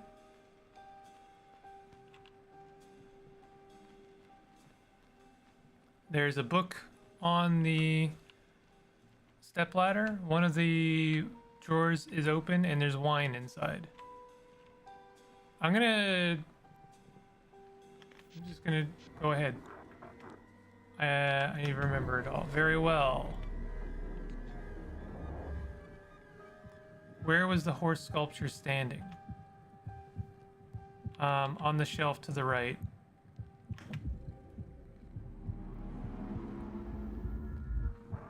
This matches our information, Fräulein. These are getting progressively more difficult. The woman walks around among the shelves. The woman. Let us sum up what we know.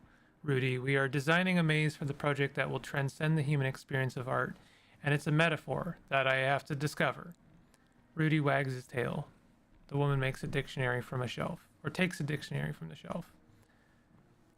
Maze, a complicated, irregular network of passages or paths in which it is difficult to find one's way. Rudy barks and walks to the window. Rudy snarls. What is it, Rudy? The woman looks over to him. Rudy whispers from fear. All of a sudden, a falling body passes the window. The woman gasps. On the ground below is a dead body.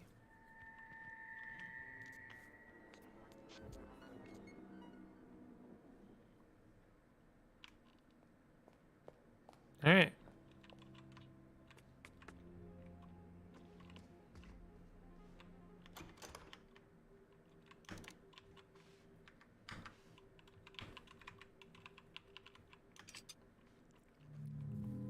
Have I tried to solve this puzzle? I don't think I have. But I also don't think there's much for me to go by except for maybe this phonograph.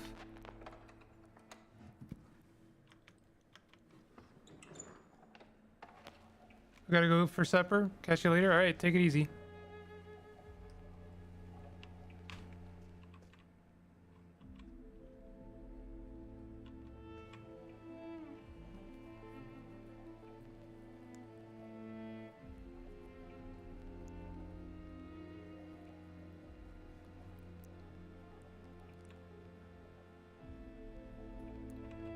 That's some really cool music.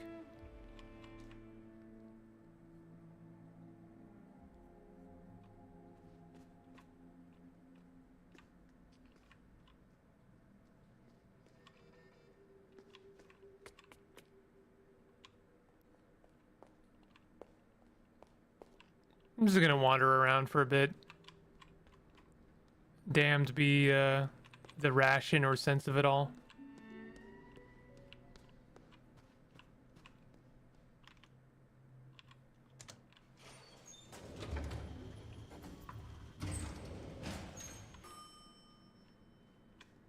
Is this to the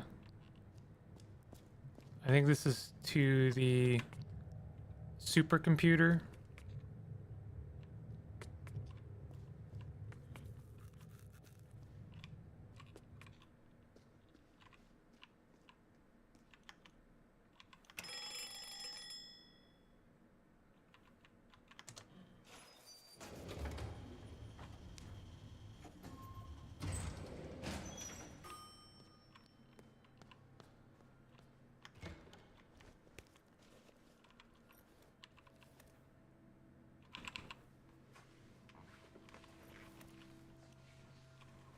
Car key.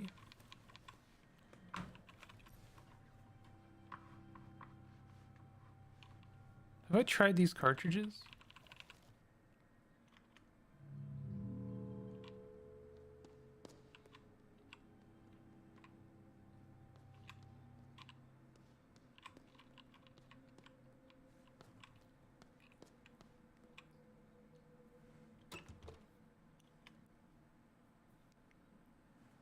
Dead woman.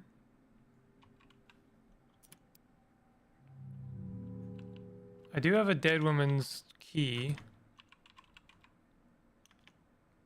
Ah, found on the ground near a dead body in the backyard. It is shaped like the number 1847.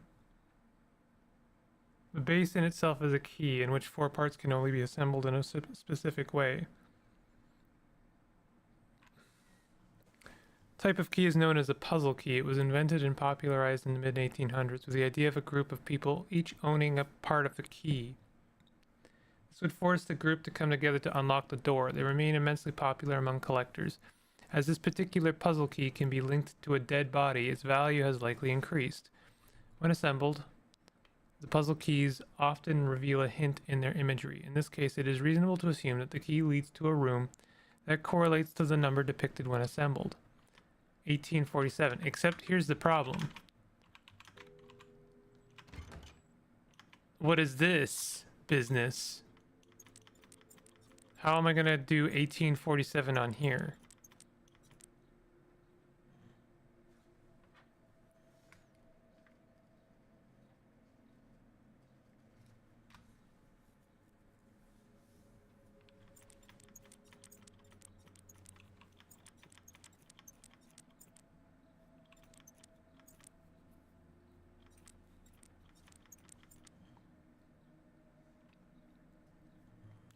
Um, hmm.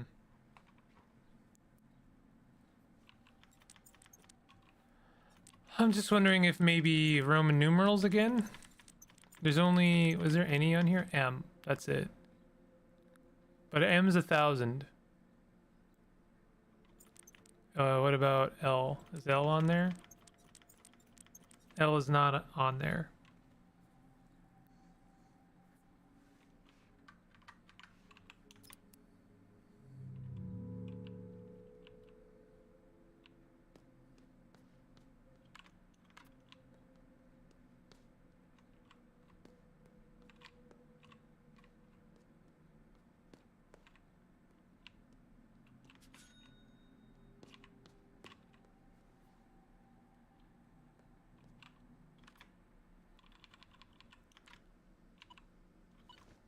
I can actually install these games. Okay. Let's try SPLT2 cartridge.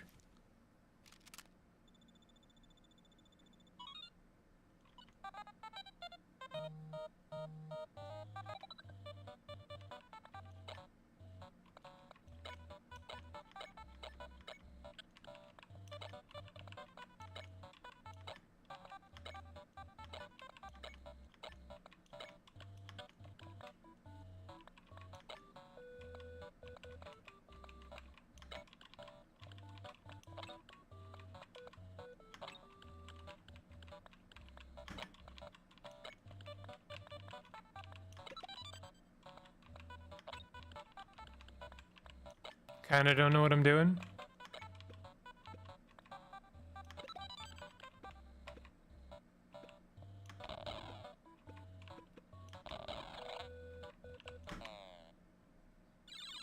No possible splits.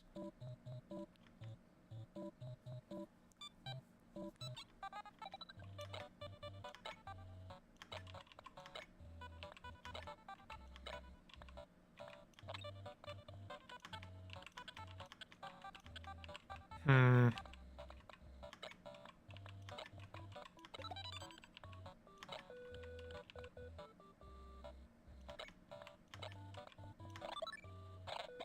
Wait, what?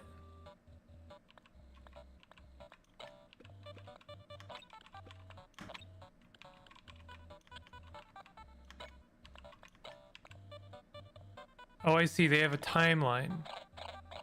Interesting. Okay.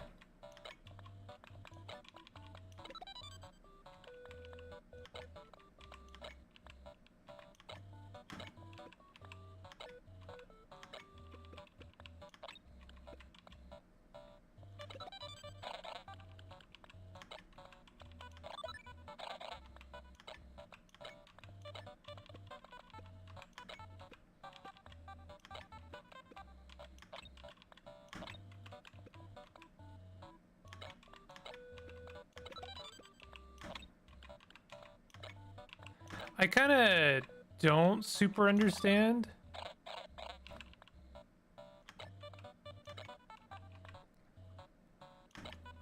It seems like you don't want to have equal splits, because then they kind of section themselves off.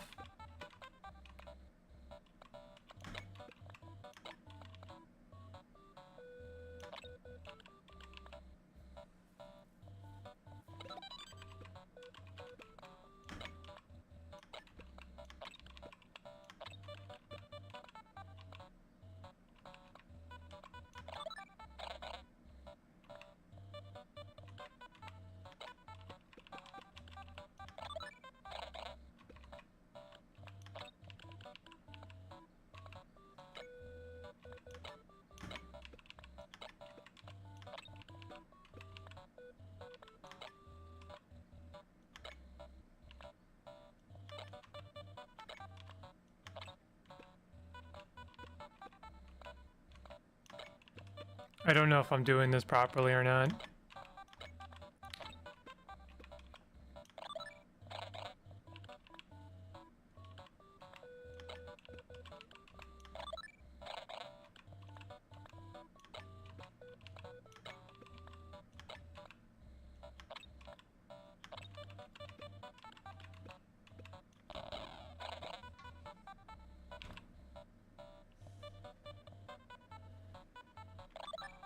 I guess bombs let you delay your turn a couple times.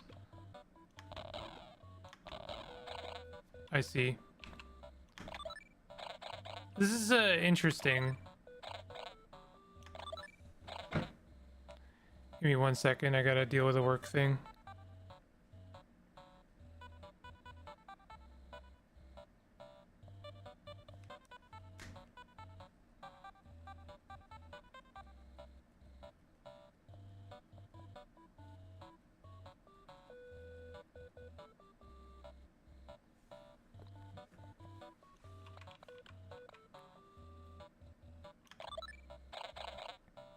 I don't know how long you could keep this up.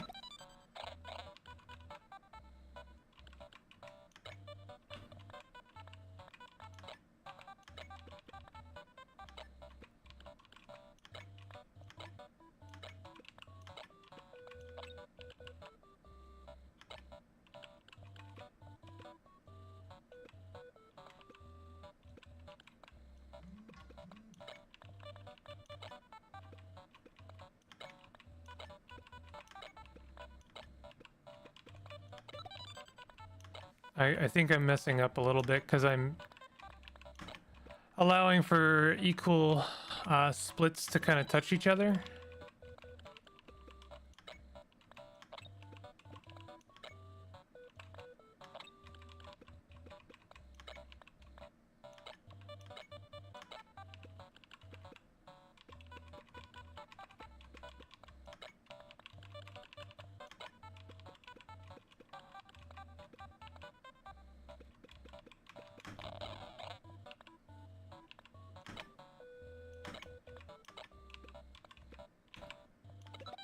Shoot, that was like the worst thing I could have done.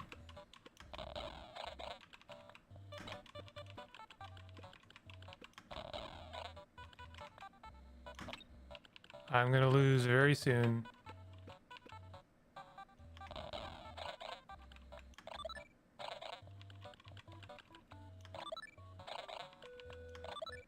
I don't think that I have to do this, by the way. I'm just kind of curious about it. Oh, wow.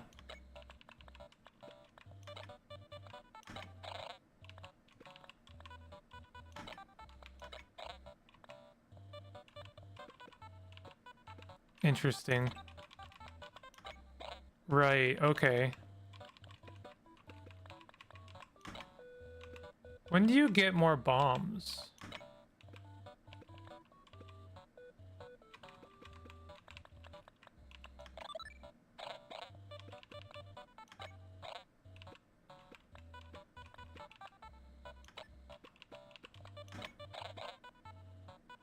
Depending on how you cut things, you'll get more, I guess, resources?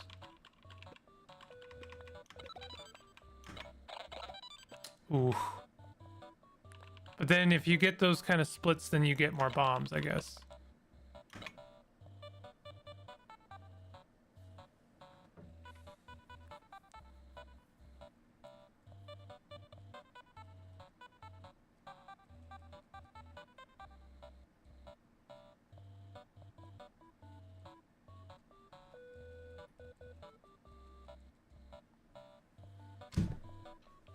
I wonder, can I leave? Nope. I just ended my entire game. Oops. Let's install another game. Lorelei.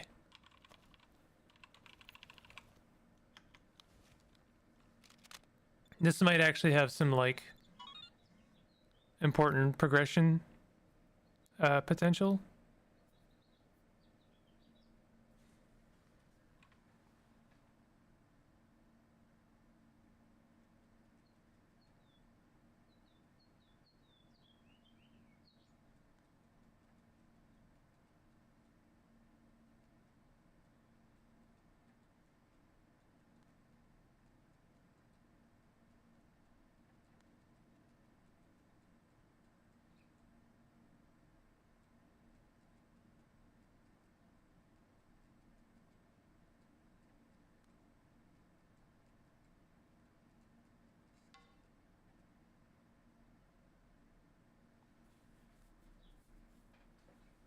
Sorry. Start game. Okay, so this is the maze.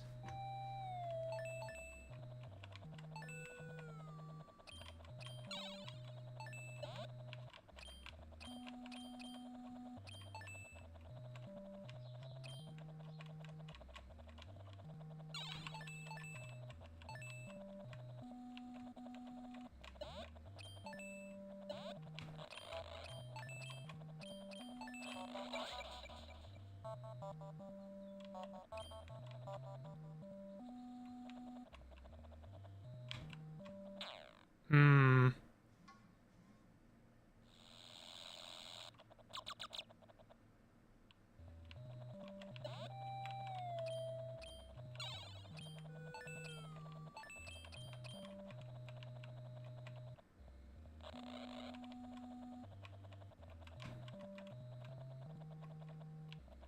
Interesting.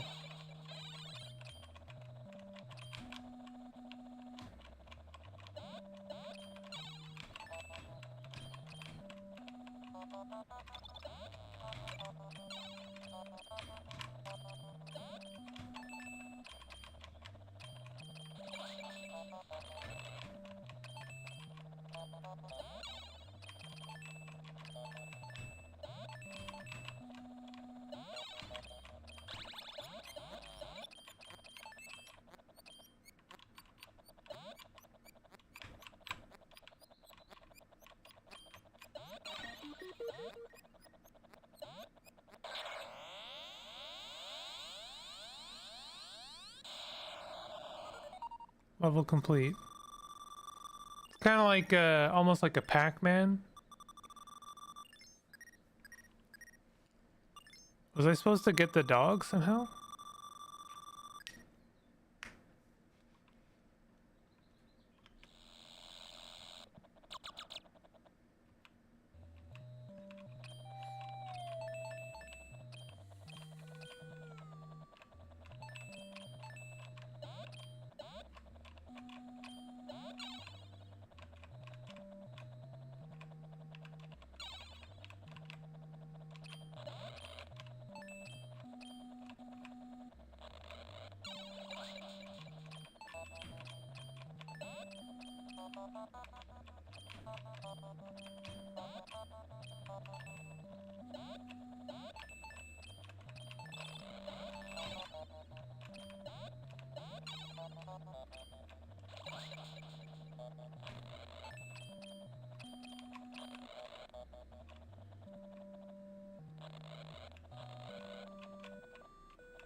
This is tricky. Wait, what? The dog hurts me? Why does the dog hurt me?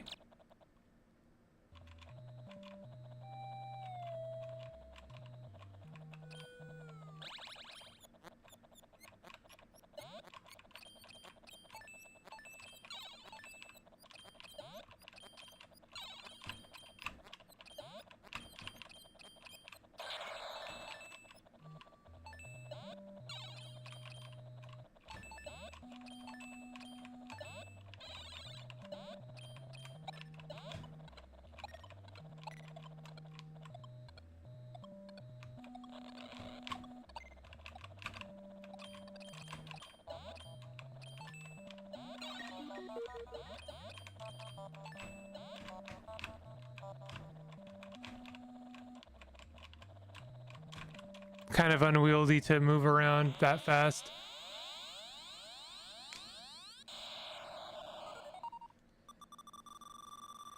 Is it the same maze every time?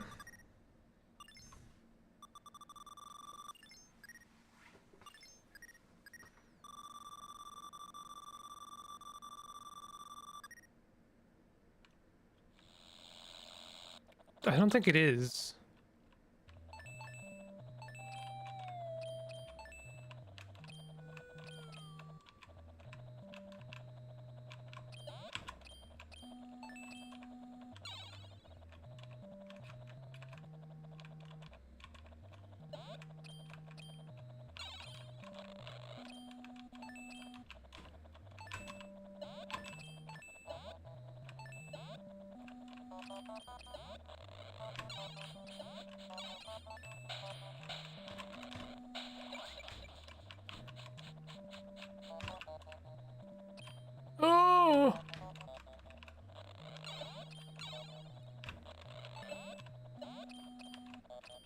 no!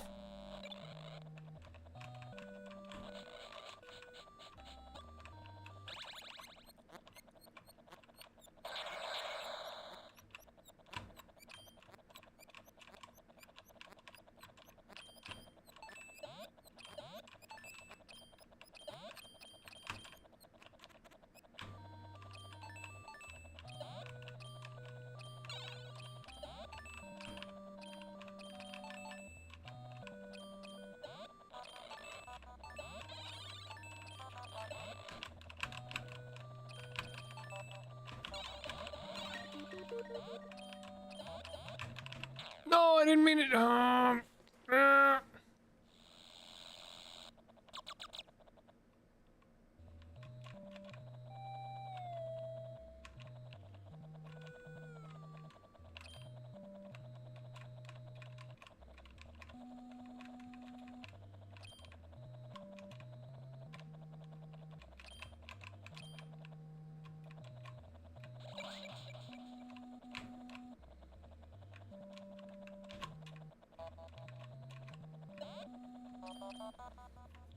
Oh, great.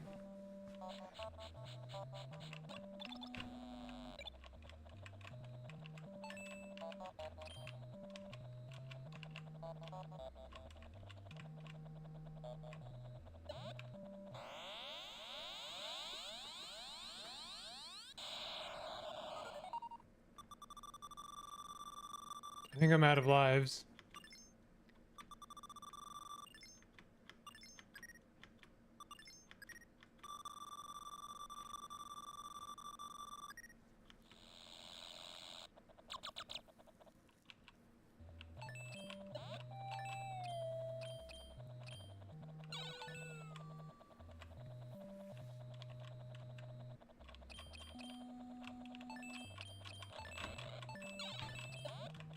Didn't mean to do that. Didn't mean to do that.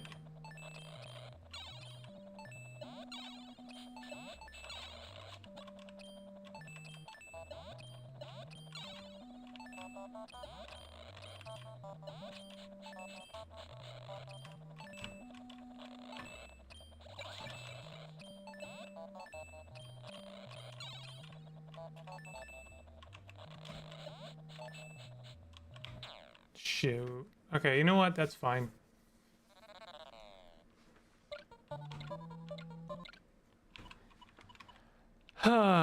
Calrom. Oh, that's interesting.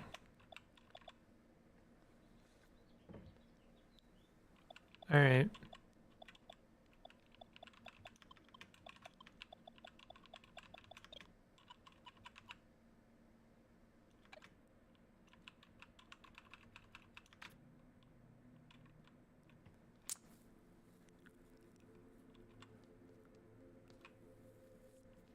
East balcony door. Maybe I have to look at the east door. It's hanging in a tree in the backyard. The bit shaped like the letter E, cast from iron. Hanging objects on different things is a communication system associated with secret societies. The system, which may also be linked to organized crime, is complex and involves many factors. To know the exact meaning requires extensive knowledge of both the sender and the recipient, but hanging something from a tree or a plant usually involves knowledge or wisdom, while a key often relates to the past. Hanging a key from a tree could mean, I know of your past. The past is the way to the wisdom, or similar. Sometimes details of the item itself can hint at a message too. In this case, it is safe to assume that the E means that the key unlocks the eastern part of the house. Pretty sure I looked at where the eastern part of the house was, and it's like not accessible even.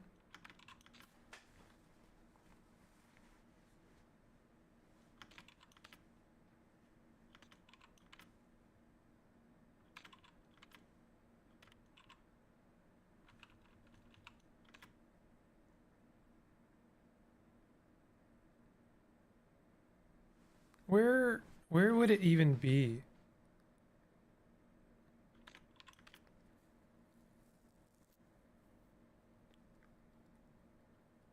Maybe I never found it.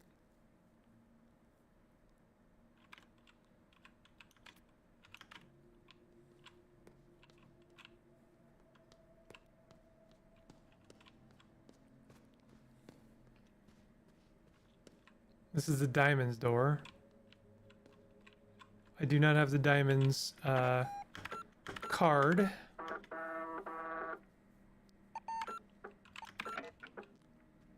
And I gotta go soon, so it's not shaping up great for Lorelei right now.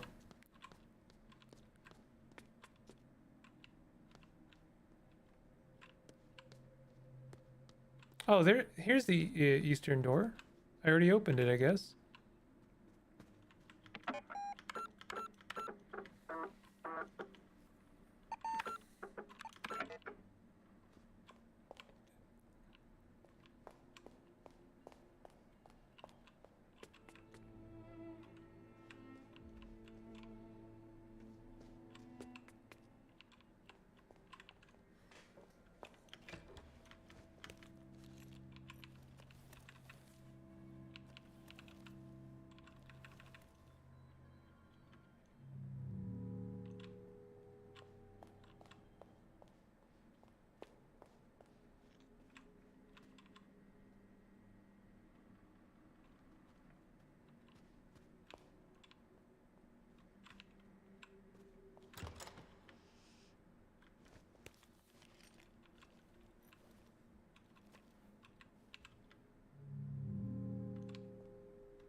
Coin is stuck in there, that's interesting. So I guess having all the coins would not have helped me.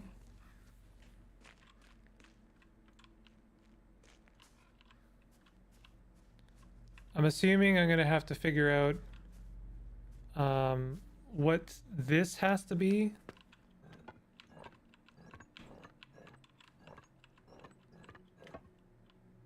Before I can pull the coin out. Although I will say it looks like there are 4 wires, so maybe I just have to find the other 4 heads. That's probably more likely it.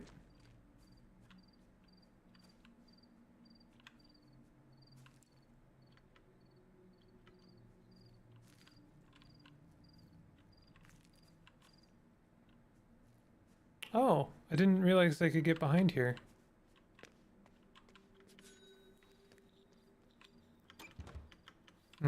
Great.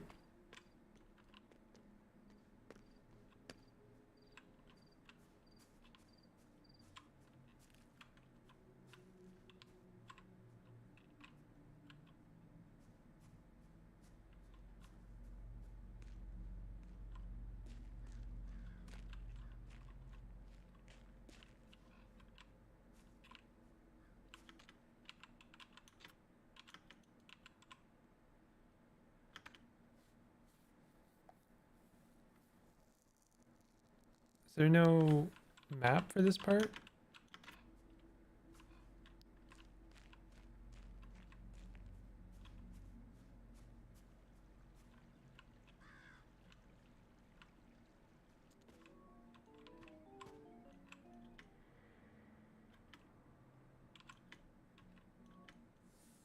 Not here, call me. 1798. Interesting.